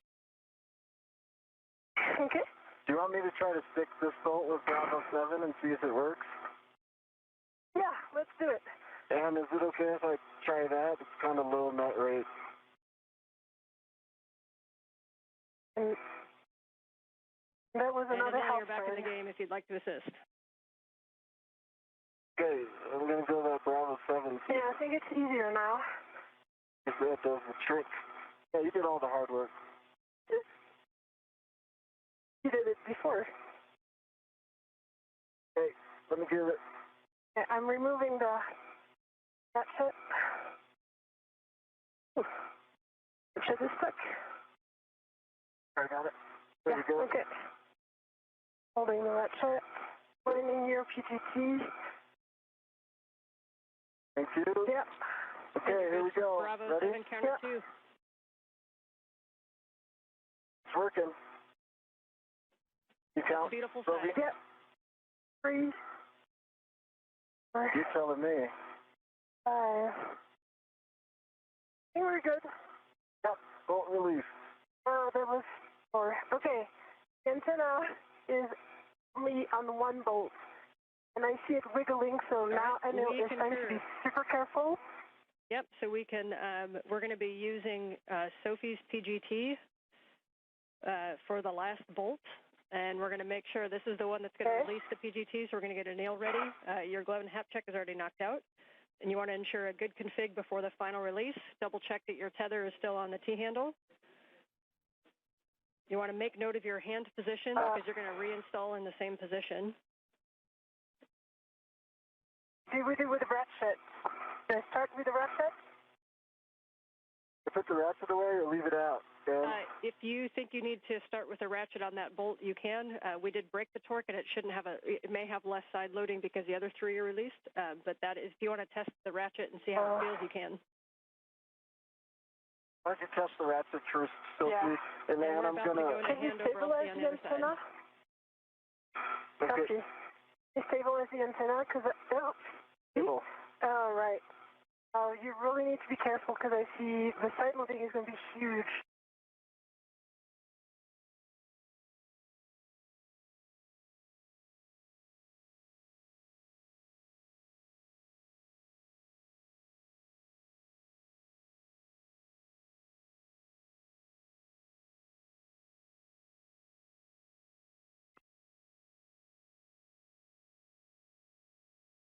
Easier?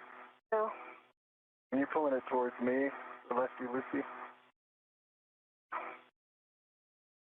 Distance. Don't know why.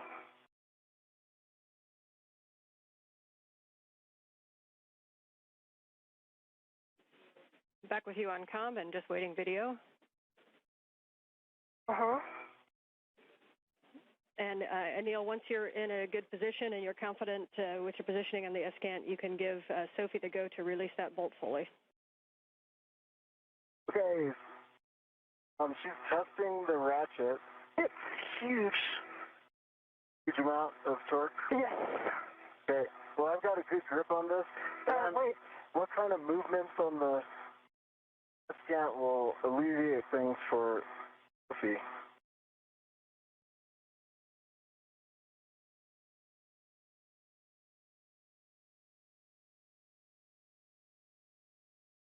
Okay, quarter turn. Just need to see, can you see the gap between the boom and the S-Gant? I can see the gap. Okay, so make sure this is 0. Okay. Quarter turn.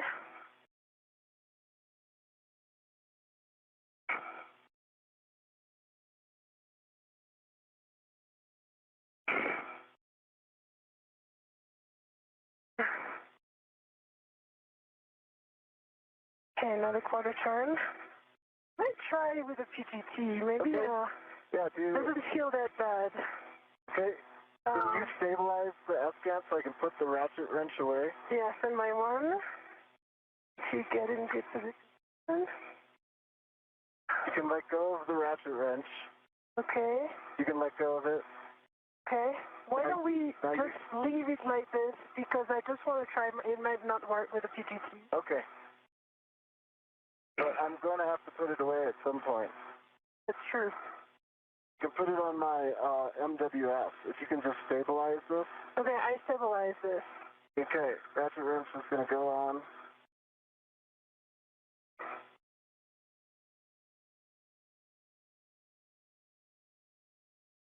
Okay, so my MWF. All right, I've got control of the S-Gant. You got control of the S-Gant, copy. Your goal for bolt 1. Ground concurs.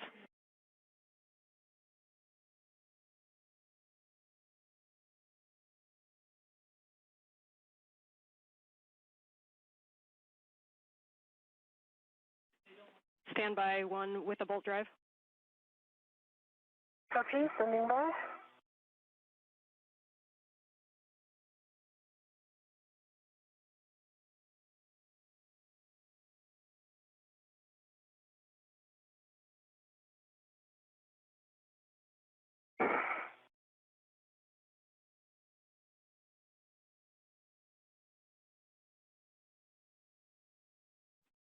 All right, some big picture words for you guys. First of all, Soph, I'm going to give you a task to work while I talk to you. So we're going to have you remove the ball stack mutt and the scoop from the aft gimbal lock. Copy. Okay, while you work that, we're looking at times. You guys are currently just over 3 hours of PET. We are going to go directly to a long-duration tie-down of this S-gant on the Z1 truss.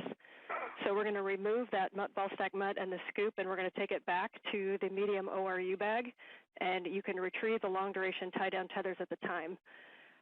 For Anil, we're wondering how you're feeling in the APFR. If after the handoff you think you'd be able to get in and out of the APFR easily to assist with Sophie.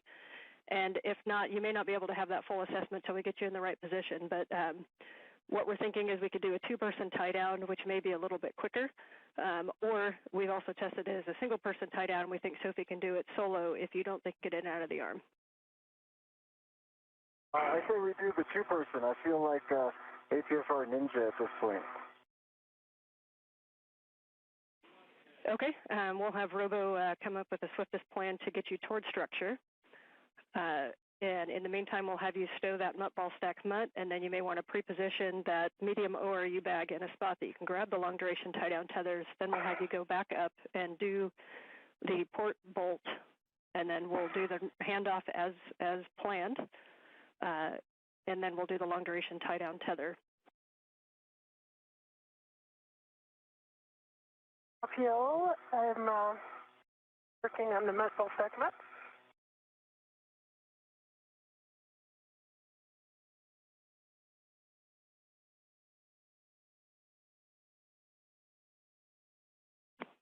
And Anil, what we think you're going to end up doing after handoff is that you'll be coming down the boom. So if you picture that the agate or the S-gant wasn't there, do you think you have a good access to get in and off of the arm?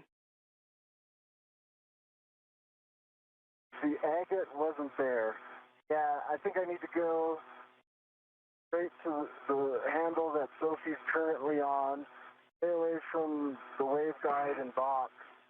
And then there's a handle right under that. Yeah, I think I can work my way down. Okay, we will work that after we get this handoff.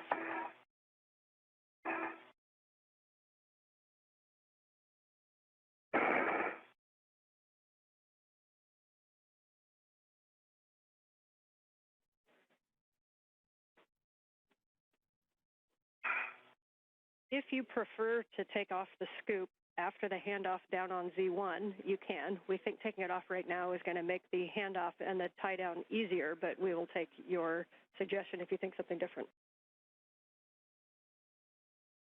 Your call, Sophie. ESS.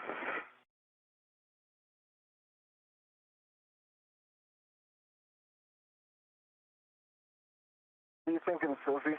Yeah, need you to stabilize the S-gant right now.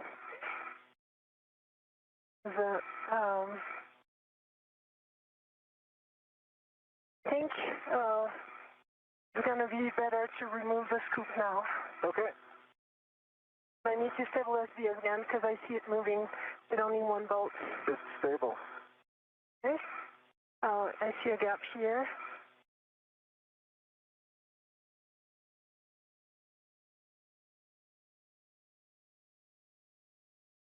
And you guys are working great together. So I know it wasn't what we wanted to go do this tie down, but we shall have a chance to get the good S-gant up there. So that is now the goal. So let's get this tie down knocked out as quick as it can. Sometimes an NVGL just eats your lunch, and that's what it did today. But we'll get this tie down, and then let's see if we can't get Cronus a good KU antenna with the new one. Copy, Ann. Appreciate the big picture words. Okay, I'm going down the boom. The module segment is... This is Mission Control Houston, 3 hours, 13 minutes into today's spacewalk. Just to recap the conversations between spacecraft communicator Ann McClain and the two spacewalkers, Anil Menon and Sophie Adenot. The current plan is once this final bolt holding the failed space-to-ground antenna in place that you see in this view, once that final bolt is released, this antenna will be removed from its boom, and it, instead of being transported back to the external stowage platform number 3 for a permanent installation, we now plan to do a long-duration tie-down, as it is called, using a series of tethers to tie the dish down and conserve time, since we're running behind the timeline at this point. The crew had been working right on the timeline until it ran into a series of slight delays with both the removal of electrical connectors from the failed dish, as well as the usual stubbornness of some of the bolts that are prone to being a bit bulky in thermal expansion and contraction conditions in the void of space. So we plan to remove this failed dish. That's the one on the left. The one on the right is SGANT number 1. That's the space-to-ground antenna that is functional and serving as the prime focus of communications capability, high data rate communications for the International Space Station.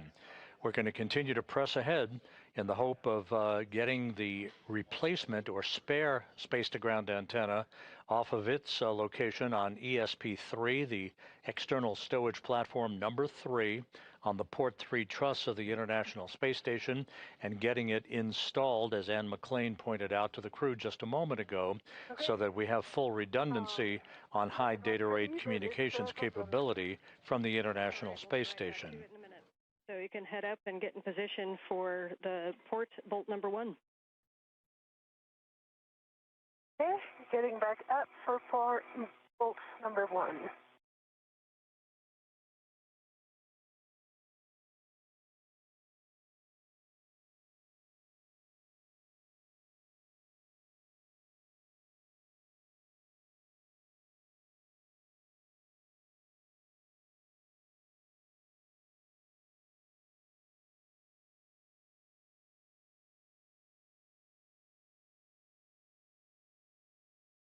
She's good for Bravo 7 there.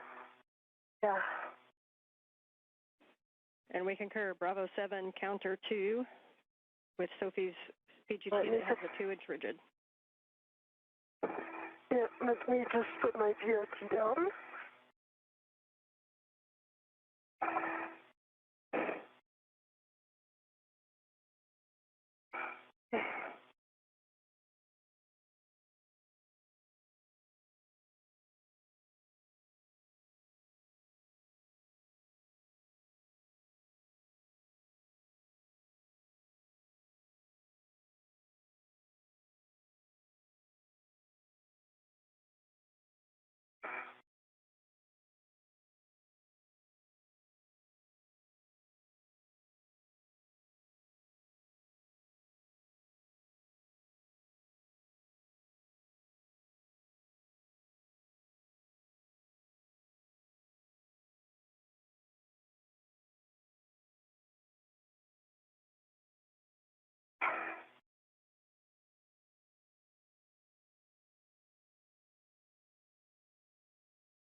Okay, pulling my VRT to my PTT.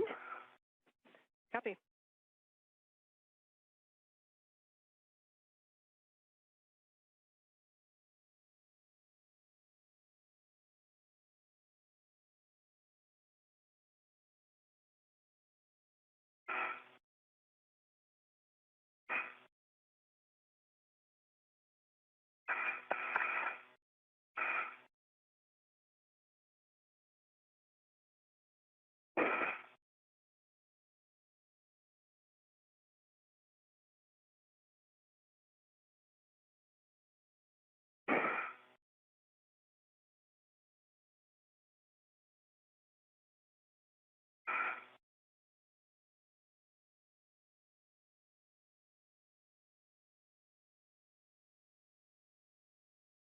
Checking the settings. Yep, and just doing a Bravo 7 counter 2. Please.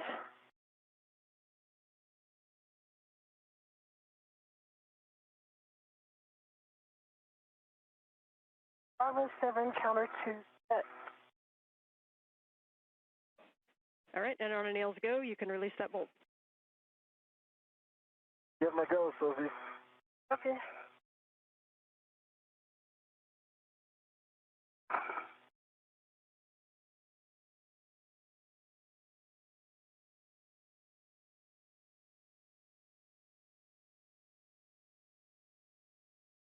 Need to change body position.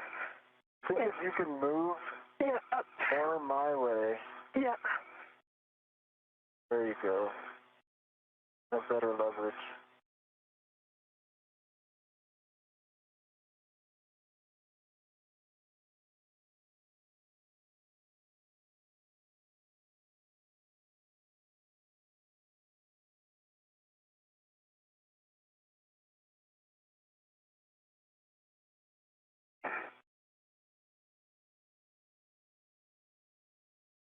Get seated.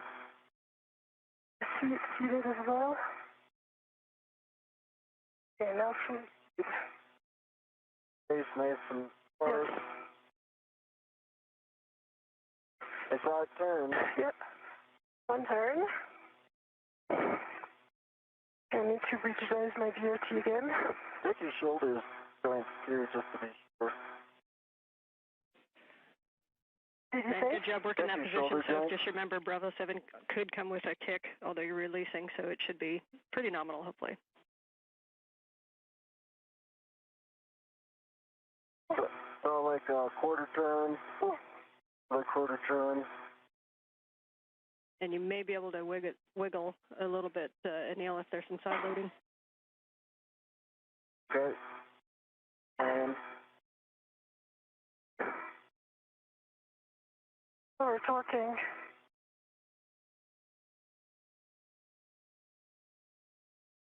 Okay.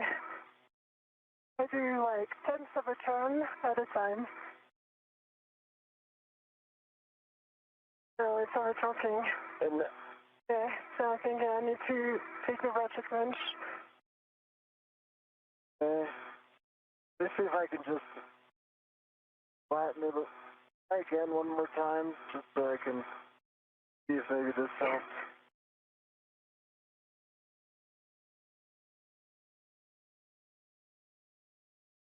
Yeah. Oh. I mean, I see the gap in the threading. Yeah, okay. Is that turning at all? This is Mission Control Houston. Just to recap, the two spacewalkers, Anil Menon and Sophie Adenot, continue to complete the steps to release the failed ESCANT, the failed space-to-ground antenna, from its boom on the D1 truss of the International Space Station. The current plan is, once that boom is freed from the antenna itself, the antenna then will be tied down on the truss itself rather than moved to a permanent stowage location. That will conserve time, since the crew took longer than expected in bolt and connector demating operations earlier in today's spacewalk. We are pressing ahead with every intention of removing the spare space-to-ground antenna from a stowage platform on the port 3 truss of the station and bringing it to that boom for its installation and the electrical and data connection hookup. And we're not seeing the socket move. We recommend going back to the ratchet wrench. Copy. Okay. So, Anil, standby 1, I'm starting my PGT. You're starting your PGT. And am I good to just get the ratchet wrench with this one bolt and we both let go of the ESCANT?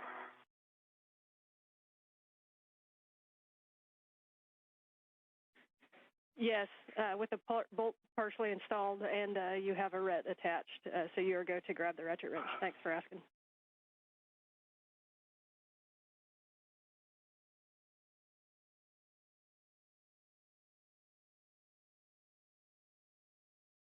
Sophie, so here's the plan. You're going to ret to this thing, then release my ret back to me, okay? My one, copy.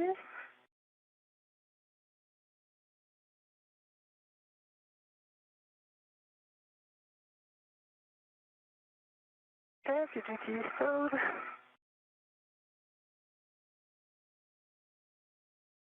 Throw a ret on it. Uh-huh.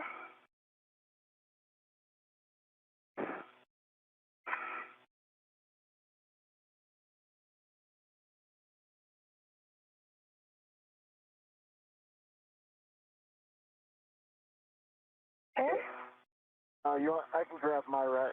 Okay, I'm sending this back to you. Okay. The ret is off. It's your ratchet wrench. Copy. Let me just put this stuff away, and I'll be see you in a moment. Yeah.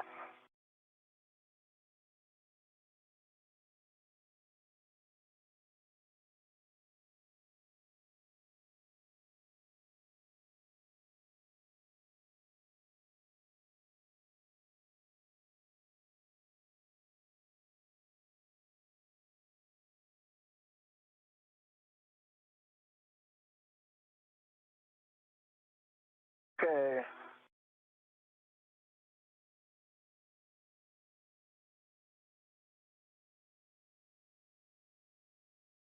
I've got my hands on the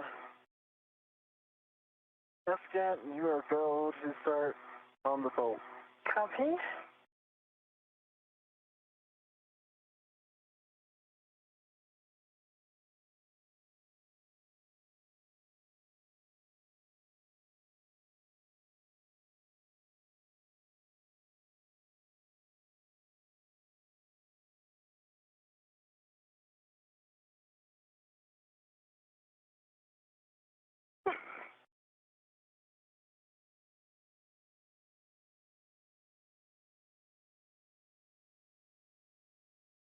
I see it turning.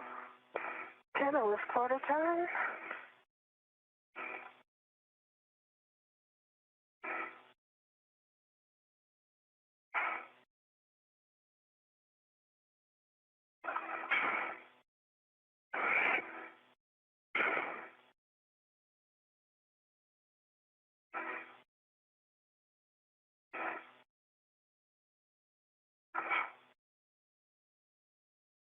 So another quarter turn.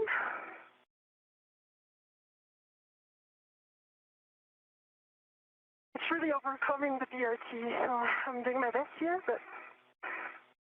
Doing great, Sophie. See it turning, that's the goal. Okay, we got it. Nicely done, Sophie. We like that bolt moving. Here comes an S-scan.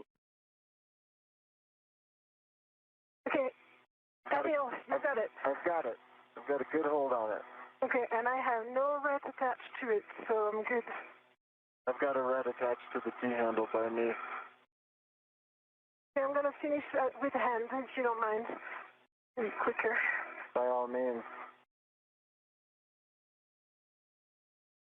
I think you can get the PGT quickly as well. You could consider that. Yeah, I would. You're right.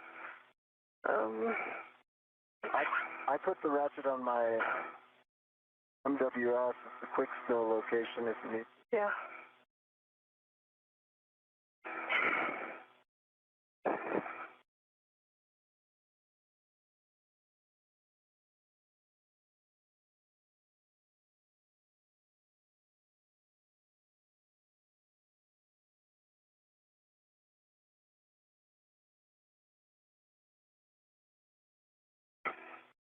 Okay, I've got the ratchet wrench on my MWS and retrieving the PGT.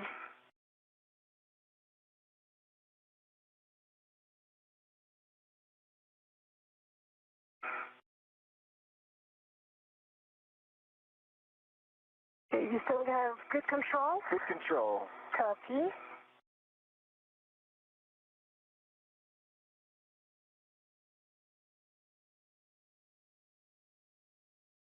You're Yeah. turning. Turning. Okay, false release. See it release. Copy, Okay, you're volt ready? release. I'm ready. Removing the PGT.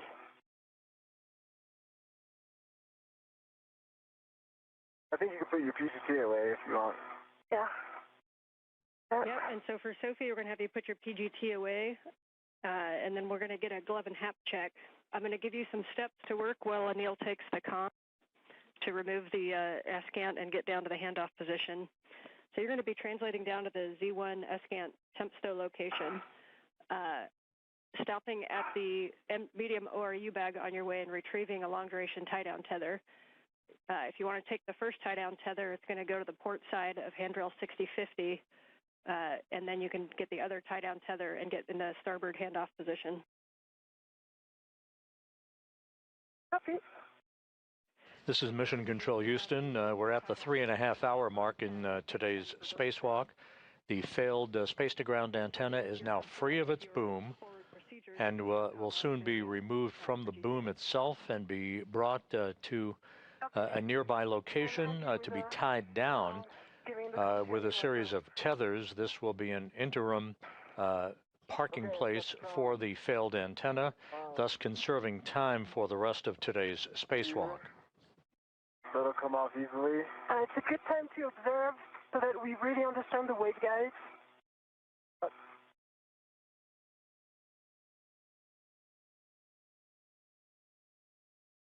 Was there more, Sophie?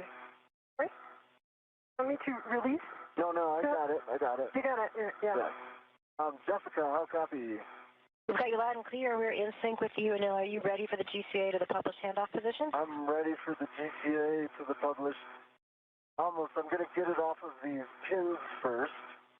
Yeah, I see the pins here. It's, okay. So rotate towards, forward. Towards your feet. Yep, that's it. Okay, I've got it. You got it? Free, and Jessica, I'm ready for that GCA. We copy. We're getting set up for that. Brakes are coming off. Copy off.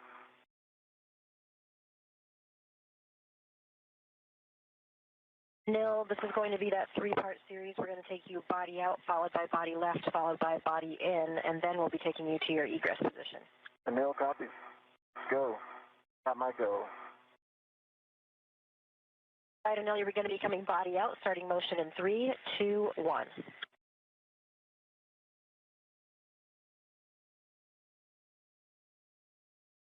Okay, I've got it clear of the boom and very stable. Feel very comfortable with it now. Sophie, you're going to translate to the medium ORU bag and retrieve 2 long-duration tie-down tethers. Mark.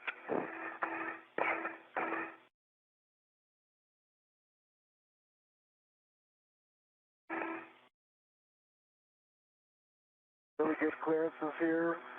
Jessica, clearly getting better. I've got good control of the SCAN. Copy and concur. All clearances are improving.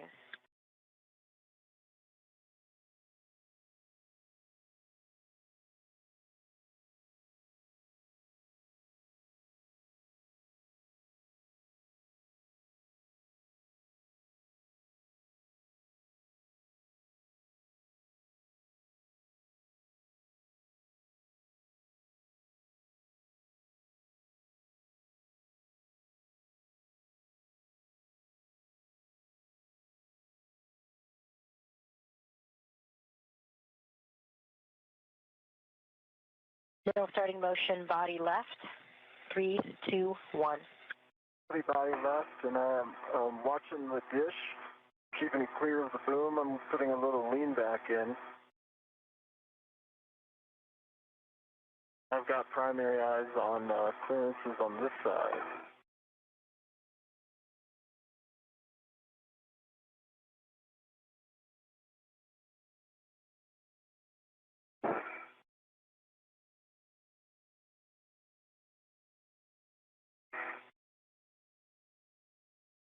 I've got a good meter dish to boom.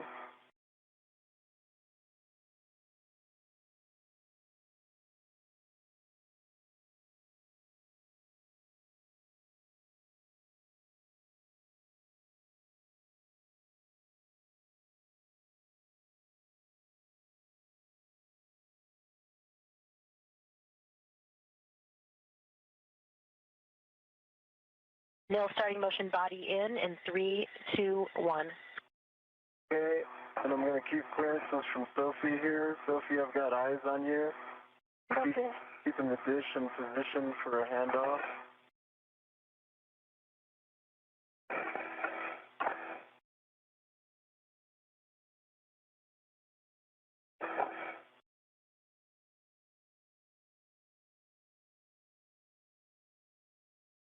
I'm right off your right shoulder, Sophie. I got a meter distance from you. Okay.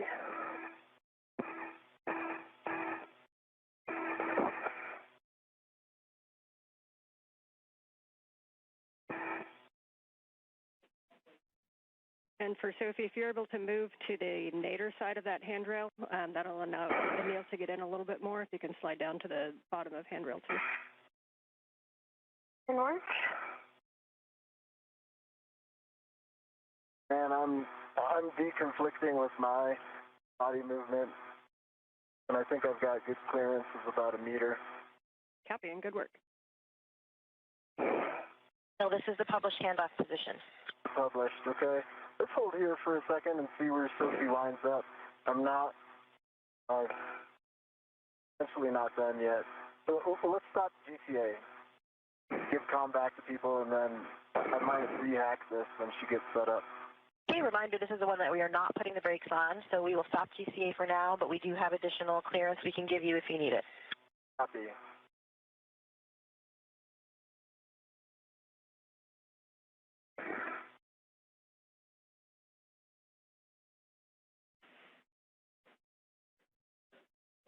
Okay, and for Sophie, we'll just be retrieving those 2 long-duration tie-down tethers and moving to the base of Z1.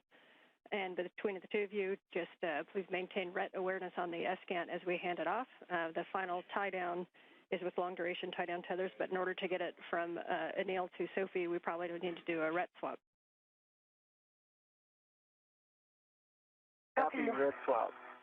I also need to do a RET swap from the...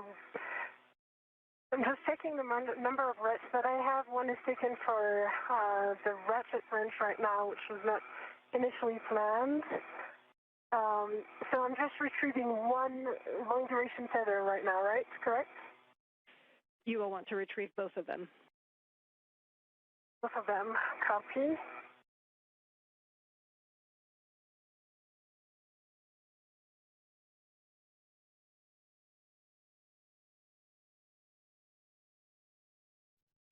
If you need an additional RET, you could always move the ratchet wrench onto an AET.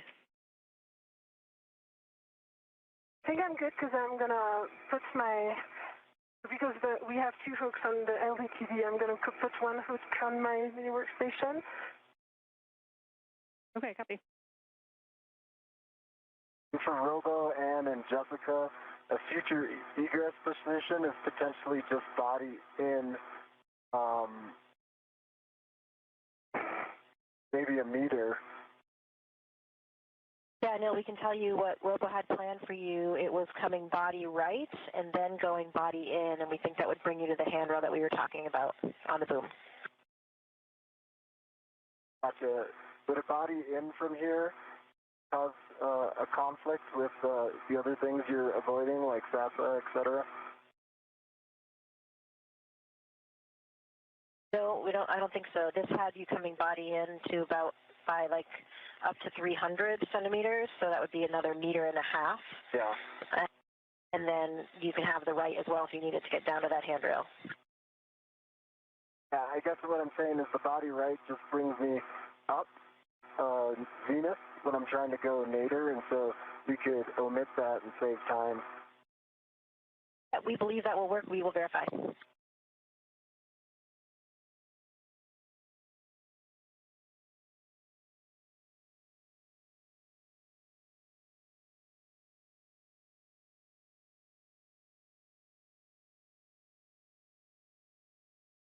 Okay, 1 is retrieved and is on my mini workstation, working on the second one. Copy.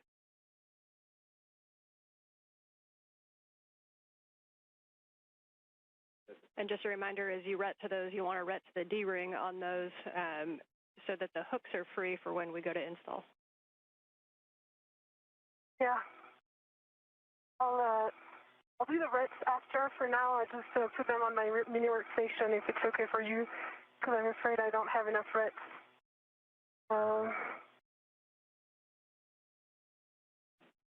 Copy. And reminder, another option you can use is you can take a long duration tie-down tether hook, and you can hook that directly to one of your wing tabs on your mini workstation and not use a ret at all.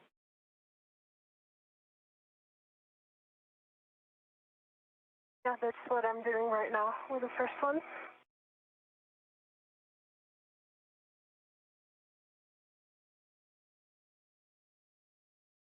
And Anil, we do want to bring you body right first because of the clearance from the tip boom with the SASA. And I also think you're at a little bit of an angle, maybe more than you realize, the way the arm is configured. I think that bringing you body right and then in will get you to that handrail. All right, that works for me. Okay, copy. We can try it, and then we can always get you where you need if that is not the right position.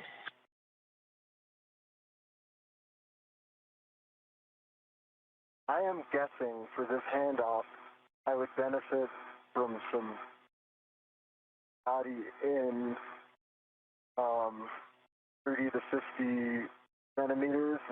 Can you do a little quick analysis of that while we're waiting? I can tell you that we can definitely give you at least 25. Okay.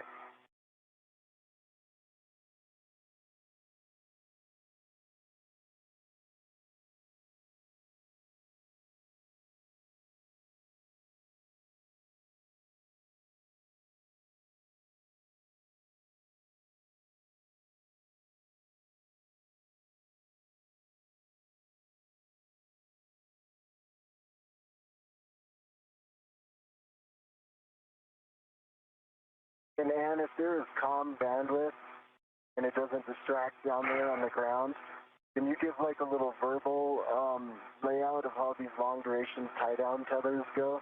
I know you said the cup page, but just so I have a mental picture. Yes, absolutely. We have a handover in 20 seconds, and on the other side, I will give you that that overview. If you're looking at the picture, I will talk you through that picture. I won't be able to see the picture. I got my hands full. Okay, I'll be able to describe it to you, Anil.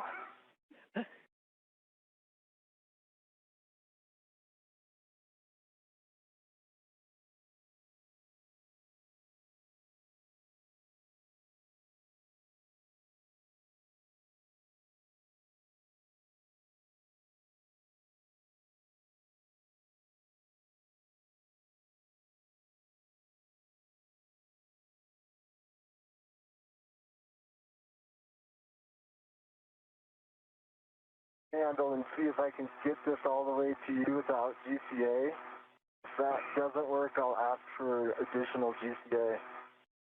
Okay. Okay, we are back with you on comm, not on video yet, so we can't see where you're at. So, Sophie, if you're ready for your Net 6, just call them out. Otherwise, I'll talk you through what this tie-down is going to look like.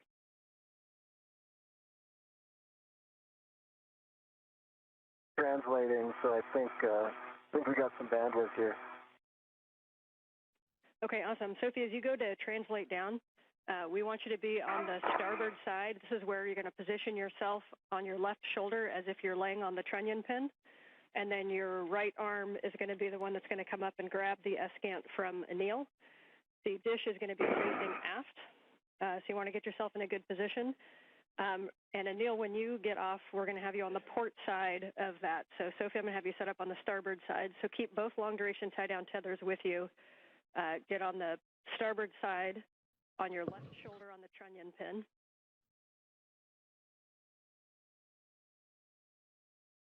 Copy, in work.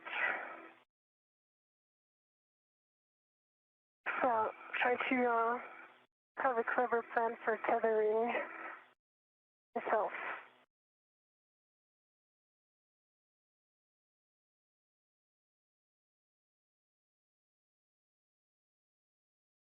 Yeah, I'm going to put this here.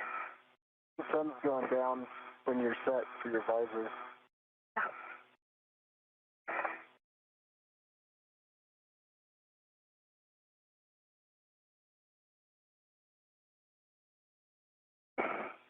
Actually, Jessica, I have a feeling I'm going to be able to get this to Sophie without GCA. Okay, we copy. Yeah, we see you kind of maneuvering it a little bit, and it won't be a big deal to give you that little bit extra if you need it, so don't hesitate to ask if you need it. And Sophie, as you get set up in position, don't worry too much about the configuration of the long-duration tie-down tethers quite yet. Once Anil gets down there and we have both hands on him, we will work those. What you do probably want to grab is a RET from your mini workstation to be able to RET to the S-scan for handoff. Copy.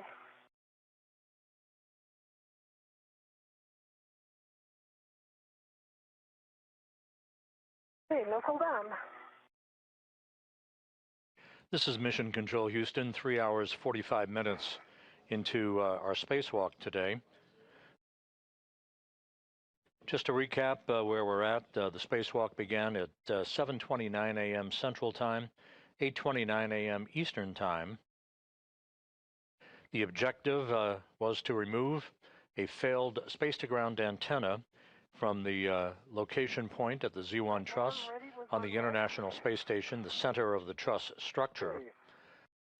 It began to exhibit degraded performance back in November of last year, and its swiveling or gimbling capability was reduced so significantly that we had to move to a backup antenna. They come in pairs. They reside side by side on the Z1 truss. The antenna in question has now been removed from its boom. That's ESCANT number 2. ESCANT number 1 remains an operational antenna to provide high data rate communications capability from the station to ground controllers throughout the world.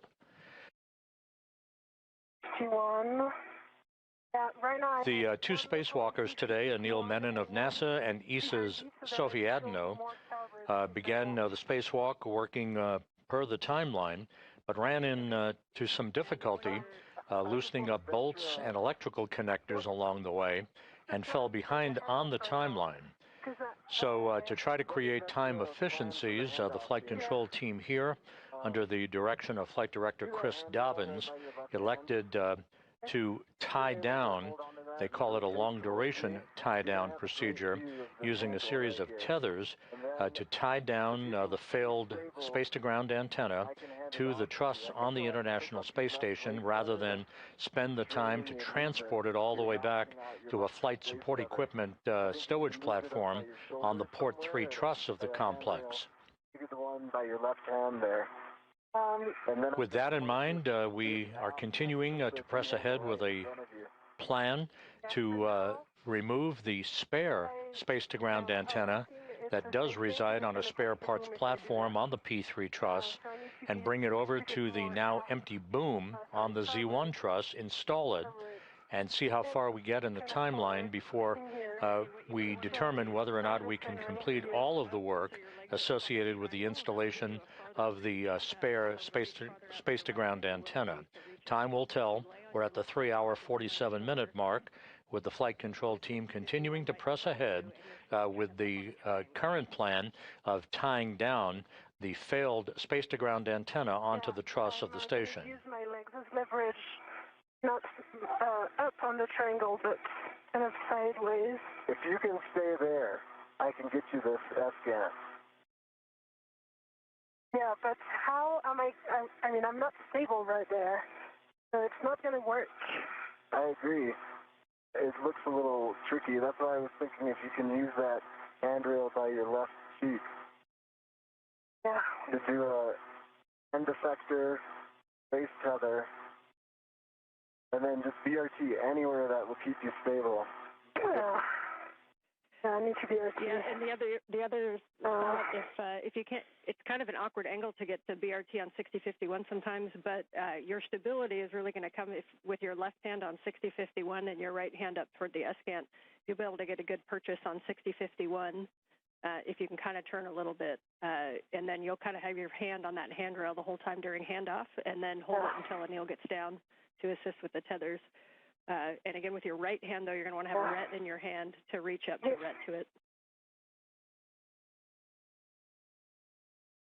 Yeah, the red is already on it, so we're good. But I think we made a mistake of taking the metal segment on just to help stabilize.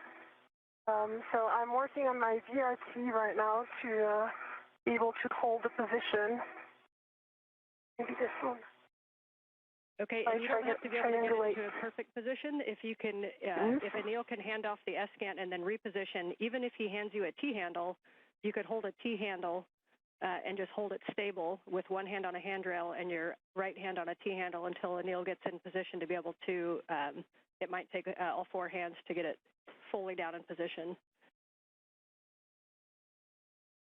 Yeah, so this is what I'm... Break, Sophie, can you double check to see if that ret that you've attached to the T-handle is locked or unlocked? I feel like it might be locked. Oh, that's a good point. It just locked on against the structure. All right, so now I think I'm in a good position now. I have good hand on this trunnion thing. The ret is unlocked. And so I'm going to be able to use the T-handle here. Is that what we want, Fred? Yeah, like there's the T-handle. Yeah, wait a second. The red is... And then you come after right away. Is that correct? And I'm coming, yes. Okay. Okay. Do you have control of it? I have control. I'm releasing my ret. Copy. Really nicely done on the handoff in good position, Sophie. If you're stable there, then we'll hand Anil the comms to talk to the crew inside and get in a position for egress. Okay, Sophie, you have full control of this. Do you want me to help you move this a little bit? Or do you want to just keep it there? Keep it there. Okay, Jessica, how copy? Got you loud and clear, Anil. This first motion is going to be body right. And can you verify that the antenna itself is clear enough from you for that? I'm clear for body right, and I can gently touch the antenna to ensure it's clear. Okay, copy.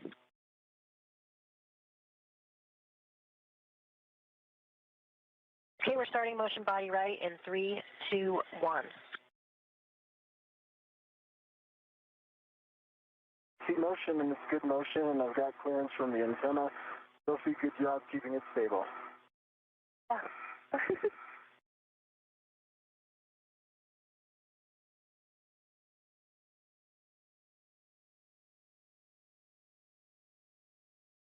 All right, Anil, now we're going to start that motion body in 3, 2, 1. Stop 1 second. Stopping motion. Sophie, if I go body in, I'm going to hit this antenna. Are you able to bring it towards you? Like this? I think it's the limit because otherwise I'm close to the trunnion pin right now. Okay. Jessica, can we go body right 20 more centimeters? Stand by.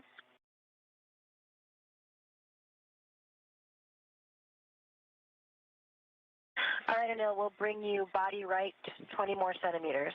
3, 2, 1. Good motion, good motion.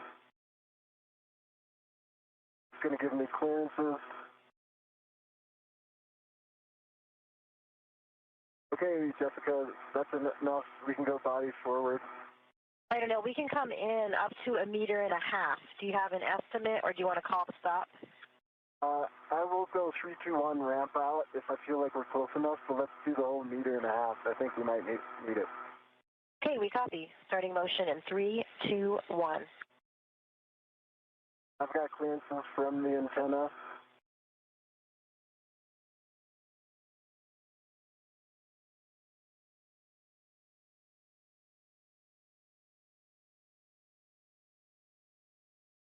I got good clearances from the antenna, and I'm watching my crew lock bag as well.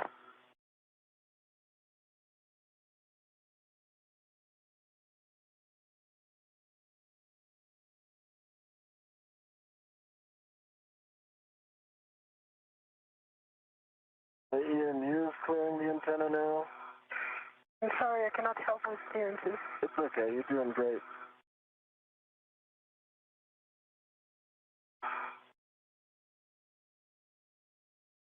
Half a meter remaining. See, my crew lock bag is clear of the antenna.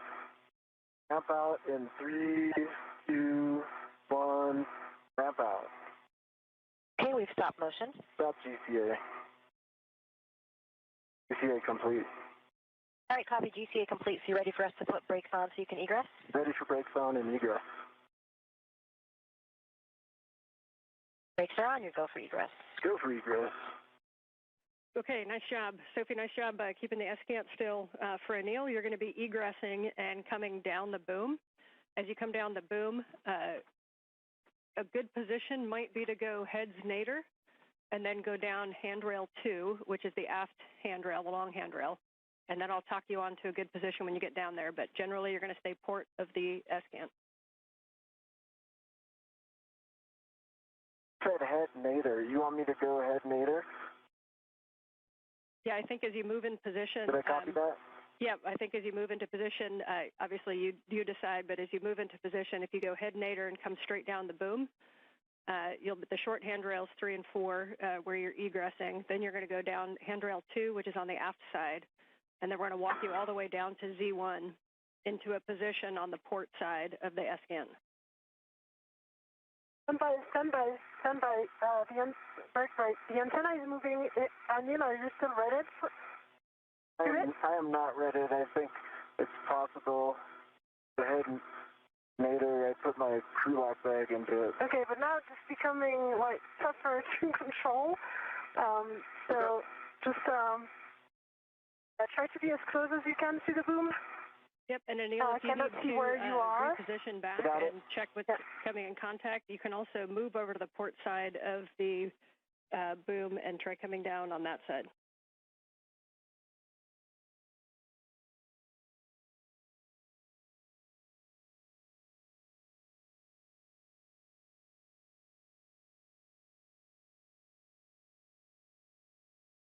Oh, I see. I think it was your crew lock bag. Yeah, I think it was the crew lock bag. Okay. I think I just have to go feet nadir to avoid it.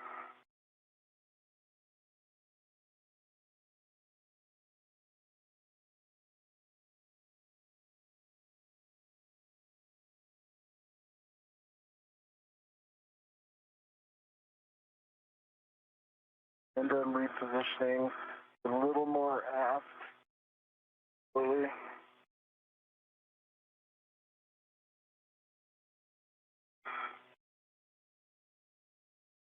All right, nice job on getting off the arm there, I've Neil. got good eyes on everything.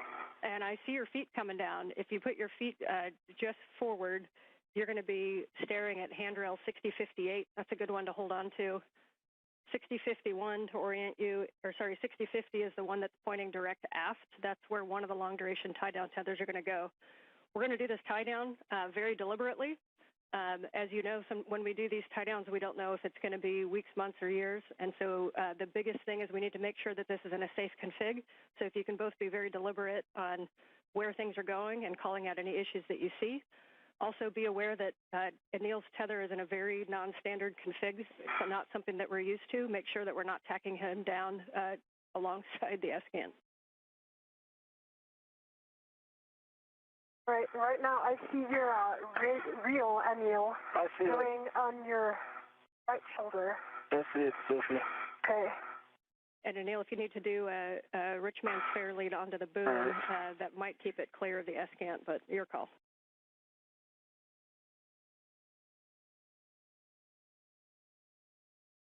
I see what you're saying.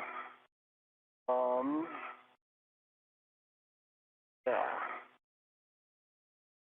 Or if you want to do a 4-man fair lead, you see on your left shoulder there is VH36, and then right. I got it fixed right now. Well, you are at yeah. So break, go for it. All right, Anil, that's a good handrail to come down on. Again. Okay, so as you get into position, you're going to have a lot of room to just kind of keep your feet On the port side, just take a double check of your crew lock bag, make sure that's not going to get in the way. I'll talk you through the tethers one by one, but big picture, we're going to have the dish is going to be facing aft. We're going to put one tether is going to go from Anil to Sophie wrapped around a handrail and back to Anil to clip, and then we're going to put a second long-duration tie-down tether down by the agate handrails. So for Anil, when you're ready to get into a position, I'm going to have you holding on to handrail 6050, which is the aft-facing handrail that's just over the lip to your right side. In front of my eyes. Okay, I see it. Going down there, I'm gonna... Yeah. I need to relocate my... Yeah, and we need to have a plan for... This is Mission Control Houston. We have now reached the 4-hour mark in today's spacewalk by Anil Menon and Sophie Adenot. They are in the process of conducting what is called a long-duration tie-down of the failed space-to-ground antenna that was removed from its boom on the Z1 truss a short time ago. This will ensure that the failed antenna is in a safe configuration for some period of time until it can be dispositioned to be installed on a stowage platform on the Port 3 truss of the International Space Station. Meanwhile, flight controllers here under the direction of Chris Dobbins currently evaluating the time remaining in today's spacewalk in order to determine whether or not we address the spare space-to-ground antenna and whether time permits its installation into the now empty boom on the Z1 truss. Over the edge is 6050.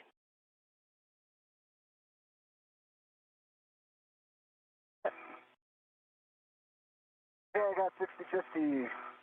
Phenomenal. Right in front of you, there's a long-duration tie-down tether on Sophie's MWS. We need to grab one hook of either of those, and that hook is going to go to the wine glass stanchion on your side, Anil, of that 6050. Right. So if I could give you some advice, no, take the one that is attached to the hook, like the one that is closest to the trunnion. I'm going to take them. You want me to take this one? Yeah. Right here? Yeah, this one. Okay.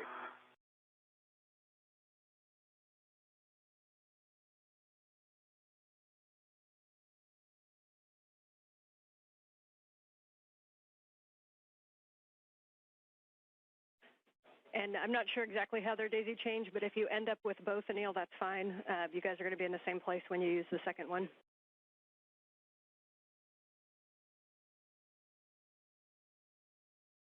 So he has one hook.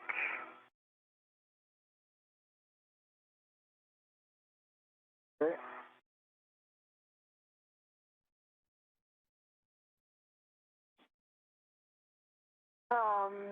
Yeah, so you need to put it on your right.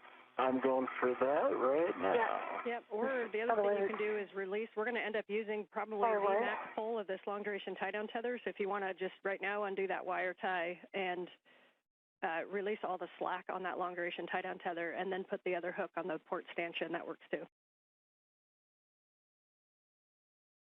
I'd rather give some leeway between Anil and I, just because with the antenna it's kind of tricky. Okay, yep, however you guys like to do it.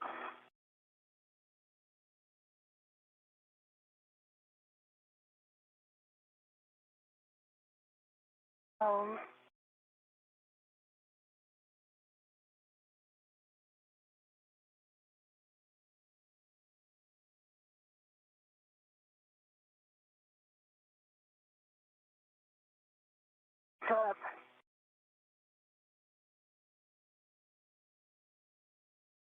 Right, and I'm about 5 seconds away from having that long duration tie down tether. That wine glass extension on 6050 is on now. All right, nice job. Now you can just kind of tend that out of the way, and the next thing you guys are going to work together to get the SGANT antenna faced aft. Take a good look at your tools and tethers and make sure that there's nothing in the way. and you're going to lay down that S-GANT antenna, and then what's going to happen, we're going to hold it right against Z1, and Anil, the tether, the long-duration tie-down tether on your side, we're going to pass it over to Sophie.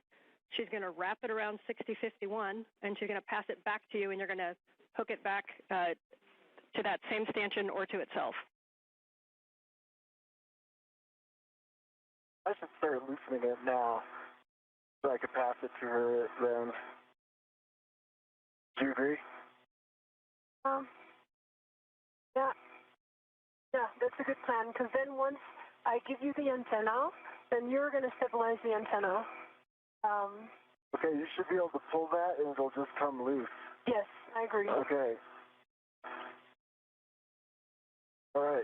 So, but you need to put your wasteheader and effector and a more port of this stanchion.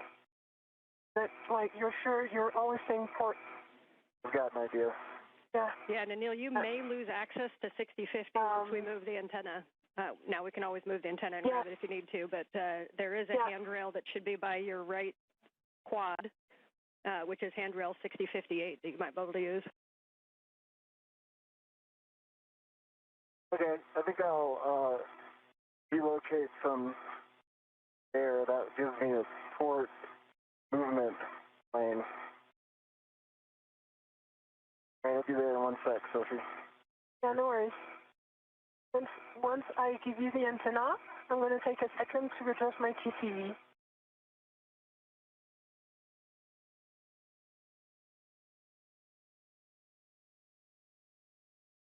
Yeah, that's great. Great location.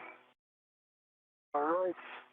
Maybe the other one to the VH36, the end effector, which is the small one on your left hand.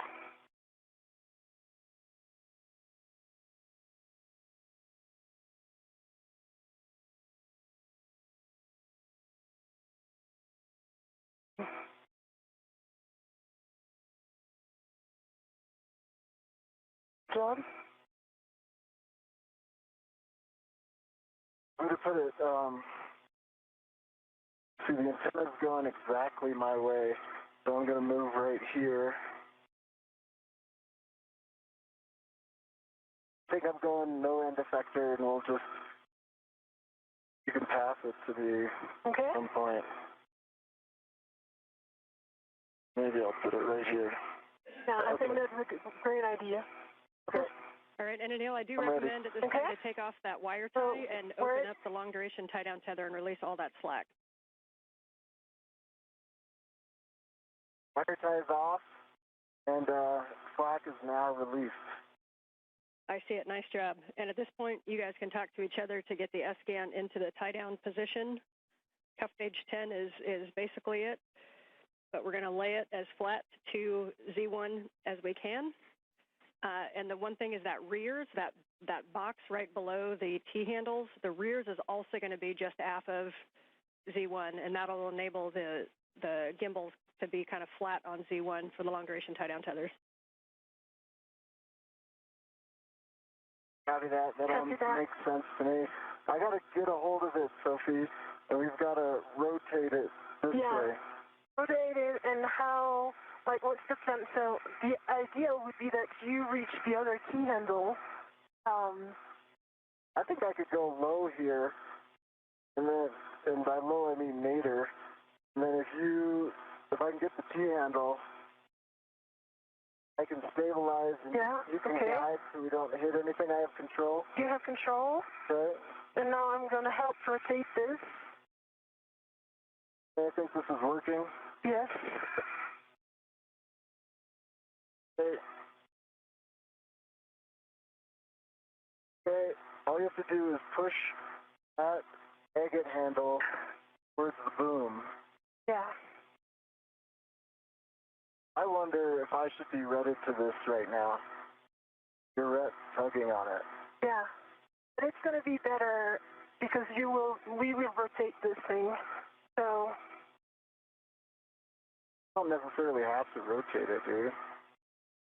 We will, because it has to go dish facing you, basically, right now. Let me remove my DRT. Give me a sec.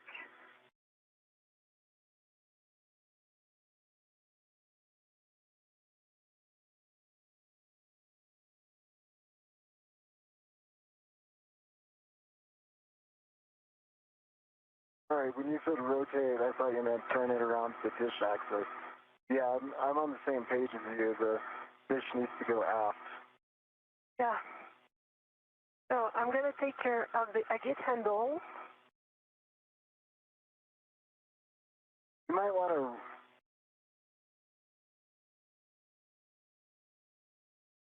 Okay. You might want to do a ret swap and put a ret at the exit handle so you're at that end. Yeah. And I can release you at this end. I was going to use the AET from the exit handle, if I can, I need to rotate it further. Okay. Your end effector might be limiting your motion. Yep. Let me just...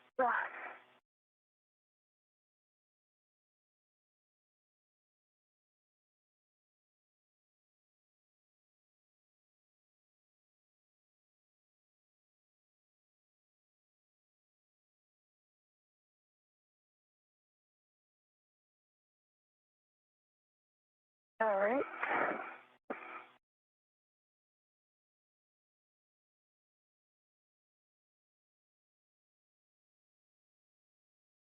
Yeah, nice job working together on this one. Once it moves a little bit aft, as soon as the rears pokes over the aft side of Z1, then it's going to be in a good position. I need to have it towards you because right now I cannot even touch This is Mission Control Houston, 4 hours, 11 minutes into today's spacewalk. Anil Menon and Sophie Adenot continue to work with each other to complete the long-duration tie-down of the failed space-to-ground antenna that was removed from its boom on the Z1 truss a short time ago. The time required to demate electrical connectors and to undo bolts holding this antenna in place on the Z1 truss will now prevent any ability to take the spare space-to-ground antenna out of its stowage platform on the P3 truss of the station and install it during today's spacewalk. We simply ran too far behind in the timeline to enable time available to complete the installation today, at least, of the spare space-to-ground antenna. How we proceed downstream in prioritizing the tasks associated with next Tuesday's spacewalk and whether or not the installation of the spare space-to-ground antenna becomes part of next Tuesday's spacewalk activities, yet to be determined.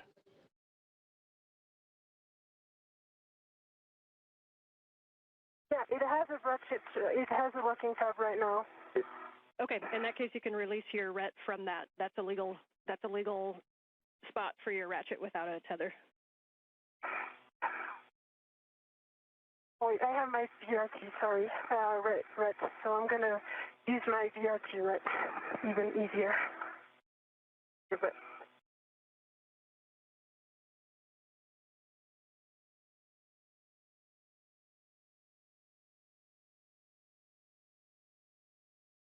okay.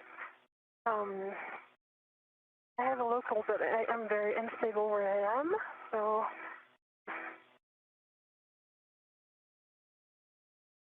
Right.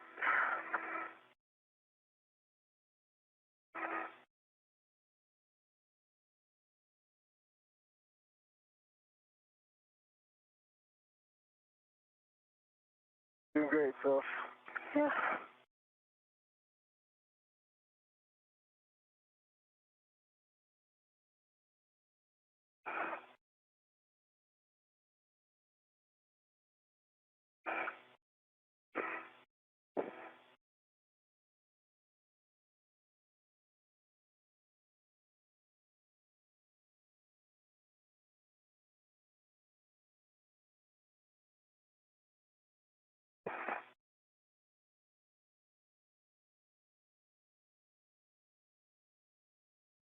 And you guys are doing great. I know this is a little bit of a new work site and a weird config, but keep working through it. We're very close to getting this tied down. Ground is happy with the work you're doing, so just keep marching forward.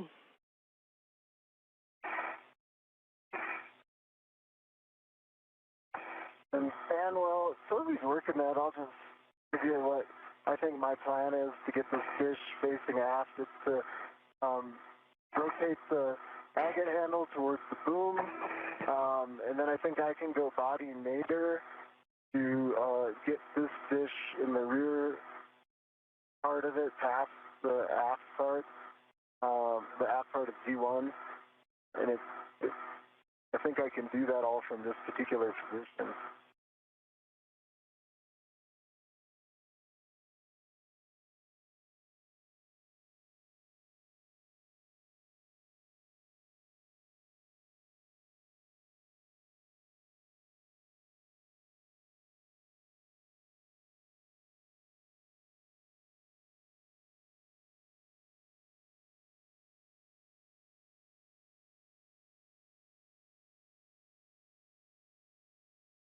All right, got it?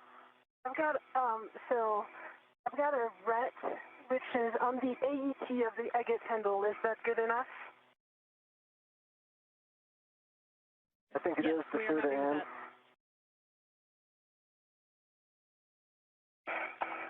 Okay. Good problem solving on that one. So now I'm gonna release your ret. Yeah, standby one. I need to unlock it. It is unlocked, and I'm ready to receive it.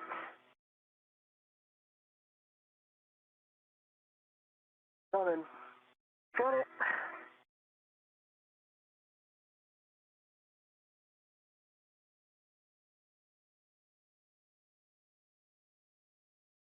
Okay.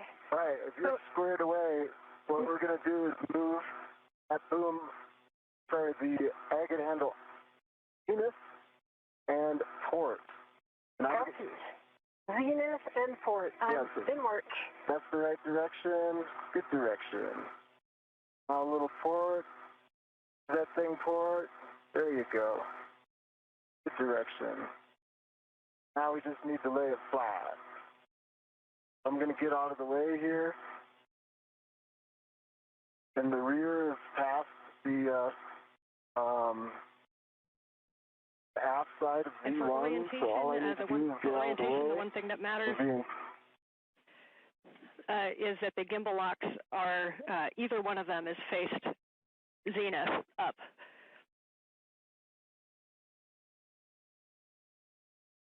Okay, I'm holding the agate handle, and that you're moving Anil. I see you're clear of the T-handle, so with your... Yeah, that's good. Okay. Great job, Anil. Awesome. Now I can hold it in place stably while you put those long-duration tie-down tethers on, okay? Yes. All right, so I have for the one first tether, we like that here. position. Nicely done. Anil, if you can take the tether that's on your side of 6050 and pass it over the S-Gant to Sophie. The one thing is that we need to make sure that the long-duration tie-down tether is routed in between the gimbal lock bolts. So I'm sending it to you. You see this hook that is coming? 1, 2, 3. And coming into a handover. 1, 2, 3. Okay. See it coming, Anil? I see it coming. Okay. But I've got a hand on the S-Gant. You got that?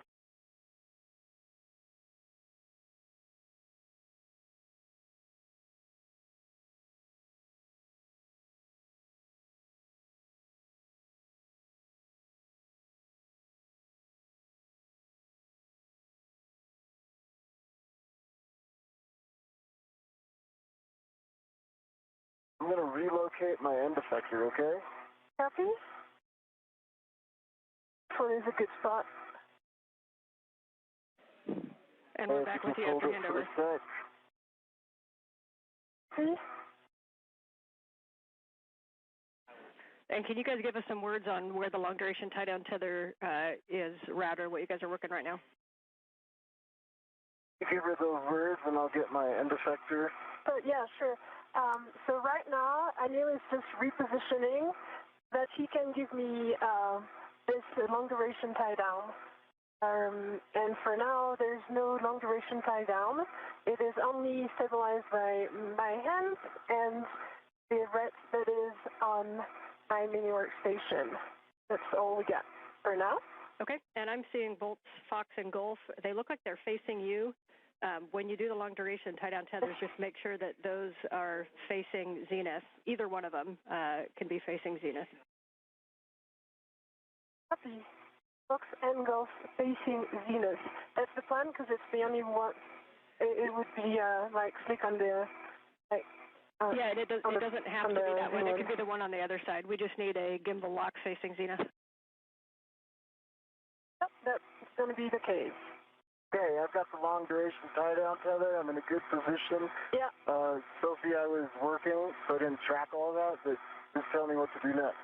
So now I need you to hold the T handle, the T bar, or the rear plate. Okay, I've got the T handle. Yeah. And also send me your long duration tie down, and I'm going to put around 6051. When you say my long duration tie down tether, do you mean the one that you have in your, like, close to your helmet? Yeah, so the tether that you have on your side on 6050, it's got to go over the S-scant. The strap needs to go in between gimbal lock bolts. Then Sophie's just going to loop it around 6051 and hand it back to you. And then you'll need to clip it either to the wine glass stanchion on 6050, or you can clip it to the D-ring on itself. Okay. Sophie, that? It's in work. Okay.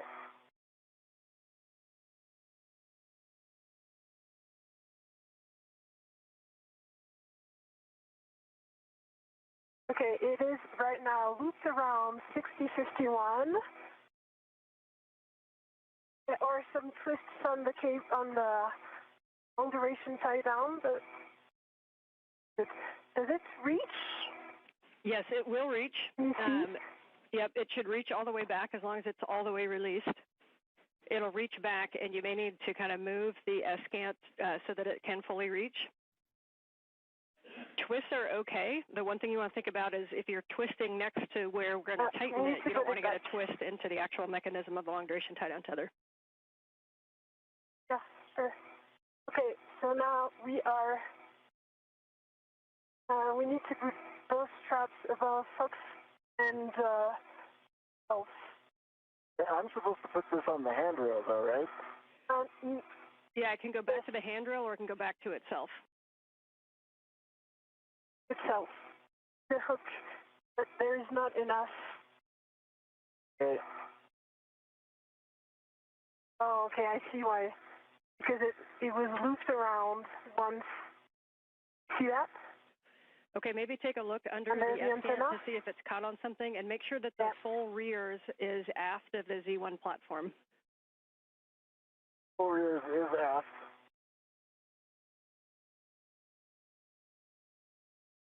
And long duration tie down tether is fully loose.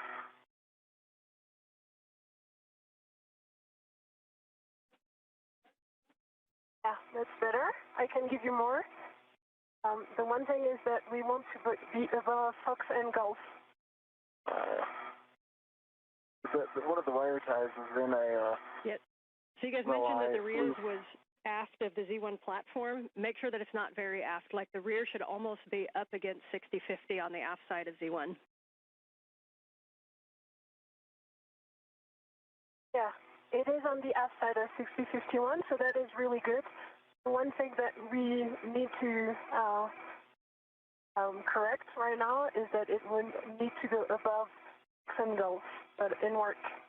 Neil is working on his side. Okay, it's maximum release here. Okay, can you grab this, put it above Fox and Gulf? Like aft side of Fox and Gulf? When you say grab this, grab the strap. Okay. And yes, exactly. And there it is. That's it. And now I'm going to give this to you, and I think, wait, it needs it again to be above, and I think that you would have enough.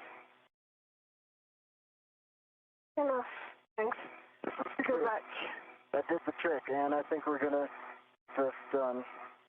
We're in. Good, nice work, you guys. About an inch to spare. Yeah.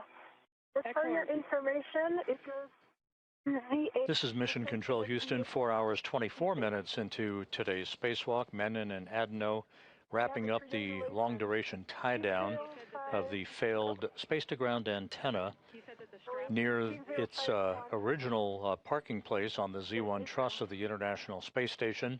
It will not be moved to its permanent stowage location on the P3 truss since the crew members ran behind time-wise in removing electrical connectors and bolts earlier in today's spacewalk that sent them behind in the overall timeline. We do not expect to remove the replacement space-to-ground antenna from the spare parts platform on ESP3, the external stowage platform number 3 on the P3 truss. We may go over there if time permits just to take a quick look at the antenna, maybe break torque on a couple of bolts just as a get-ahead, but that remains to be seen. Flight Director Chris Dobbins evaluating the time with the lead spacewalk officer, Sandy Fletcher, in determining what our next course of action will be. However, the spare space-to-ground antenna will not be installed during today's spacewalk because of time constraints. Second long-duration tie-down tether is going to go to the forward wine glass stanchion on ZH-36 and the forward wine glass stanchion on 6051, and it needs to go through an agate handrail, so it's going to be a real short distance. Copy. Anil, I'm going to give this to you. Okay. One end, and you can work on this. It is attached to me right now, but either you ret or you put on the stanchion already. I could put it direct to the stanchion. Yeah, that's great. And then I'm giving you the other as soon as you tell me it's on the stanchion. It's on the stanchion. Copy. I'm going to give you the other one. Yep, and Sophie, if you want to keep that one, you can just reach up and put it through an agate handrail. Yeah, but I really need to adjust my TCV, sorry. I'm just giving this so that Anil can do the first step, but I really need to do something right now. Okay, yeah, please do that. So you can let, and he's got it attached, so you can just let it go as well. It is, and now I did send it to Anil.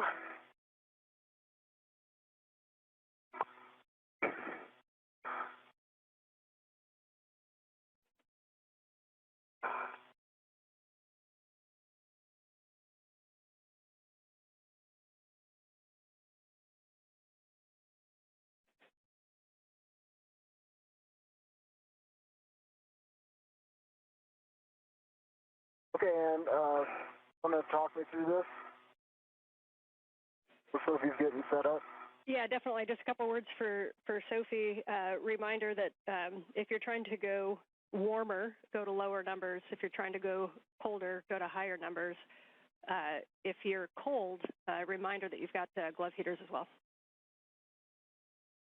Yes, I am cold, so I'm going to go to, right now I'm 7, I'm going to go to 5.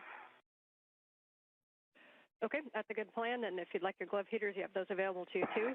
For Anil, that long-duration tie-down tether is going to go from ZH-36 underneath an agate handrail, and then over to Sophie's side, it's going to go on the forward side of 6051. It just needs to go under one agate handrail? That's correct. Okay. If you need it to go under more, it's fine. It just needs a minimum of one. Okay. And the idea that the tether is going to be over the top of the central boom of the ESCANT. So over the top of it, but underneath at least one of the agate handrails. Yep. We'll get it ready for Sophie. Okay, TCV is 5 and glove heaters are on. Copy TCV 5 for EV2. All right, Sophie, this has gone through an agate handrail. Yes. And take your time getting I'm ready. Okay, there you go. I've got it. All right, that's going on the aft side of 6051. And the next step after that's going to be to tighten it. Oh, you mean the hook is attached to? Yes, that's correct. So this is going hook to hook. So one side's on Anil's, and yours is the hook is going to be the Z1 6051 forward stanchion.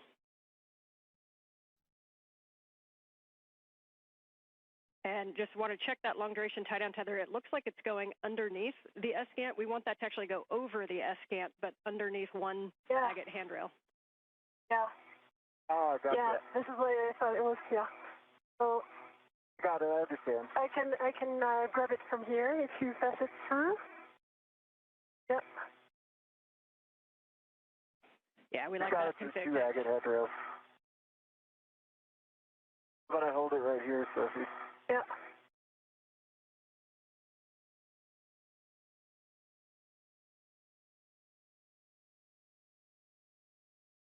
You go. Okay. All right. Now I'm going to give it back to you, and I'll slightly. Got it? Yeah, you got it. And now, if you lift this, do you see the handrail? Where it goes? It's here. The one. I see it. There. It's there. The one right in front of the gimbal. Yeah, the other gimbal. Yeah, good words. Okay, so for right now, we just need to cinch this up really strong.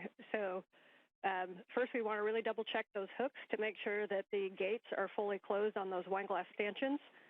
Then we want to tighten the long duration tie down tethers and set it to low profile. You can move the S-gant around a little bit. We want to make sure it's pretty solid against the top of Z1. And Anil, given the location of the hook, can you give me the strap? This is Mission Control Houston, 4 hours, 31 minutes into the spacewalk by Anil Menon and Sophie Adenot.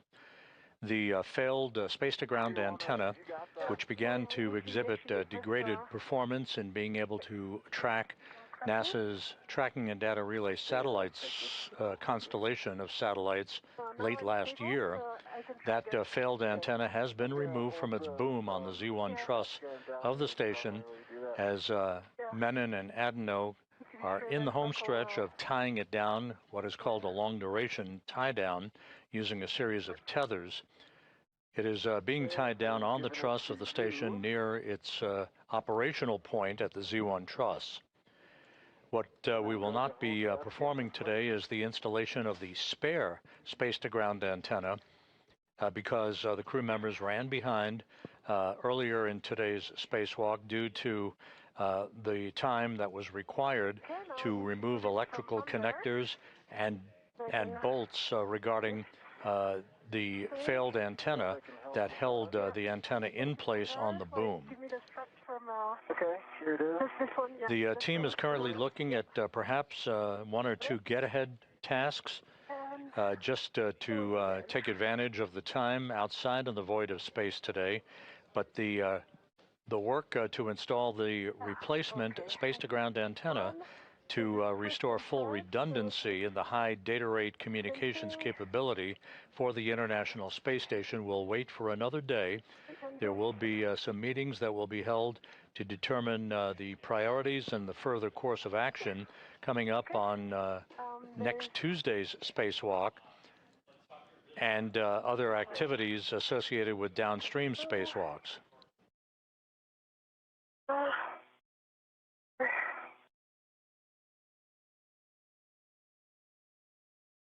Make sure this twist doesn't go through. Yes. So I'm going to turn it before and actually pass this excessive strap under. Really nice work on those. I know long duration tie down tethers aren't the most fun, but you guys are making it look fun. So if you can make sure that we get it real tight, and then if you take the S-scan and just imagine forces in any direction, we want to make sure there's no wiggle in it. So making sure it's really nice and firmly down there. Understood. Okay, I'm going to fix the twist from under.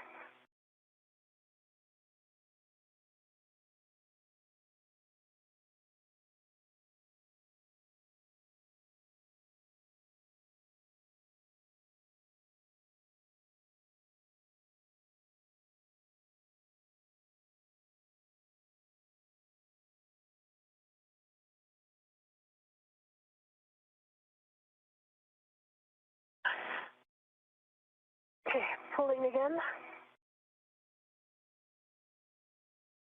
Okay, it's booked. Go back.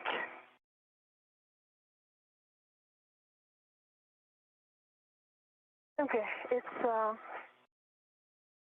cinching.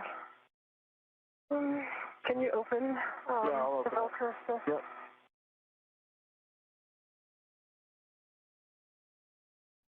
And based on that angle, it may actually be more of a zenith pull to tighten it instead of over towards Sophie. I don't know if that would make any difference. Let's see. Let me try. I think Anne's right. Yeah. Pull it towards the, there you go. Okay, right words.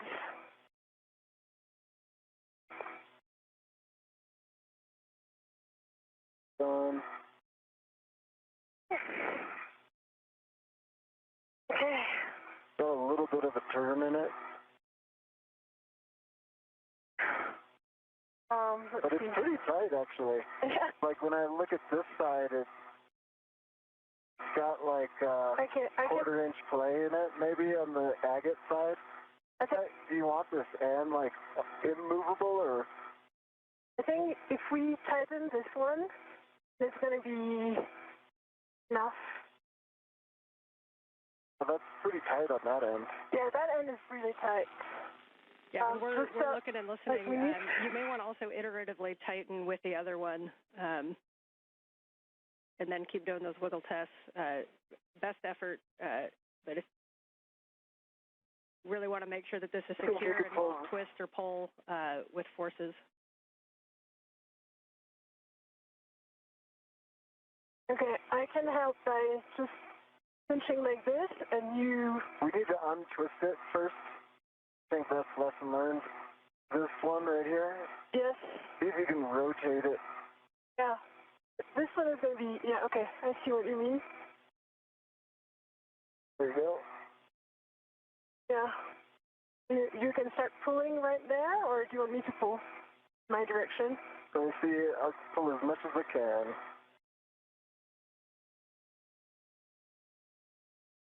Good pull.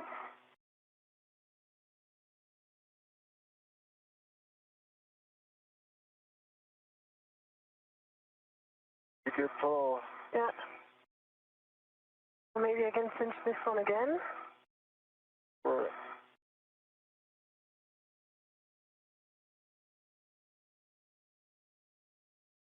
no, it doesn't work. End of it.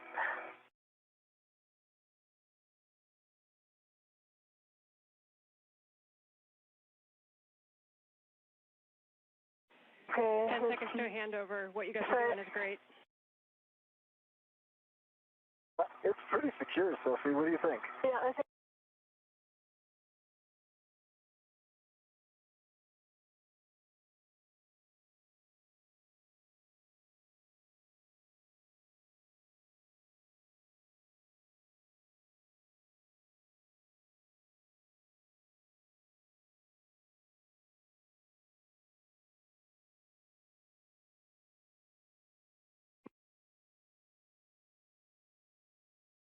One more here.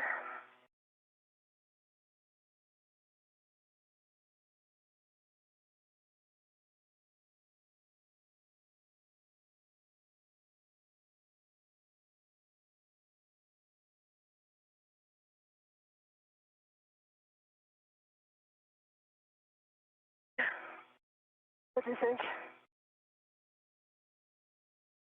Pretty good. Anne, are you with us? I am back with you. Audio, no video. Okay. I think we've got it max tightened. Because of the long duration tie down tether confirmation, there's probably like maybe quarter-inch movement capability in it if you apply direct force. If you wanted it tighter than that, I would recommend putting like an AET. Yeah, I get the AET right here. Okay. So and then tying that down to a handrail on either side of the agate handle, and then Copy. And since it has also 2 tether points, can you check that I can remove my ret? Because I think it also put the flight force.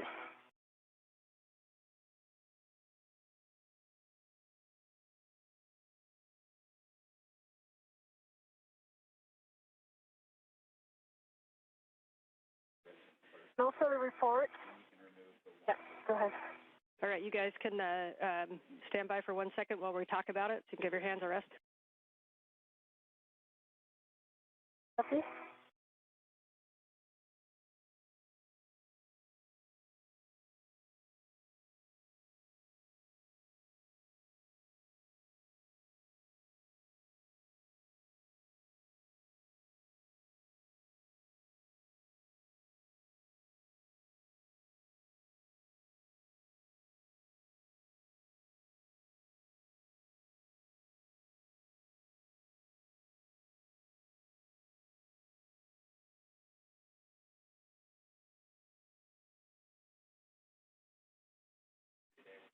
We're still chatting about some things. You guys take the opportunity to relax your hands and enjoy the view for a sec.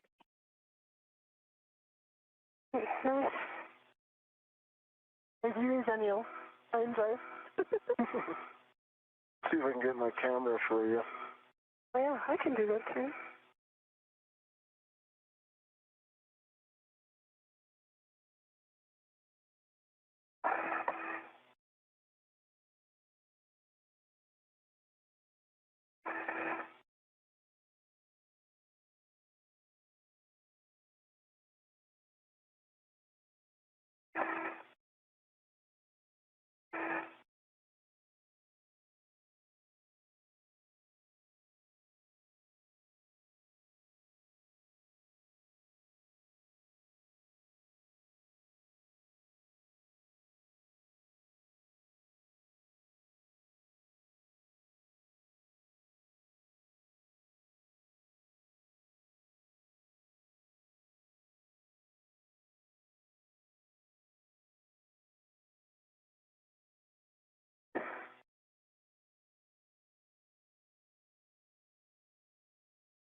Yeah.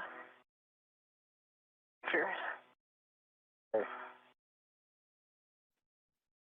Okay, for the SCANT tie down, good news is we're super happy with the tie down. That was really excellent work with those tethers. I know it's not easy.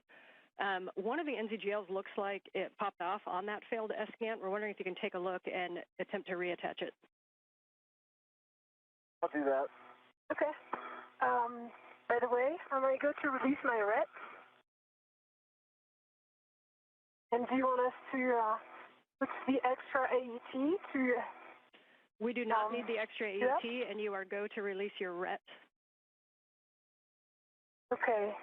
So the extra AET is going to go on my mini workstation and work. Copy. And one suggestion is, Sophie, if you want to stay there and work that NZGL, Anil, you can start moving back up toward the arm.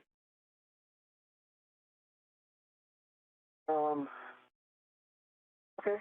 Unless the NZGL on your side and it needs your access. Up to you guys. Yeah, that's what I see what you're saying. It's, Sophie's got direct access to that. So I'm moving up to the arm. Copy. And Anil, when you get up there, if you wouldn't do us a favor and just look back down at that whole work site for a HECA scan, that would give us a really good top-down view of the tie-down. Okay, I'll do a HECA and take a couple photos. Copy. So, Sophie, we'd love you to take care of that NZGL, and then when you have time, either before or after, a glove and hab check. Okay. I'm just taking care of my Shirley, which went away. This is Mission Control Houston, 4 hours 44 minutes into today's spacewalk. Anil Menon and Sophie Adenot, they are in the process of cleaning up the work site on the Z1 truss of the International Space Station after having removed a failed space-to-ground antenna from that work site. That antenna having experienced a degradation of performance last November, rendering it unable to properly track NASA's Tracking and Data Relay satellite system constellation of satellites. That antenna, which was removed, has now been tied down in a safe configuration on the truss of the station for future disposition. You're looking at the operational space-to-ground antenna, that's SGANT number 1, that remains on the Z1 truss. Time simply got away from the crew today. They spent a longer period of time than had been expected in locking down some locking pins called gimbal bolts onto the failed space-to-ground antenna to prevent its inadvertent motion during its transport. That, coupled with the time required to demate electrical connectors and other pieces of hardware, put them quite a bit behind the timeline today, and as a result, the net effect was that we are not going to pursue the installation of the spare space-to-ground antenna, which lives out on the external stowage platform number 3 on the P3 truss of the International Outpost. That will be deferred to another day. Future discussions will be held to prioritize tasks associated with next Tuesday's spacewalk and to determine whether or not we pursue the failed or the replacement space scanned activities next Tuesday, or wait for another day to take that task under consideration.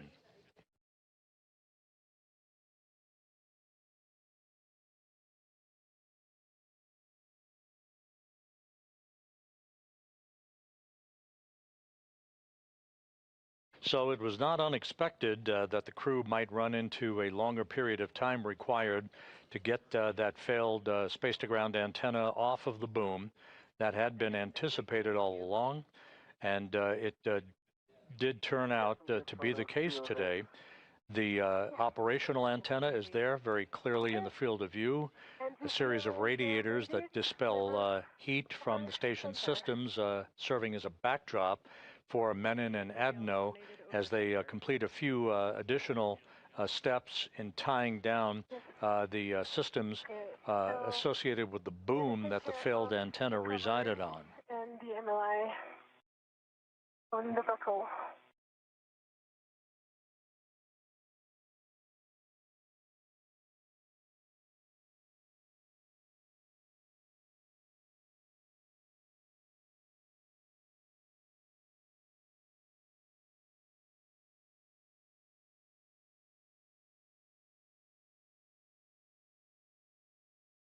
And Sophie, just confirm, I heard you say made it over center. Are you talking the NVGL by your right hand? Oh, I was talking about the other one. The one that was fully demated. Yeah, that's true. This one was also demated, like not over. The flight control team here is currently determining whether or not we will pursue a few get-ahead tasks and what those tasks would be to take advantage of the crew's time outside. Today's spacewalk began at 7:29 a.m. Central Time, 8:29 a.m. Eastern Time, and has resulted in the removal of the failed space-to-ground antenna, which has been tied down in what is called a long-duration tie-down configuration, but a very safe configuration for that antenna on the truss of the International Space Station. Yeah, acting. Small one is aft, over center. Yeah, they were aft. Connected. Connected, yeah.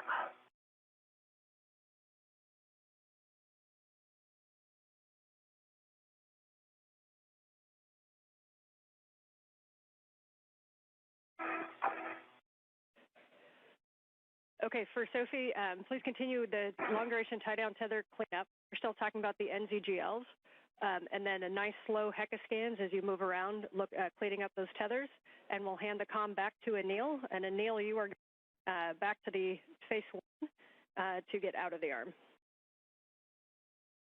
Okay. Picking up comm. Jessica, how copy?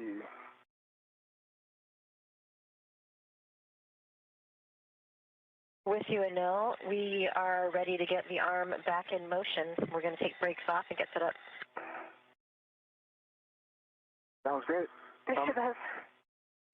That was Jessica Meir at the robotics workstation inside the station as she works with Jack Hathaway, about to maneuver Menon away from the work site. He is still at the end of the station's robotic arm and a portable foot restraint. Starting motion in 3, 2, 1.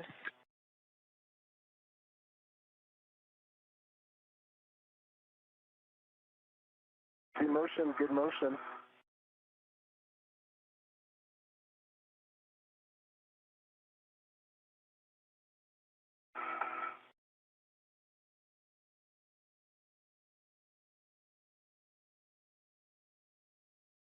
I should have given you the rush end. It's really annoying. You could drop it in the MRU. Yeah, this is my plan, but for now, I'm need to work on the MLI. Okay.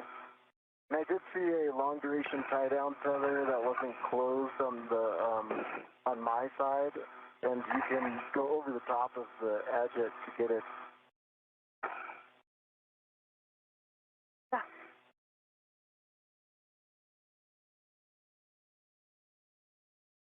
This was indeed my plan.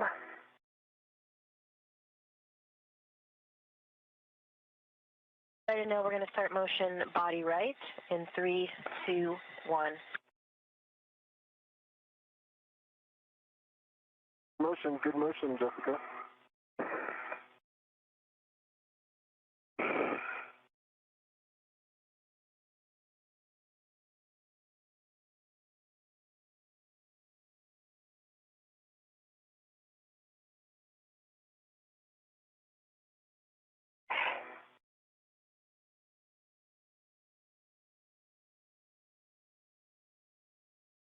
Now we're going to bring you body up. Sorry, body down.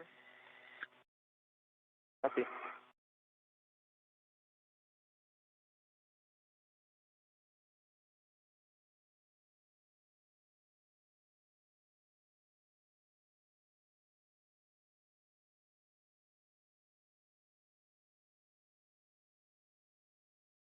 Now this is the Z1 back off position. We're going to get set up for your JoeCast ESP3.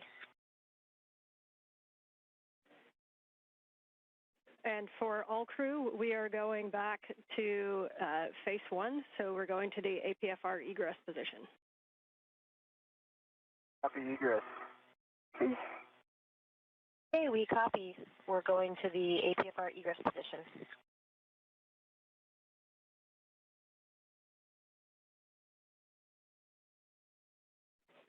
So for big picture, to sync folks up, Sophie, we got you cleaning up that work site. We want to make sure that it is in a really good configuration to be out there for a while.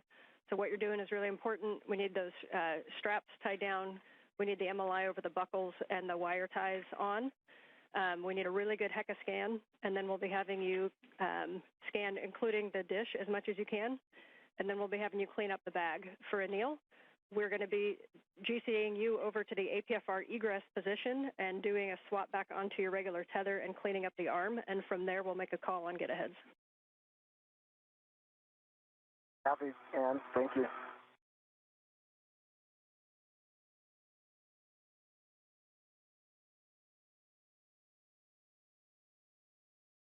I've got a good photo range of all of this. I'm just kind of blanketing the area. Let me know if there's anything in particular you want me to target.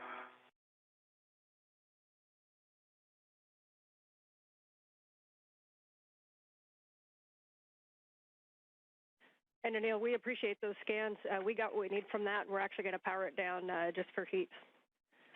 And one go back for you, Sophie, we are going to take a look at that NZGL that you noticed the back shell's back. We're basically going to have you demate it and remate it and see if we can't get that over center.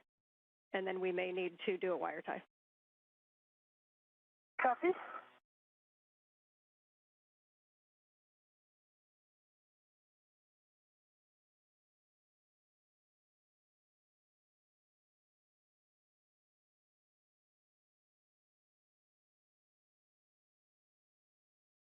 Anil, on your go, we will start the JOCAS to the intermediate position and then another one to APFR back off.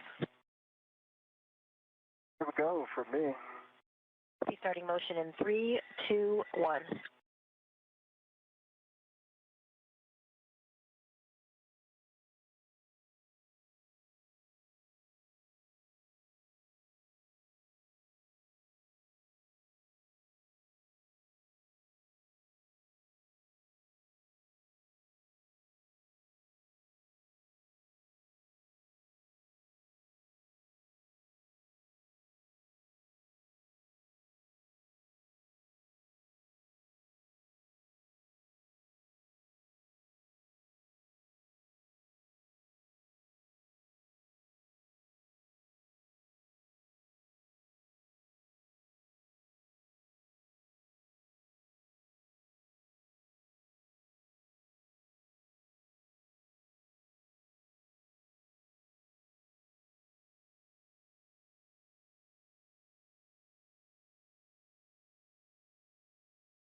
This is Mission Control Houston. We are approaching the 5-hour mark in today's spacewalk. As previously mentioned, the forward plan now calls for Anil Menon at the end of the station's robotic arm, as you see here in this view, wearing the suit with the red stripes. Menon is being maneuvered back to a position in which he will get out of the portable foot restraint, stow that portable foot restraint, and the arm will be parked in its overnight park position where it began the day. There is some additional cleanup work, gathering tools and tethers, and we'll see whether or not time permits a couple of get-aheads, perhaps a swab of microorganisms from one of the modules near the Quest airlock, and possibly a swap of portable foot restraints along the Z1 truss of the International Space Station. The failed space-to-ground antenna was removed and tied down in a safe configuration near its parking place, normally, on the Z1 truss. However, time will not permit the retrieval and installation of the replacement space-to-ground antenna, which will remain in a safe configuration, a safe slot in external stowage platform number 3 on the port truss of the International Space Station. It will be installed on a future spacewalk. Just when that will happen will be a matter of discussion by NASA managers and flight controllers. Okay, so for that wire tie, basically what we want to do is we want to prevent thermal loading to the inside of that cable, since we will be coming out at some point and touching this again. So we want you to have it kind of in that half-connected position that you had it, and then use a wire tie. Be creative to somehow pull that connector down onto the other side of the connector, and so that it just stays touching and stays mated. Still starting motion in 3, 2, 1 for the next maneuver. Ready for motion. Understood, M.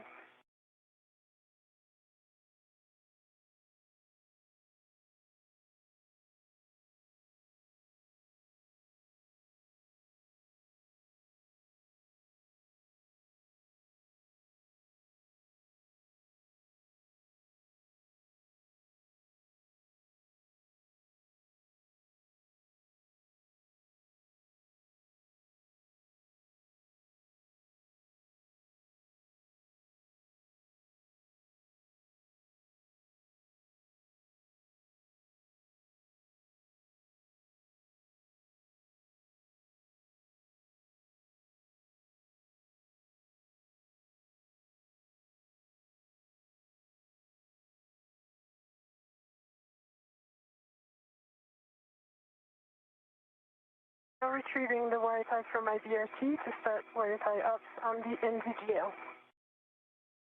Okay, copy, and you can put that through the bail if that's easiest. Okay.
This is Mission Control Houston as the International Space Station flies over the rainforest of Brazil.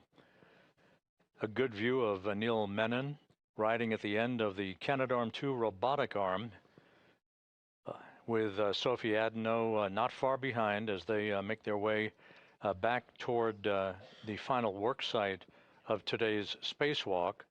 Time will determine whether or not we do have, in fact, the time to take a swab sample of microorganisms from one of the modules near the Quest airlock.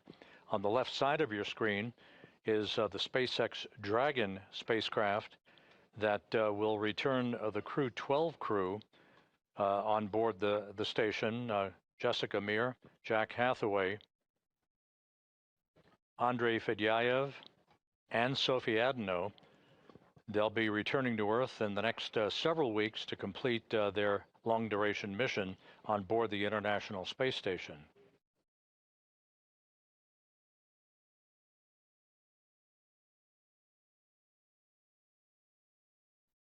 And so if we still don't have Heka, once you do have that wire tie on, if you have a camera with you, if you wouldn't mind snapping a bunch of photos of that whole area, it'd be great.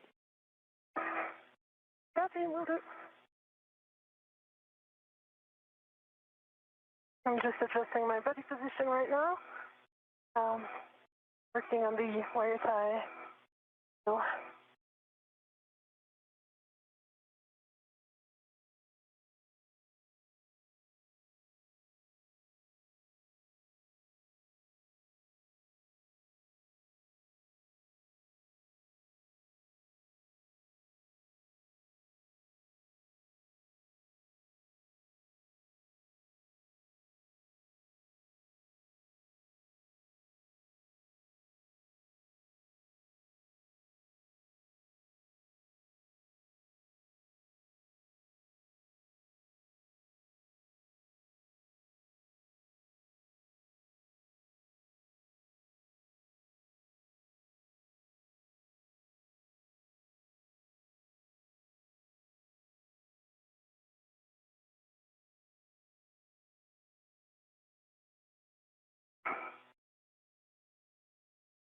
doesn't really go through. Wire tie is too thick. This NZGL, the gap between the bail, the lever, and the body of the NZGL itself is very thin. Yeah, you may have to pinch it if you can. Pinch it and make it small, or if you have if you think a long one would work with a smaller loop. But pinching that loop is small.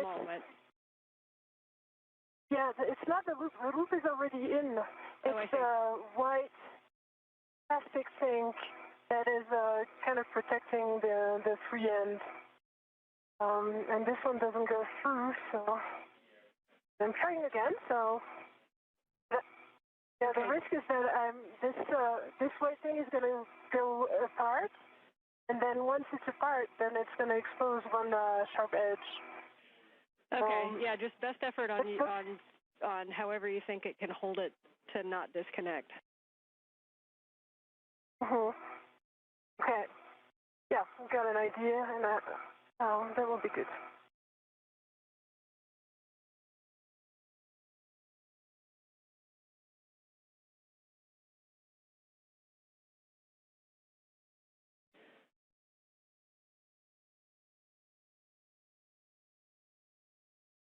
Anil, we're getting set up to bring you to the APFR egress position. Stand by.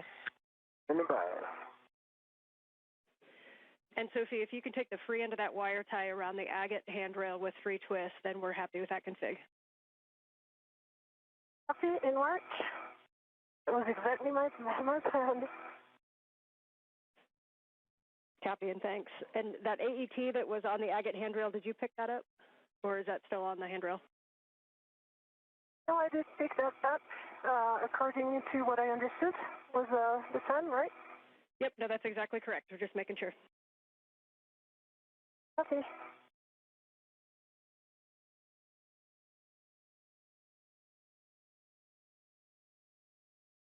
Man, I've reduced my TCV to 5. Copy, TCV to 5 for EV1. Anil, are you ready for the GCA to the published egress position? That'll just be coming station aft. So where are you ingress? Go to publish. Okay, copy. We're starting motion in 3, 2, 1.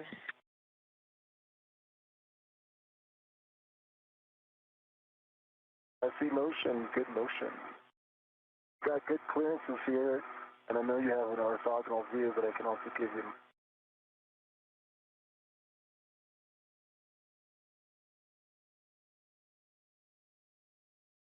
Near space. Okay, 3 house twists done, and I'm removing my ret. Hey, it's not going to move.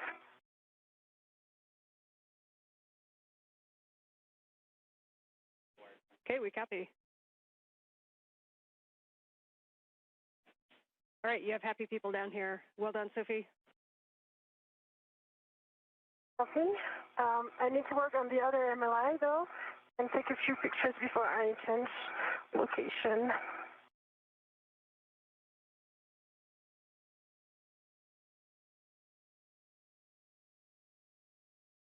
Glove heaters are off OSS for Sophie. And sorry, say again, Sophie? Glove heaters are off OSS. Copy, glove heaters off. Working will warm you right up. Ramping out, we are at the published.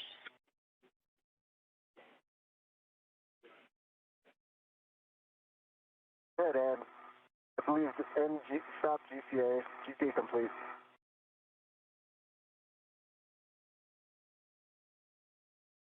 Sure, Anil. You can go to egress.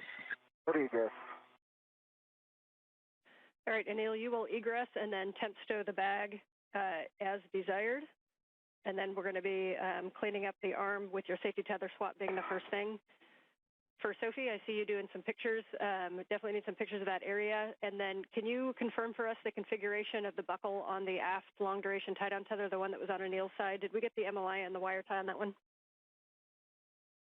Not yet in work. It's just wanted to take the picture before I leave this workspace. Okay, copy. We got you going over to the other side.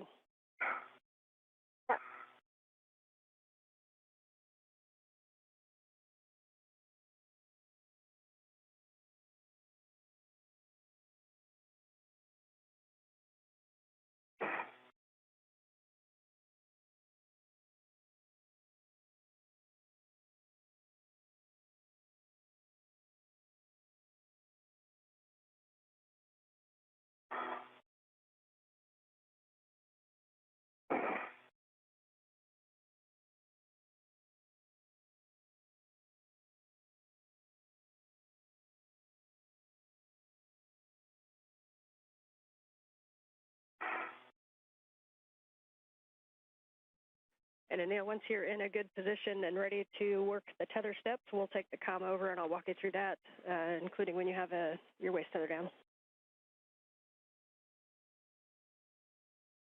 Good that, Ann. Captain, for both of you, the plan after we get the Z1 worksite cleaned up and Anil's arm cleaned up and reconfigured is to work the APFR relocate task together. So we'll be grabbing the ESP2 with, or APFR rather, and coming up to Z1 to do the swap. Copy.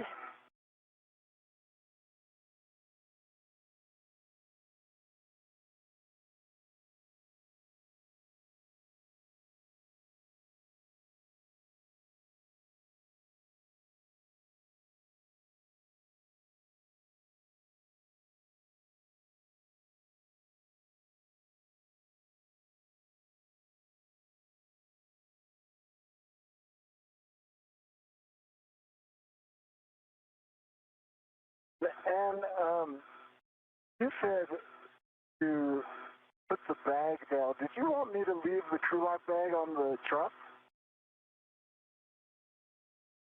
Or am I bundling it with the APFR?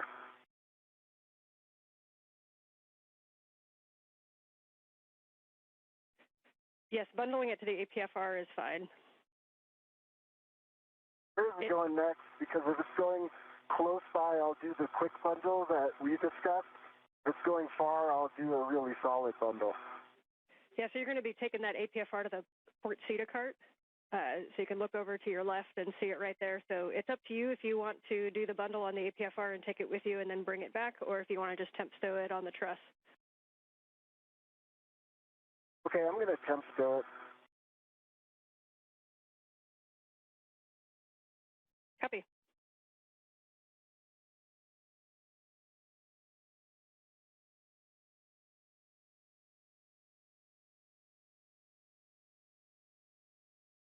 And Sophie, as you get set up over there, it looks like your hands are empty for a sec. If we could get a glove and hap check, please.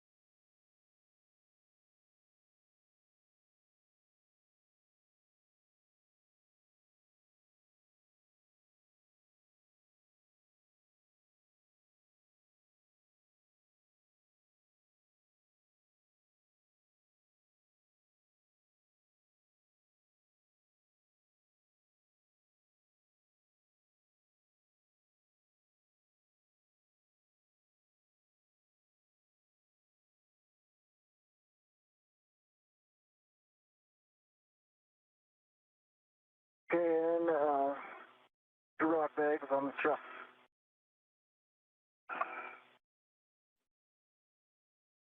Okay, copy. And are you ready for your tether swap steps? Ready for tether swap. And for Sophie, hap is dry. And gloves in work. And then Okay, copy. And Sophie, you can head up to the medium ORU bag and clean that up. yeah, I still need to work on the MLI, but I'm going to remove the wrench from my mini workstation because it's really annoying. Okay, And put it into the medium ORU bag. That's great. And then we have you going down to the other long duration tie-down tether to clean that up. And I'll take the comm with the nail for the tether swap. Copy. Okay, for Anil, with your waist tether down, you're going to retrieve your green hook from the NTA vertical handrail and attach it to your red tether reel. Work. Locking the green reel.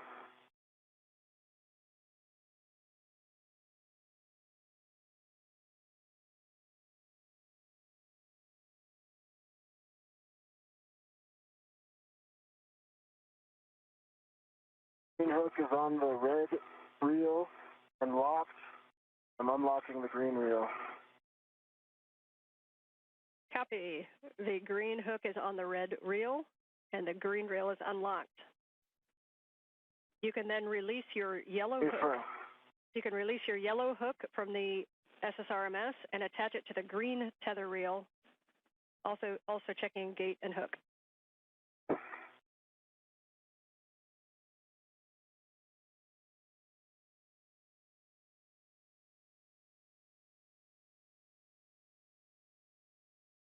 This is Mission Control Houston, 5 hours, 15 minutes into today's spacewalk.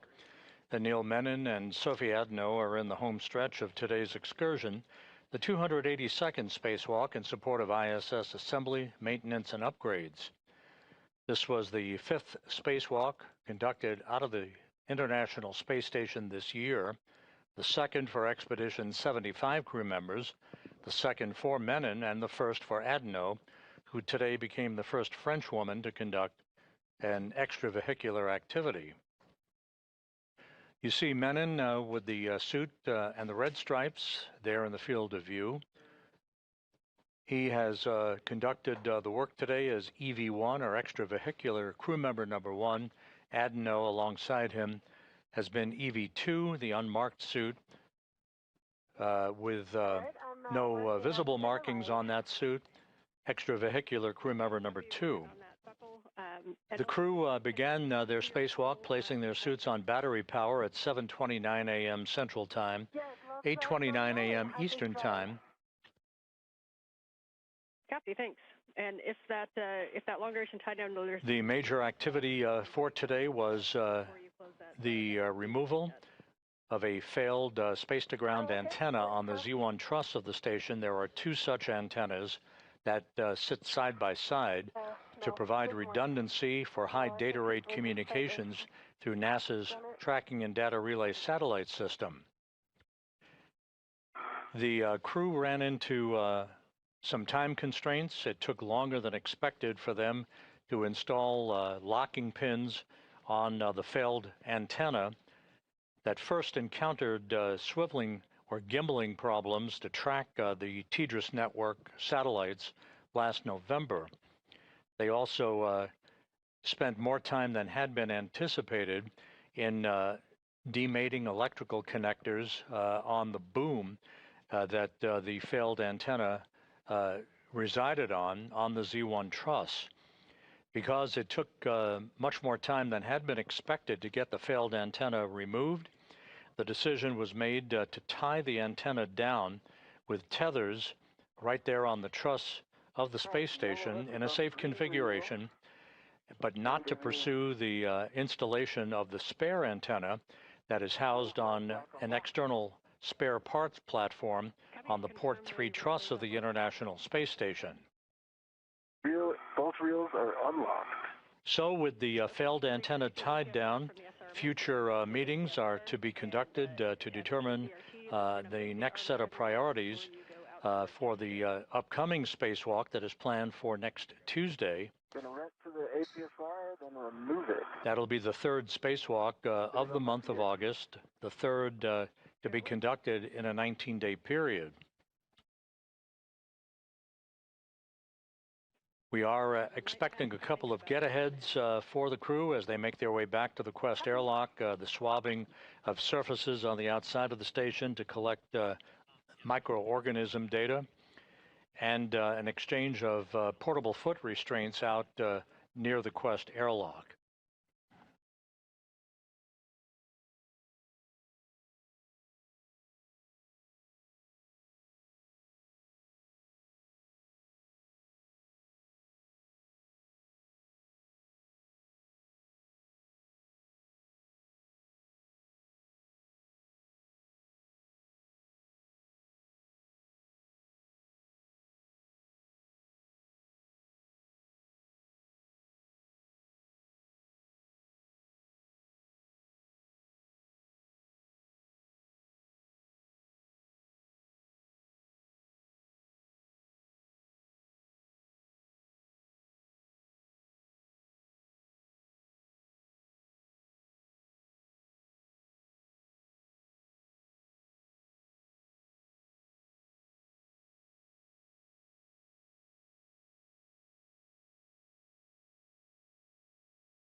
Nice for both of you on the cleanup steps, and just letting you know we're about 5 hours and 20 minutes into the EVA. Go ahead, Sophie. Copy, 5 hours, 20 minutes. So the last VTV buckle is covered with armor and 3 housed with the wire tie. We see that config. Beautiful. So at this time, you can move up to the medium ORU bag, and we'll start cleaning that up. Okay.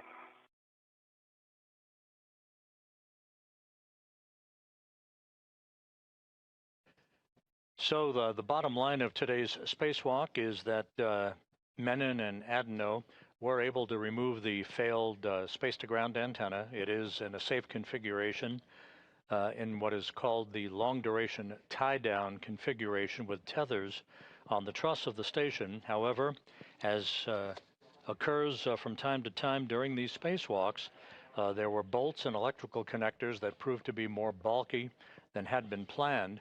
So it took longer than expected to undo those bolts and remove the electrical connectors to demate them so that the failed antenna could be removed from its boom on the Z1 truss. The net effect, we ran out of time, and so the spare antenna will remain on its stowage platform on the P3 or port 3 truss. It will be addressed on a future spacewalk. There will be some meetings by program officials to determine a set of priorities for the next spacewalk that is targeted for next Tuesday. And yes, we will take pictures of that that angle of the stow. Thanks. Copy.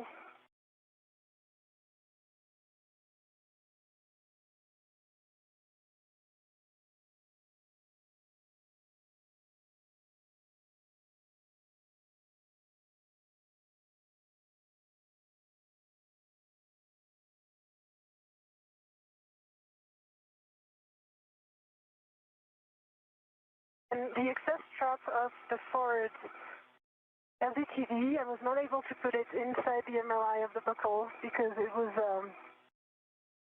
under the agate handle and would have required a whole reconfiguration. So I don't know if you're okay with that plan, but I just put it under another agate handle so that it doesn't fly around.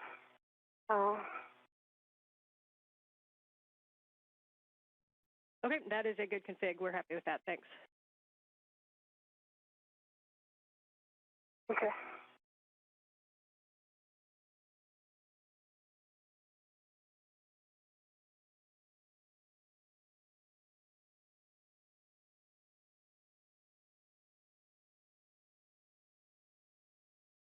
Okay, APFR cleanup complete on the BRT.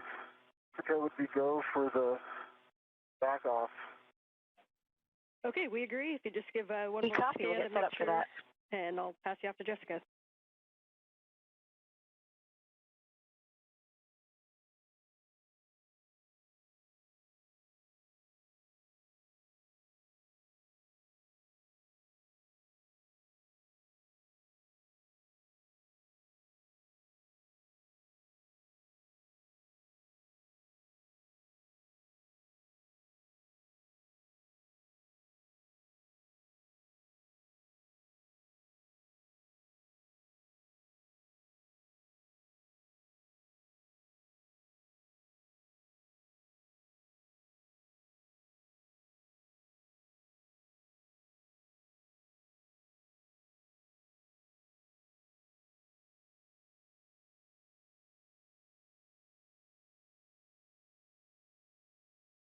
Okay.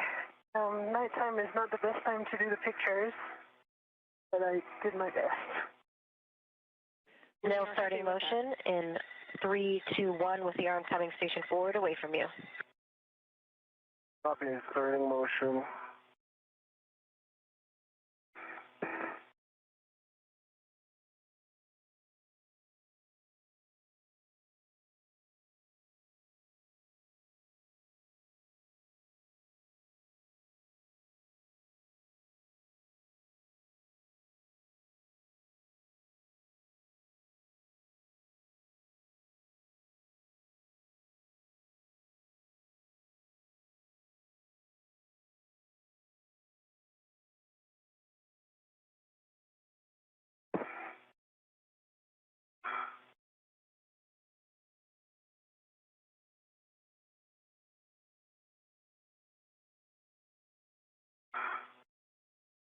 And just a clarification, I close the bag with everything in it. I do the HECA scan, and then I put it on my BRT. Is that correct?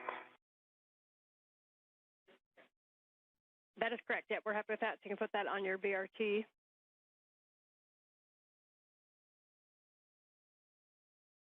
Okay. And we can see your scan. So yes. So if you just want to go through everything that's in the bag and show it to us, we will write it down. Okay. Inventory metal segment with a scoop on it. The ratchet wrench. Squeeze out the palm wheel. And coming soon, the heat shield, which I need to protect as well.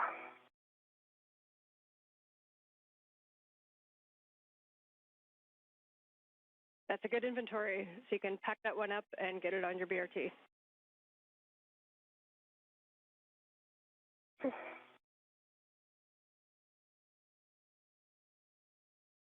And I'm at the Fort Cedar. Copy. You'll be showing that in with 3 and setting it to low profile, and I have recommended settings. Hey. Go for settings. Copy. It is 6 Papa Papa Fox 6. 6 Papa Papa Fox 6. And that's that top left with. 6 Papa Papa Fox 6. I'm at the top left with. Copy. And big thing too is we want to make sure that the ingress aid is low profile and won't move, so it's tightened up there. And then we'll just get your words on making sure that it's clear of the MT and the POA.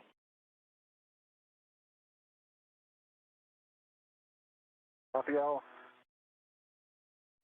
And for Sophie, once you have that packed up, we're going to have you put that on your BRT, and we'll have you start heading toward the airlock. Copy airlock.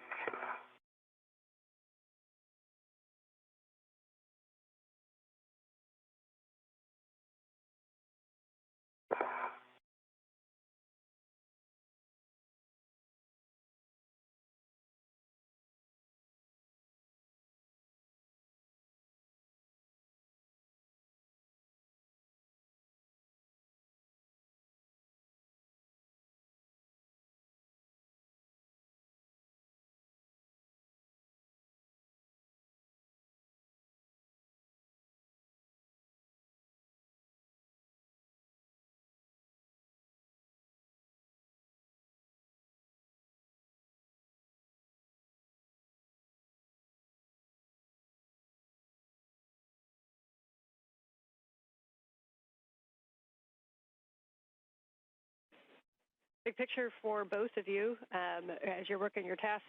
Sophie, we see you work in the bag, and Neil, we see you work in the APFR. When we're done, we're going to have Anil head down to ESP2, and pick up the APFR that you previously gave us the inspection on, and we're going to have you relocate that to Z1. And for Sophie, you're going to grab that medium ORU bag, and you'll be heading back to the airlock. And we don't have any further tasks, so you can take your time and enjoy the view while you do that.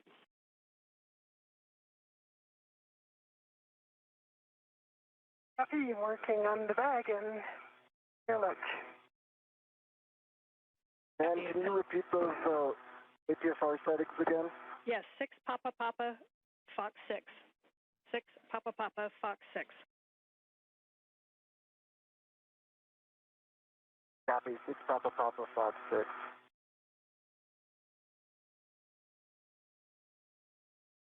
And for a picture in your mind, the boot plate should be kind of facing toward the MT.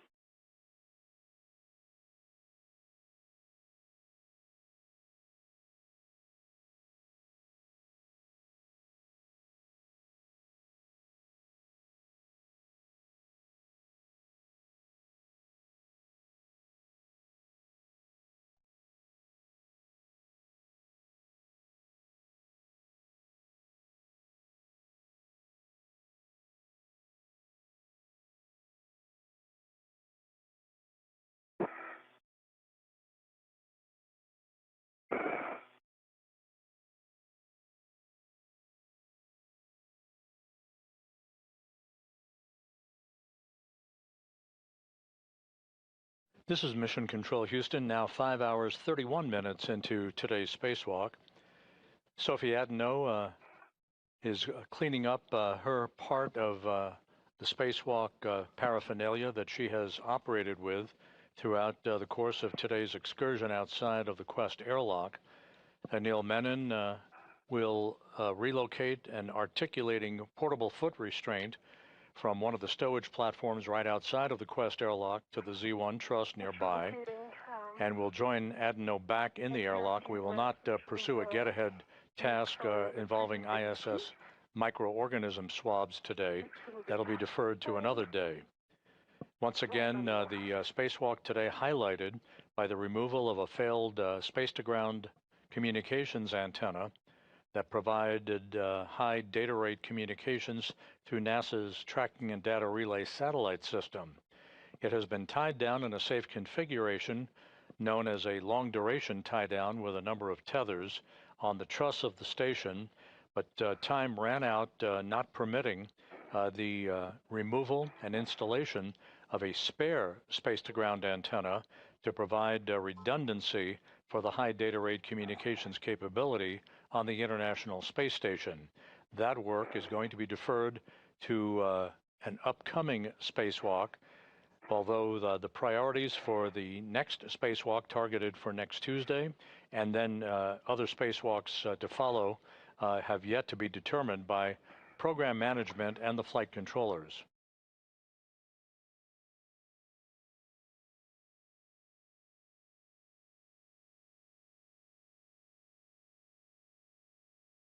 Okay, 6, Papa, Foxtrot 6, sets in Wish 3, locking collar, black on black, good pull and twist test, and it does look low profile. I'm sure you can see it in the HECA. Copy, that's a good config. So this time you can move back to retrieve your crew lock bag, and you'll go down toward the airlock. You can drop your crew lock bag off and then pick up the APFR.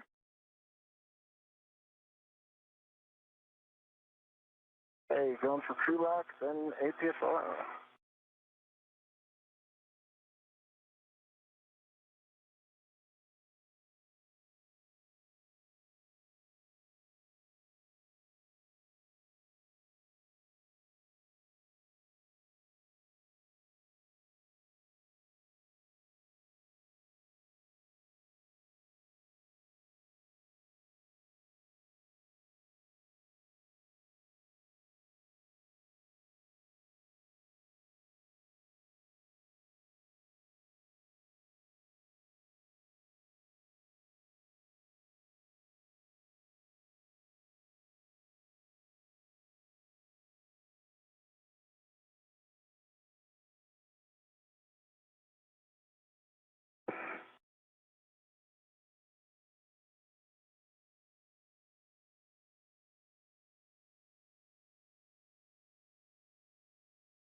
And for Anil and Sophie, you guys are both kind of headed back toward the airlock with the bag. You guys can work out the choreography yourself, but so Anil, when you get down there, if you want to attempt stow the bag, and then Sophie can put both bags into the airlock while you relocate the APFR, that may work. That looks like a great idea. The timing works out.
All right, both looking good. Anil, it looks like you've got that crew lock bag out at the NTA, and Sophie, it looks like you're about to grab the medium ORU bag as well. How are you guys feeling? Yeah, it is on my BRT. I'm about to do a final check before heading back to the airlock. Okay, copy. And for future reference, as you go down, if you want to give us any words on the forward or the aft translation paths, I know there was a lot of discussion as we were planning the CVA because we haven't had a lot of people do it. So if you have any thoughts on your way down, we'd take them. All right, let me wait before, and I'll give you the information.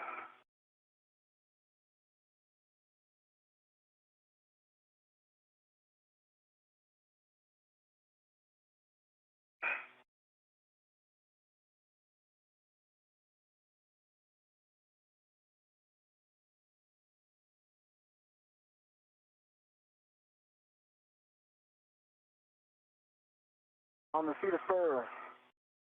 Cap on the seat of spur.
And the suggestion was I temp stow the bag, Sophie puts them away, and I head out to the APFR.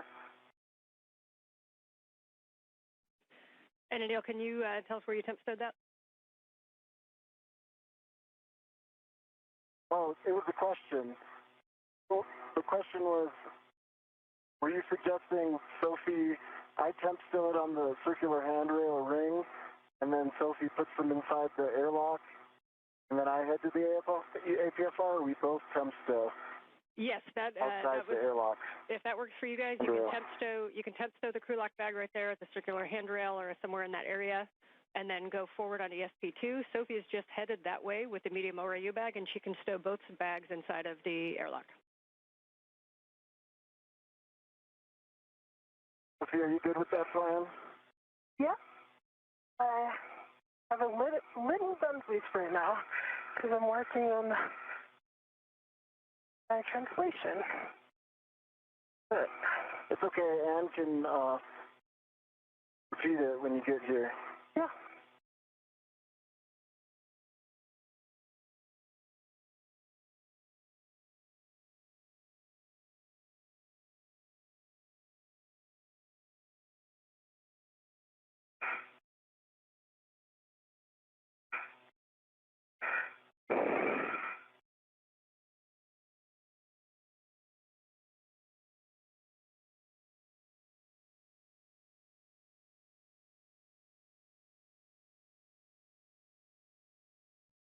And Sophie, you came down the forward side of Z1, is that correct?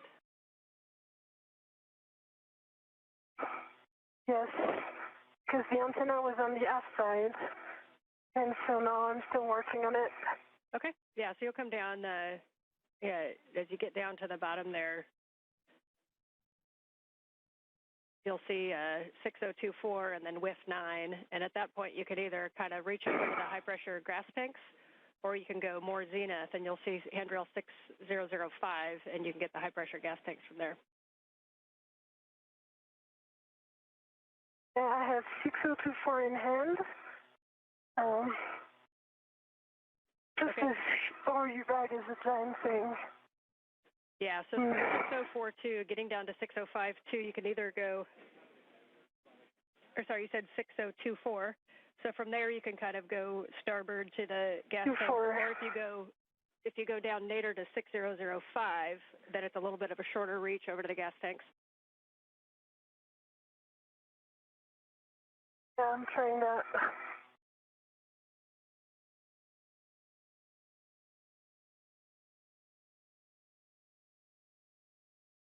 And the crew lock brake temp stowed forward part of the circular handrail.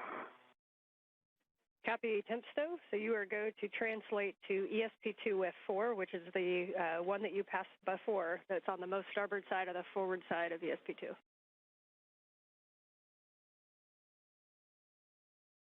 Okay. And Sophie, that part you're in right now is I'm one of gonna the go back trickier parts. out. Okay. Yeah, I'm gonna go back out. Okay. If you want to go back up to the aft side. Okay. Yeah, if you want to go right back up, you'll go up, you'll hit 6039, and then on the triangle on the forward side is handrail 6041, and then from there it's where you were before. And if you get into position kind of almost where you were in the handoff, from the aft side of that triangle over to the handrail that's below the trunnion pin is a pretty close reach.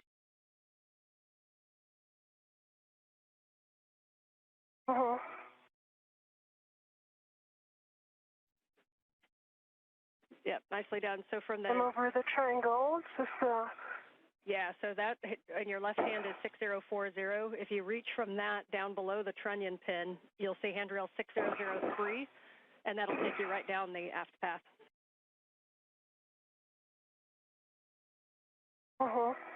Yeah, just need to take a second to put my tethers in front of my feet.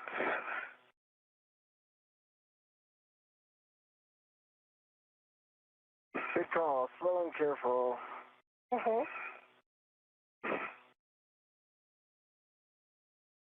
Oh, actually, they're good.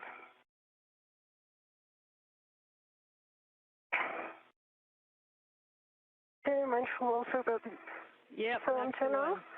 Yep, nicely done. You'll go 603, 6003, 2, 1, and then you'll be able to reach across. Yeah. This antenna, Between the antenna and the satellite, it's kind of tight here, but yeah, it can work. that's super helpful information to see that forward path. We'll take your words on that tomorrow. Yeah.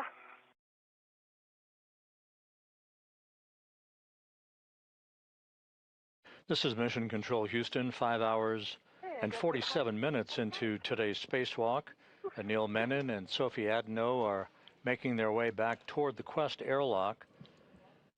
The work all but complete for the day, except for some cleanup work that the two spacewalkers are involved in. The failed space-to-ground antenna, the ESCANT-2, was removed from its boom on the Z1 truss of the International Space Station and tied down in what is known as a long-duration tie-down with tethers by the Z1 truss where it resided. However, time ran out on the clock that would have enabled the two spacewalkers to retrieve a spare space-to-ground antenna from a stowage platform out on the port side of the truss structure of the International Space Station to install it on the now empty boom that the failed antenna occupied for all the years that it provided its service. So that work will be deferred to another spacewalk. We will determine through a series of meetings what the priorities are for dispositioning the completion of the space-to-ground antenna spare installation. It will be conducted, it's just a matter of when, and other work yet to be determined in the next spacewalk that is tentatively scheduled and actually targeted for next Tuesday, August 25th. Boxes. Can I see your tethers, Anil? This was the second spacewalk for Anil Menon. He ventured outside back on August 6th with Jessica Meir to complete the construction of the bracket platform upon which the final IROSA or ISS rollout solar array will be installed after it is delivered to the space station later this year on a SpaceX resupply mission. Yeah, I remember that from the... So Menon is in the home stretch of the second spacewalk of his career. This was the first spacewalk for Sophie Adenot of the European Space Agency, the first spacewalk by a French woman in history. And again, the determination of the priorities for the upcoming targeted spacewalk for next Tuesday, along with determining when we will complete the installation of the spare space-to-ground antenna, which we could not get to today when time ran out. The two spacewalkers simply ran into a longer than expected amount of work to disconnect electrical connectors and to remove bolts holding the failed space-to-ground antenna in place. So as we approach the 6-hour mark in the spacewalk, the two spacewalkers soon will be making their way back inside the Quest airlock. You see them right there at the hatchway to Quest. They will close the hatch, and the end of the spacewalk will be officially marked with its elapsed time at the point that the repressurization of the spacewalk of the Quest airlock begins.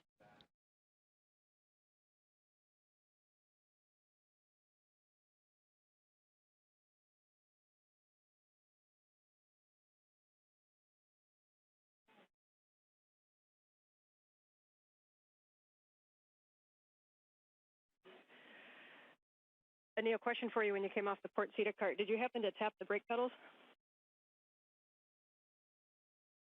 I did not. Copy. I'm sorry, I thought about it, but I thought... That's okay, that's on us. That's on us. But we might have bought you a free translation to the port seat cart and back. So after you stow the APFR, we will have you go tap that twice, please. Hey, win for me. Anil, your tethers look good. And it's not in my way, so opening the thermal hatch now. Okay, sounds good. Heading down. Thermal cover, sorry.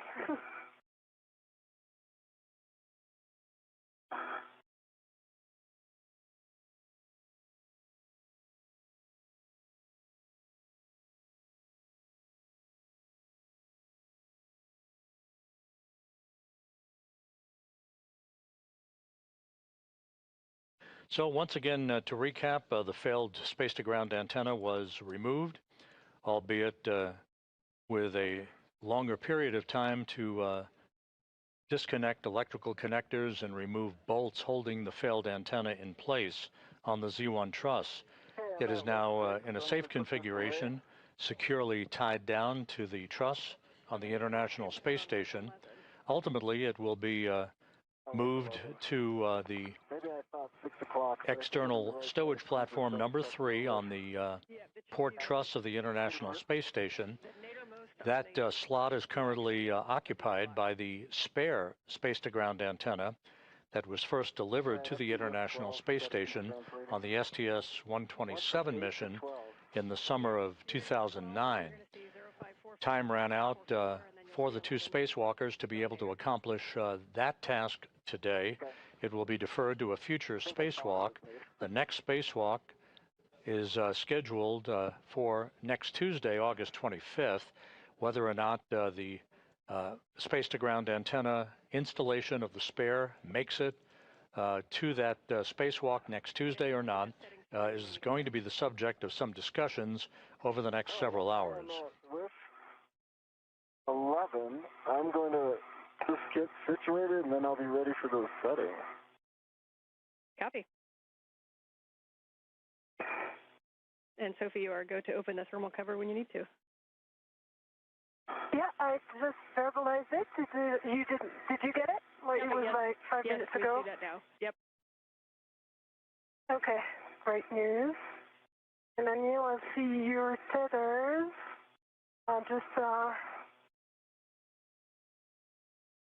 Yeah. Now you're going aft.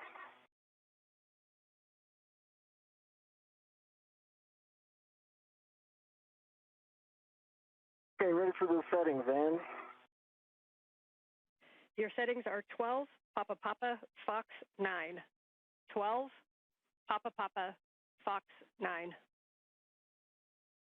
Oh, Papa Papa Fox 9, got it.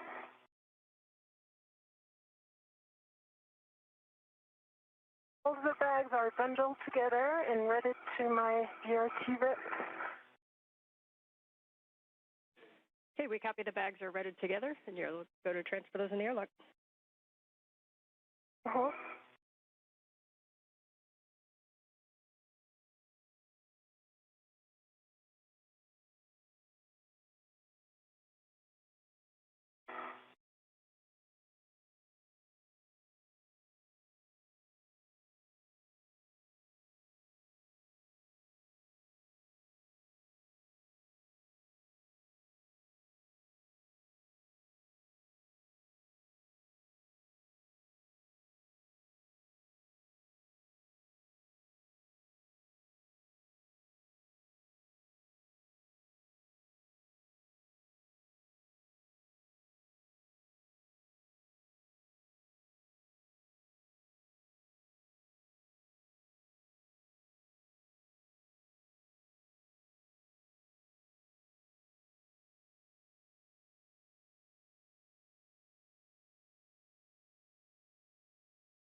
I'm going to read my load path to station. Right. Base tether is small hook gate close lock back on black. Large hook gate close lock back on black. On the airlock waist tether, gate close lock black on black for the big hook, and small hook gate close lock black and black as well. So I have a good load path to station, and I'm retrieving my local from the and going back in. Okay, we concur that that is a good load path. Hey, And 12 Papa Fox truck. Copy, 12 Papa Fox 9. Twist. Off depressible, black and color, black on black. Copy, good calls. You are go to translate to the port seat occurred. And Sophie, we see you about to get in the airlock. You might want to pause there and take a view. It's going to be a little bit before you're back. But nicely done.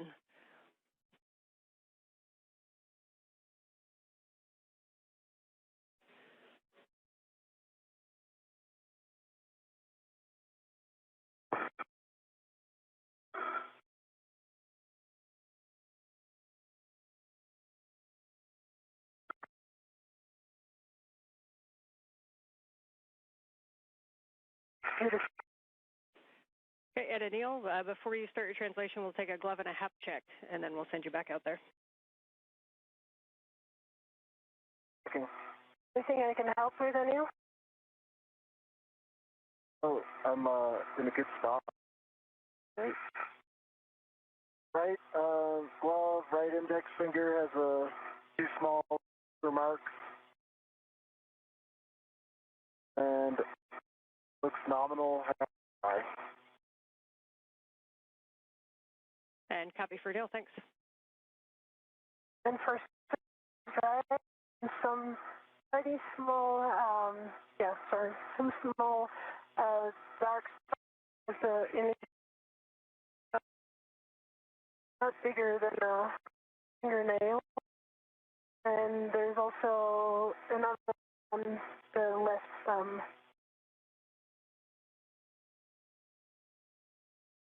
Really, just.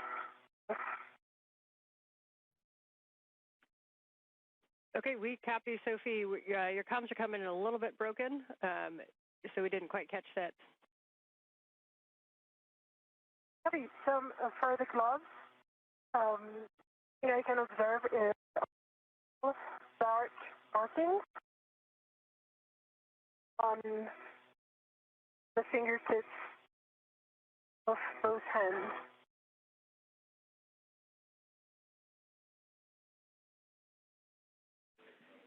Okay, we copy, thank you. You're welcome.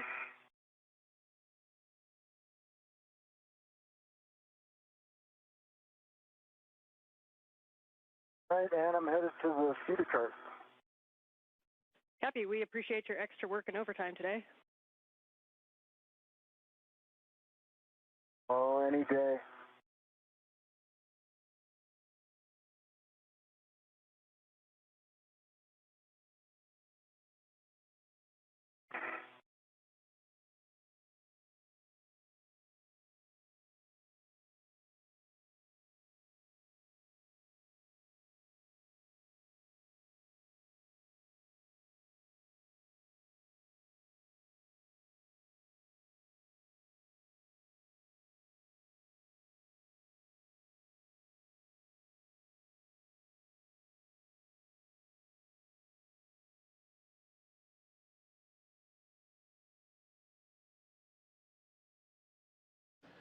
This is Mission Control Houston. We've just passed the 6-hour mark in today's spacewalk. Anil Menon and Sophie Adenot soon will be back inside the crew lock section of the 2-compartment Quest airlock. They will close the hatch behind them and begin the repressurization of the airlock to mark the end of today's spacewalk, highlighted by the removal of a failed space-to-ground communications antenna, although time did not permit the installation of a spare that continues to reside on a spare parts platform on the port truss of the International Space Station, that work to be deferred to a future spacewalk.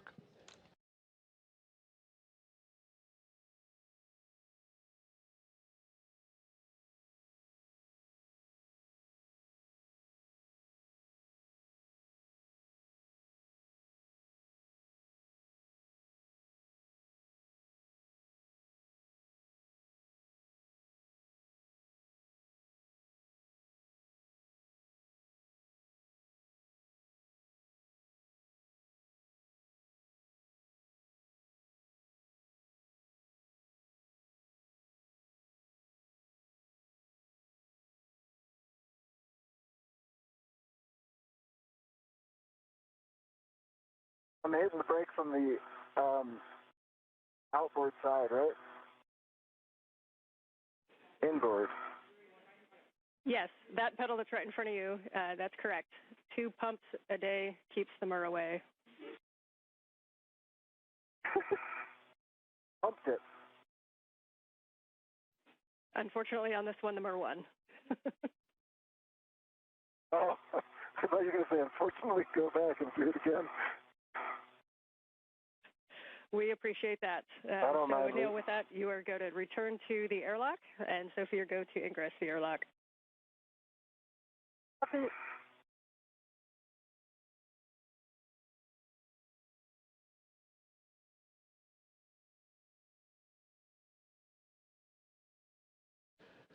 Once the airlock repressurization begins and we stop the clock, we'll give you the official time for the elapsed time of today's excursion and other statistics associated with today's spacewalk. We will continue our coverage through the time that the crew is back inside the airlock and has doffed its helmets.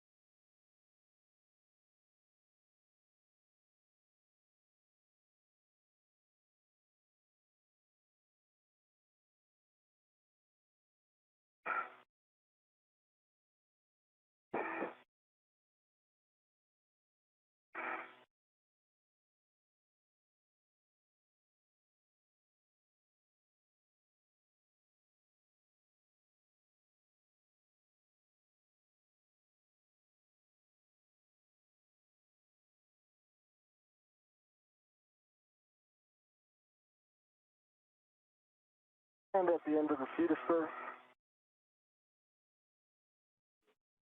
Copy. And Sophie has her good load path into the airlock and bags in the airlock.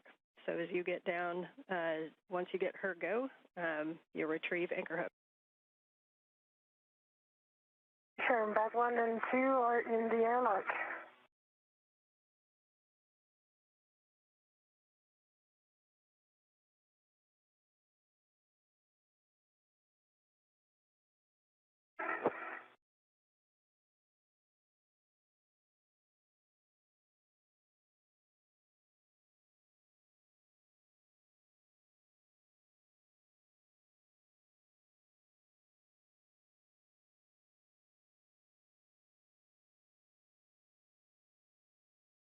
All right, Ann, I'm going to verbalize everything so I get this last part right, okay? Copy. We'll take it. Let me know if you'd like any steps.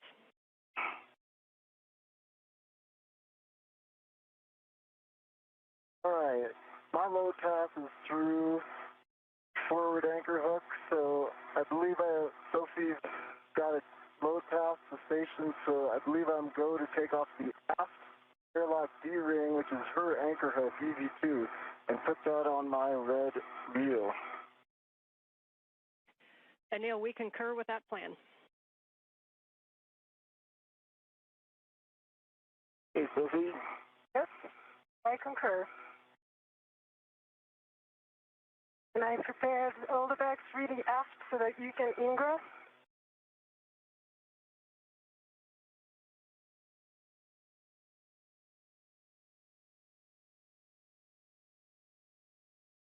Sorry, really port.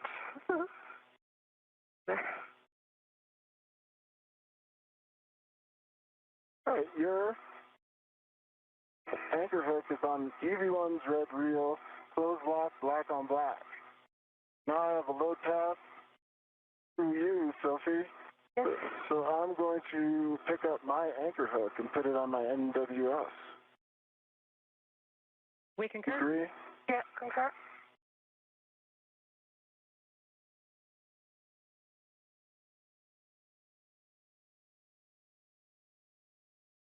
All right, I'm going to go ahead and ingress now.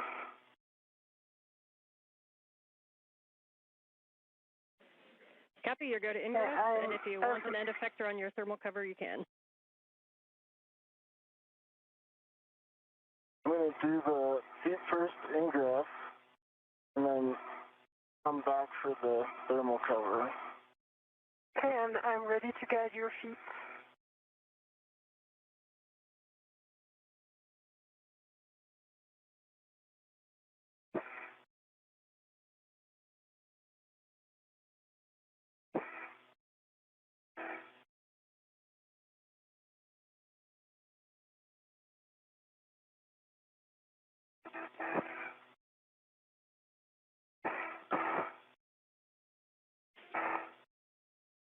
Okay, I'm going for the thermal cover here.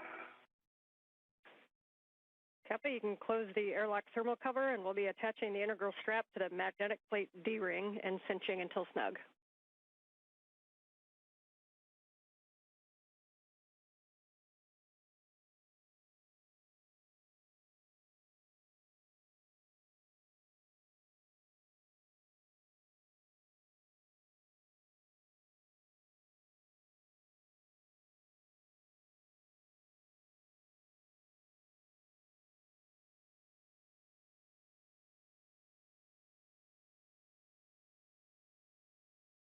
So the crew back inside the Quest airlock, closing the outer thermal cover. That'll be followed by closing the hatch itself to the crew lock section of Quest.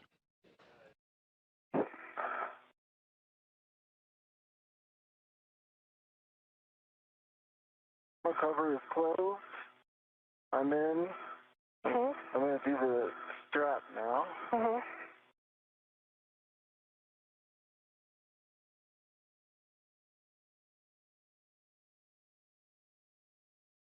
Okay, and once you have the strap cinched, we'll take the number of Sharpie lines visible, expecting 6.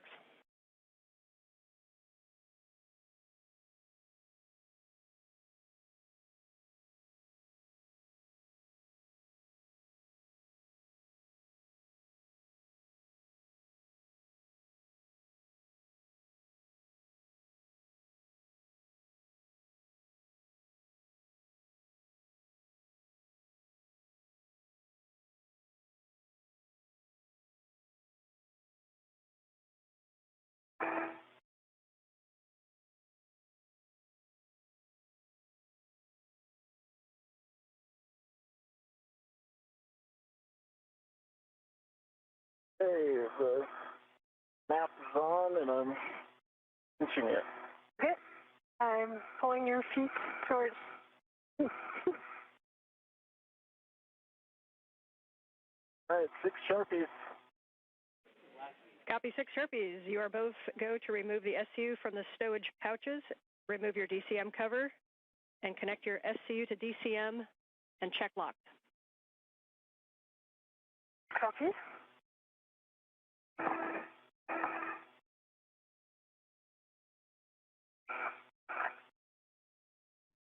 And Anil, if you could turn your HECA off, please.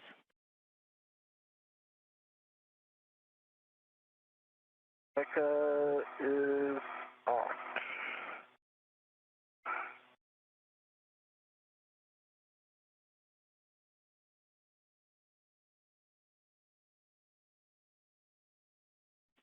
As you work your SCUs, just a note on the water that comes out of the SCUs, reminder that the station water is a little bit warmer than what your PLIS gives you, and so you may want to turn down your cooling to a higher number if you need it. Okay. I leave mine at current setting.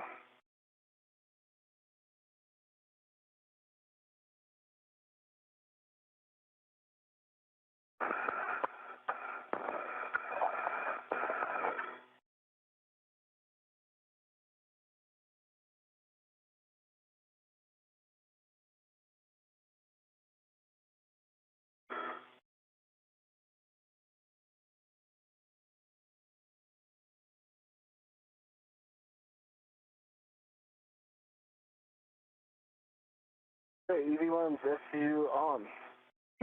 EV2 SCU on. Connected. Copy. SCU for EV1 and 2 are connected. We are in the pre-repressed cue card. You can now switch your water to off OFF.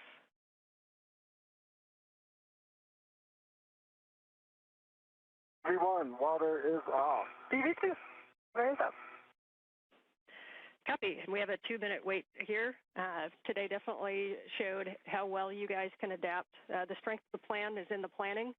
And while we did a lot of things that were not on the nominal timeline, we did nothing today that we had not already planned for. Your ability to adapt and change to the plan is what made today successful. So thank you. And if it's, for the team, we went into this with a mindset of we wanted it all to go perfectly, and I think that's a great winning attitude.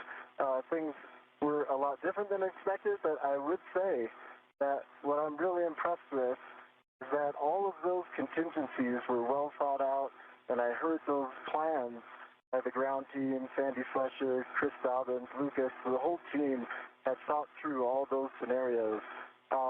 And I think that the success of today really rests to you all there and MCC and everyone who put in some work planning this, because you really thought through everything, and I felt like we always had a clear pathway ahead, and I had even heard that pathway and studied it, so thank you all for that, and I'm just so grateful to work with you all today. And Sophie, if you'd like to add anything, please go ahead. Yeah, thank you. Yeah, what a day. I concur with everything you said. I would say that my deepest gratitude goes to everyone who made this possible, pioneers who came before us, but also the incredible teams working behind the scenes today. In this preparation, being ready for the unknown, took a whole amount of people to be able to think everything through. And in the end, although it was a lot of unknown and unplanned, in the end, everything was rehearsed and prepared. So well done. I would like also to thank you, Anil, for not only being an awesome EV1, but also a great friend. Jessica, Jack, thank you for helping us getting ready, paying attention to every detail that counts for such a big adventure. And finally, to everyone in Houston who made today's EVA a success. Thank you. Because yes, even if we had a lot of unplanned things, it is a success. We are safe and the hardware is safe. You make us fly, you keep us safe, and you make moments like this possible. And finally, a very special thank you to you, Anne. From the very beginning of the preparation to every minute of today's EVA, your calm voice was always there to guide us.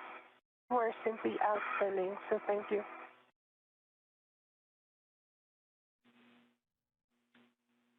Anil, Sophie, Jack, and Jess, it's Dobbins. I just wanted to say really quick, great job today. I know that it wasn't necessarily the result we were hoping for in the morning, but I really appreciated your perseverance and resilience throughout the day. Thank you for being prepared for all of the next first failures, since I feel like we dealt with all of them for the first half of this EVA, and appreciate you working as a team, both with each other, the four of you, and with us. Without that, Escant would have been in a worse configuration than it is. We'll get back out there and finish this up sometime, hopefully before at least one of you comes home.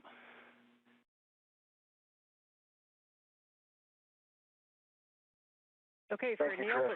Thank you, Chris. And you, Anil, you are go to close the hatch, verify that the outer hatch is clear of hardware, and the handle position is per the decal, and you can close and lock the hatch. Handle position per decal. With that, a round of congratulations from our two spacewalkers, Anil Menon and Sophie Adenot. Menon wrapping up his second spacewalk in just 12 days. For Sophie Adenot, the first French woman to walk in space, this was her first spacewalk of her career. And the lead flight director for this spacewalk, Chris Dobbins, acknowledging the work that the crew did out there, especially when the crew fell behind due to difficulty demating some of the electrical connectors on the failed space-to-ground antenna, and working with some of the bolts that were balky throughout the course of today's spacewalk. The failed antenna was removed, and it was left outside in what is called a long-duration tie-down configuration, safely on the truss in a good config. The work yet to be conducted will be the installation of a spare space-to-ground antenna that will be on an upcoming spacewalk that will restore full redundancy to the high data rate communications capability on the International Space Station. Sometimes an end effector on that handrail helps. Yeah, I thought maybe my arms were long enough to reach the hatch key, but I needed the anchor hook. In any case, the hatch is down. Menon and Adenot are in the process of configuring their suits to airlock systems before the repressurization of the Quest airlock begins to mark the official end of today's spacewalk.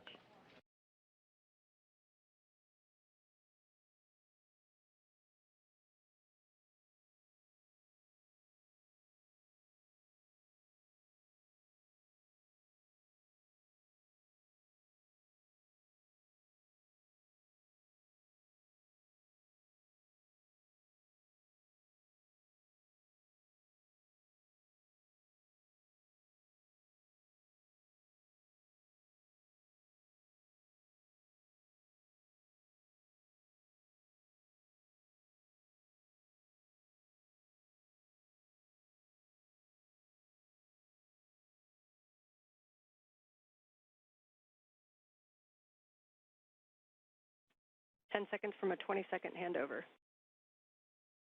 Right.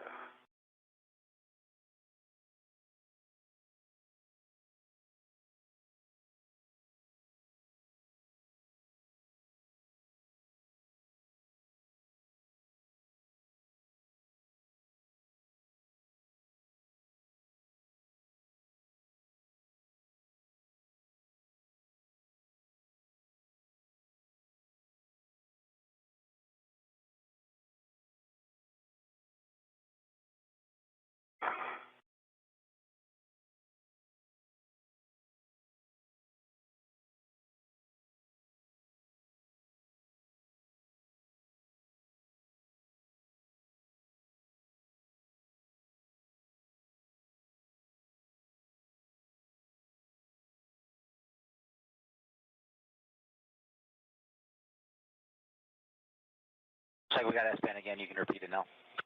Hatch is locked. The locking mechanism is in place. Okay, I confirm, Houston confirms that the EV hatch is closed and locked. With that, I'll pass you off to the dream team of Jack and Jessica. All right, it's great to have all of Expedition 75 back inside the hull of ISS again, and we just got a few minutes to get you guys at the same pressure. Sophie, if you're ready, on the UIA, check that the oxygen EMU 1 and 2 valves, two of them, are open. Oxygen EMU 1 and 2 valves are open. All right, take the power for EV1 and 2 switches, there's two of them, and take that to on, ON. In what?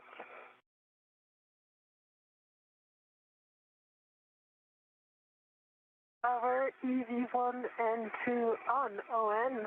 Good green LED. The ON and two LEDs, can you verify the voltmeters on 1 and 2 for me?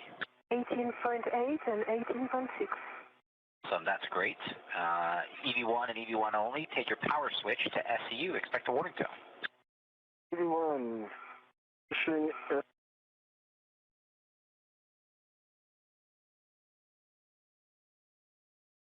1-2 contact. got you.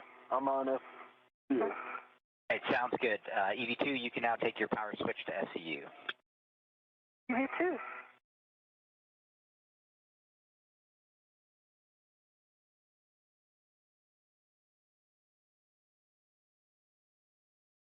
Power to SCU. Both EV1 and EV2 are on SCU power. All right, for both EV1 and EV2, take your O2 actuators to press. Okay. Please verify on the DCM that it does say O2 position to press.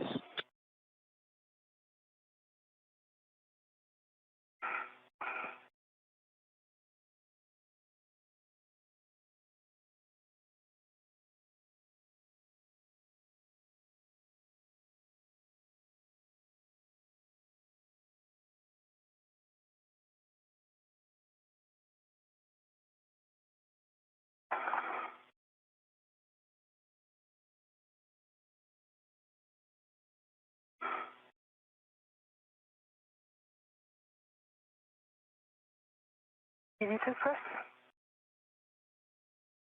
The EV2 and press.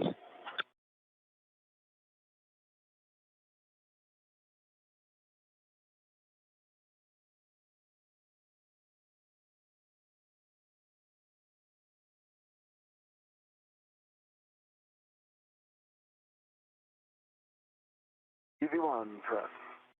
All right, EV1 press. We copy both EV1 and 2 in press. Awesome. Anil, would you check that the EV hatch MPEV is in the closed position? MPEV is closed. All right, we are going to take the IV hatch equalization valve to start the repress. You guys should get an alert tone as we start.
And Anil, Houston, I'm acting as Capcom now. Can you verify your O2 actuator is in press? Verifying. It was off a little bit. Yes, it's now in press. Houston copies.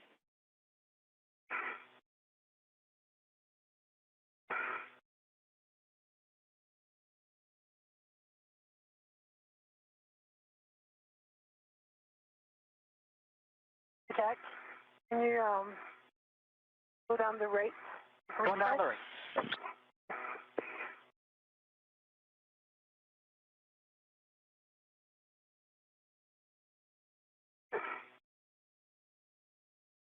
This is Mission Control Houston.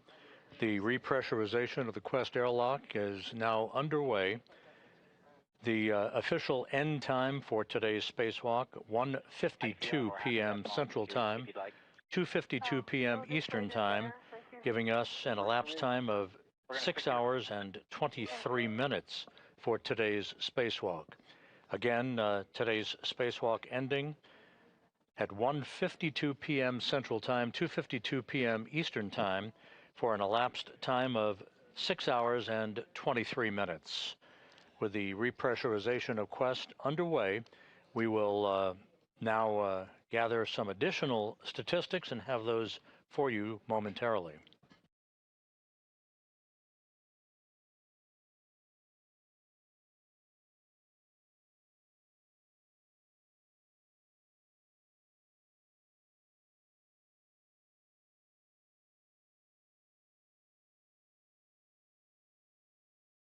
Right, we're passing up through 2 PSI on our way to 5.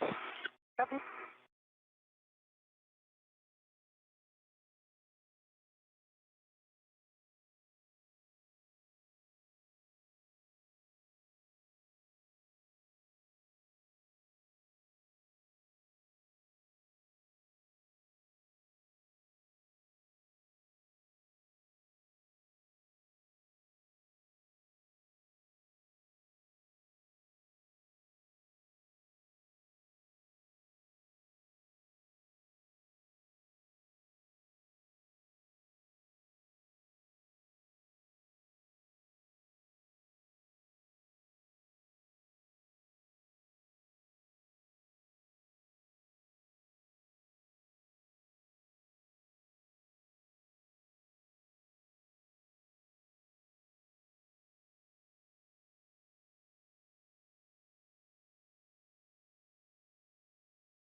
passing through 3.5 PSI on our way to 5. You guys might get an alert tone at 4.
This is Mission Control Houston. The repressurization of the Quest airlock well underway. Approaching 5 pounds per square inch of pressure. It'll get up to about 14.7 psi, and that will then set the stage for the opening of the hatch, separating the crew lock, in which Anil Menon and Sophie Adenot are located, and the equipment lock, where you see Jack Hathaway. He'll be joined by Jessica Meir as they help the two spacewalkers out of their extravehicular mobility units. The spacewalk today was the 282nd spacewalk in support of space station assembly maintenance and upgrades, the 5th spacewalk out of the ISS this year, the 2nd for Expedition 75. This was the 2nd spacewalk for Anil Menon. He now has a total of 12 hours and 50 minutes of spacewalking time. For Sophie Adenot, this was the first spacewalk for her and the first spacewalk by a French woman, 6 hours and 23 minutes. The spacewalk, by the way, began at 7:29 a.m. Central Time, 8:29 a.m. Eastern Time, and ended just a few minutes ago at 1:52 p.m. Central, 2:52 p.m. Eastern Time. The 282 spacewalks in support of space station operations have now totaled 1,786 hours and 44 minutes. That is the equivalent of 74 days, 10 hours, and 44 minutes of spacewalking time. And we'll continue with our coverage through the time the crew is back inside the airlock and have doffed their helmets. The two spacewalkers removed a failed space-to-ground antenna from a boom on the Z1 truss of the International Space Station, but in doing so, ran behind the timeline because of some difficulty with electrical connectors and stubborn bolts. That resulted in the crew running out of time to be able to retrieve a spare space-to-ground antenna for its installation on the boom on the Z1 truss. So that other portion of today's major objective will be deferred to a future spacewalk.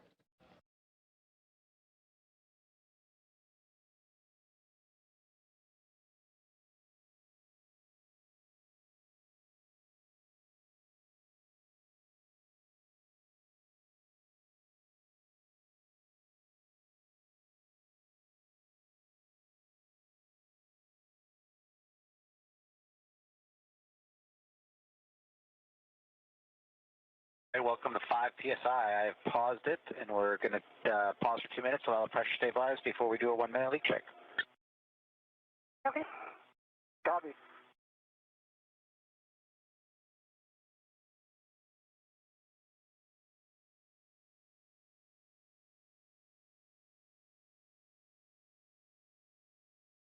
And the repressurization of the Quest airlock paused momentarily at 5 pounds per square inch. It will resume shortly and bring the crew lock section back to equalization with the equipment lock.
Right, that's our 2 minutes. Pressure's holding at 258. We got 1 minute for the leak check.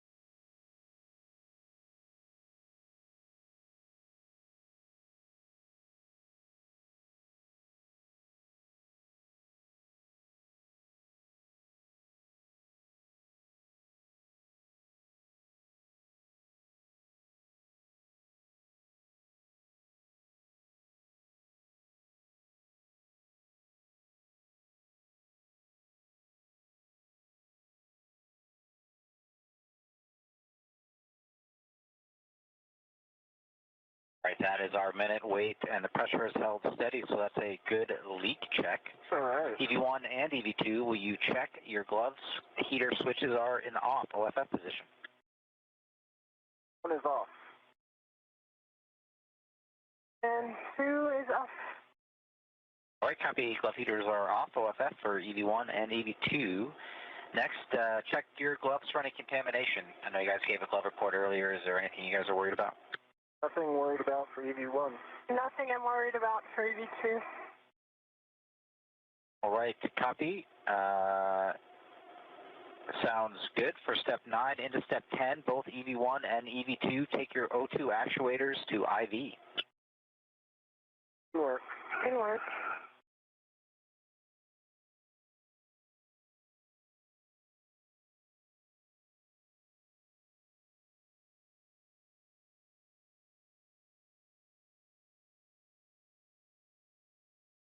One's an IV.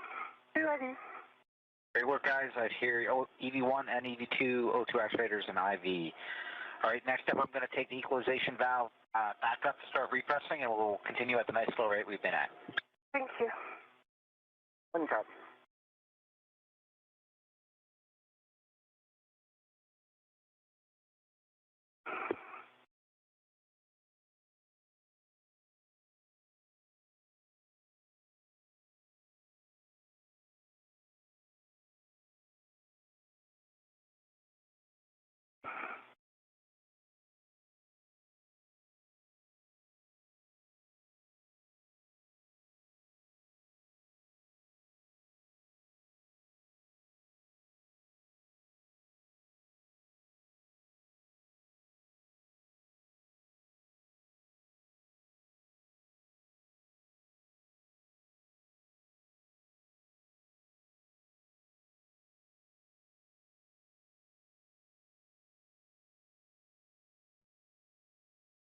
And airlock Houston We just want to let you know that if there's any symptoms that the EV crew has, and as Anil and Sophie, as you repress, if there's anything that seems to resolve that could be considered a symptom, like a cup 1 symptom, upon repress, please report it to Jack and to us, and then we'll change actions going forward. But just wanted you to stay aware. Copy all. Okay.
Totally happy with this repress rate. If you guys are, just want to give you the heads up that it will be about 20, 25 minutes to get to stack pressure.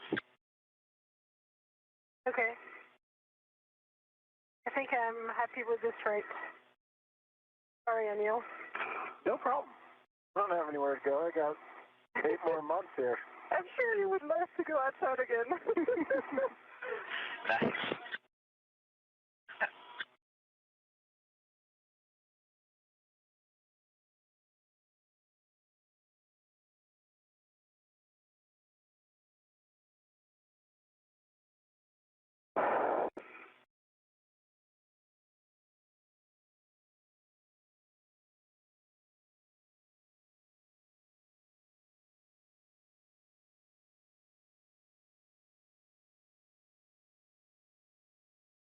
The repressurization of the Quest airlock is continuing. This should take a few more minutes to complete, at which point the hatch between the crew lock, where the 2 spacewalkers are located just beyond that hatch, and the equipment lock will be open, and Menon and Adenot will be helped inside to their respective locations on either side of the equipment lock walls to be assisted with the removal of their helmets and gloves. The spacewalk ended at 1:52 p.m. Central, 2:52 p.m. Eastern Time, with an elapsed time of 6 hours and 23 minutes for today's spacewalk, which saw a failed space-to-ground antenna removed and stowed on the truss of the International Space Station, setting the stage for the retrieval and installation of a spare space-to-ground antenna on a future spacewalk.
This is Mission Control Houston.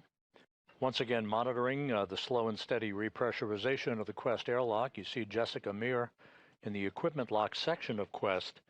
She and Jack Hathaway awaiting the full repressurization of the crew lock section of Quest so that they can open the hatch and bring the two spacewalkers back inside.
How you doing, Sophie?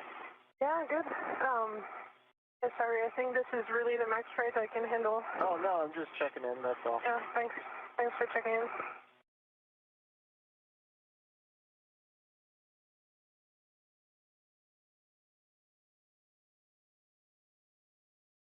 Passing 11 and a half PSI, almost 12 PSI, still probably 12 to 15 minutes left. Okay. Copy.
This is Mission Control Houston.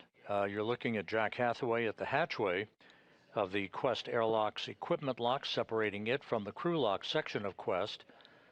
As we are almost complete now with the repressurization of the crew lock section of Quest, that will lead to the opening of the hatch, and Hathaway and Jessica Meir guiding Anil Menon and Sophie Adenot of the European Space Agency back inside the International Space Station's habitable volume. The 6-hour, 23-minute spacewalk concluded a short time ago. The major objective to remove the failed space-to-ground antenna was completed. That antenna was tied down with a series of tethers to a truss structure near where it resided on the Z1 truss of the station. However, it took longer than expected to undo electrical connectors and bolts holding the failed antenna in place, and the clock ran out on the two spacewalkers, so we did not complete the installation of a spare space-to-ground antenna, which remains on a spare parts platform on the Port 3 truss of the International Space Station. That work will be done on a future spacewalk.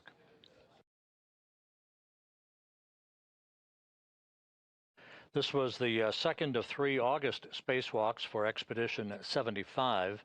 The next one is targeted for next Tuesday, August 25th.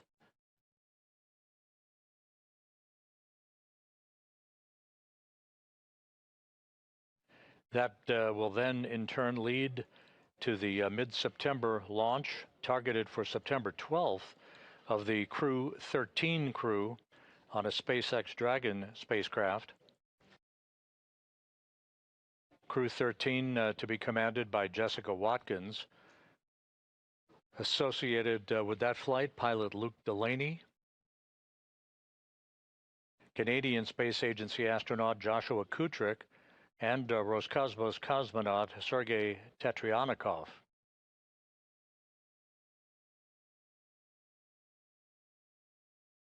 The Crew 12 crew will conduct a short number of days of handover with Crew 13 once they arrive on station, and Crew 13, led by Jessica Meir, that you see there in the sweatshirt, along with her pilot, Jack Hathaway, Roscosmos cosmonaut Andrei Fedyaev, and Sophie Adenot, will return to Earth to complete their mission on board the International Space Station.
as we get close to stack pressure, the repress rate at this setting is slowing a little bit, so I'm going to move the knob and let me know if it's too much.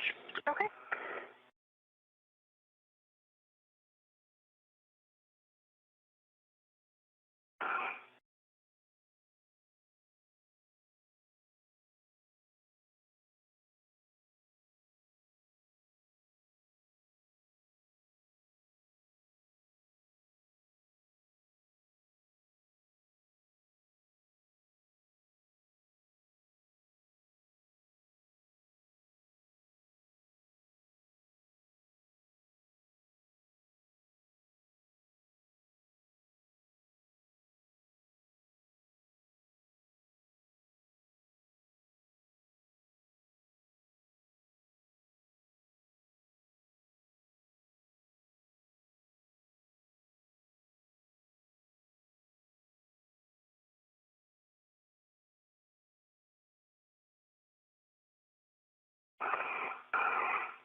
Joining Hathaway in the equipment lock section of Quest is Roscosmos cosmonaut Anna Kikina, well into the second mission of her career. She launched with Anil Menon and Station Commander Pyotr Dubrov to the International Space Station. They launched on July 14th for the start of an 8-month mission on the International Outpost.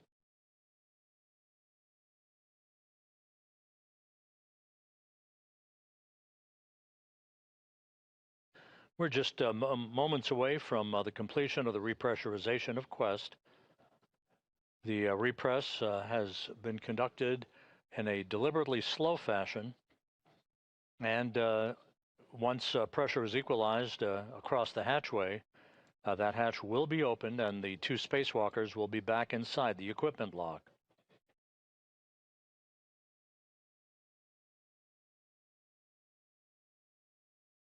And we're hearing from flight controllers that we expect the repress to be complete about a minute or so from now.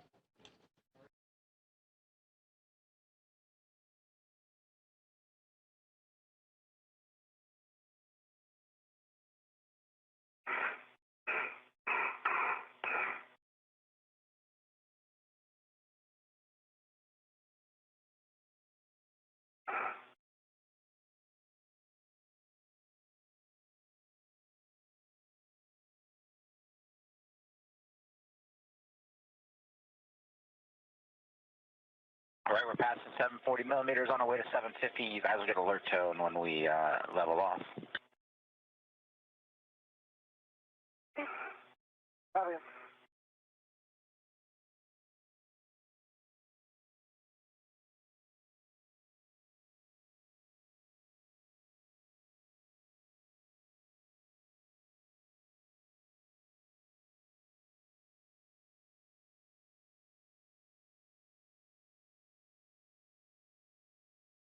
All All right, that looks like equalization, and that's the end of the Q card. We're into 1.240 post EVA, so we're about to open the hatch. Hey.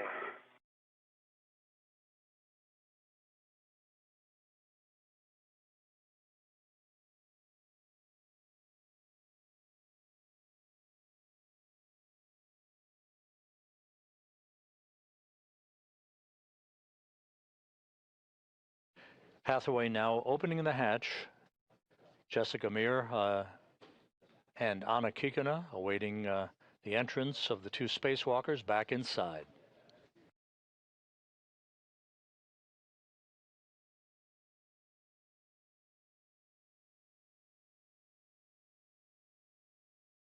And the hatch is open.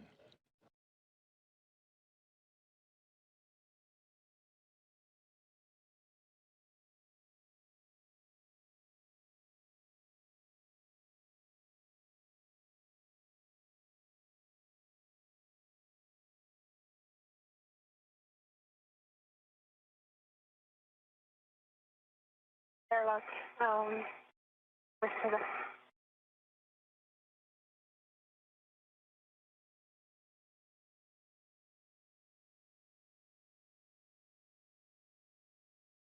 Then your go for step 4, reconfiguring public calls. Houston copies. We'll take it. Sophie Adenot, the first French woman to fly in space, back inside the equipment lock with a big wave and a big smile.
Station Houston on 1.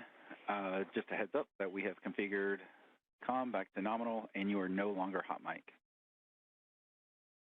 Anil Menon back inside the equipment lock, having completed the second spacewalk of his career.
Jack Hathaway and Jessica Meir pulling in to the equipment lock some of the gear that Menon and Adenot used during today's 6-hour, 23-minute spacewalk, which ended almost an hour ago.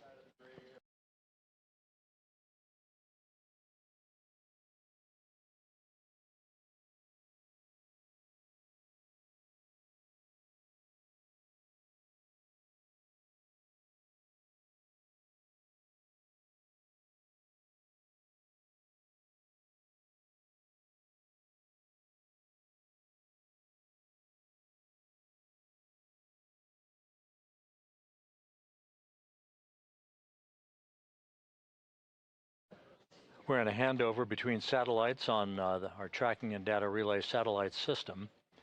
We'll regain our downlink capability from the station through the functional space-to-ground antenna that resides on the Z1 truss of the International Space Station.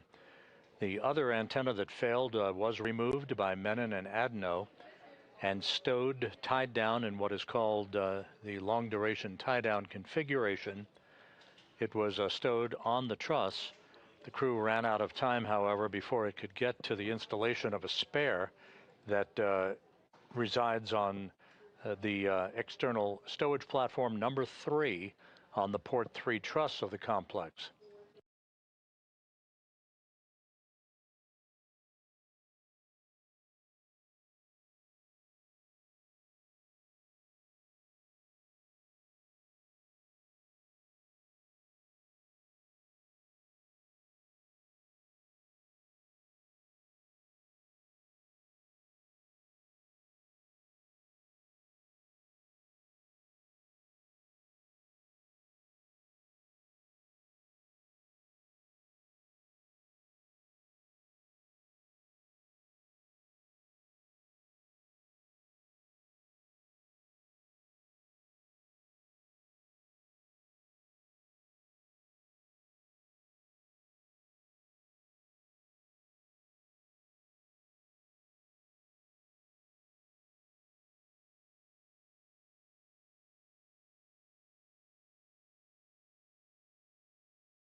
This is Mission Control Houston, back inside the equipment lock of the Quest airlock on the International Space Station.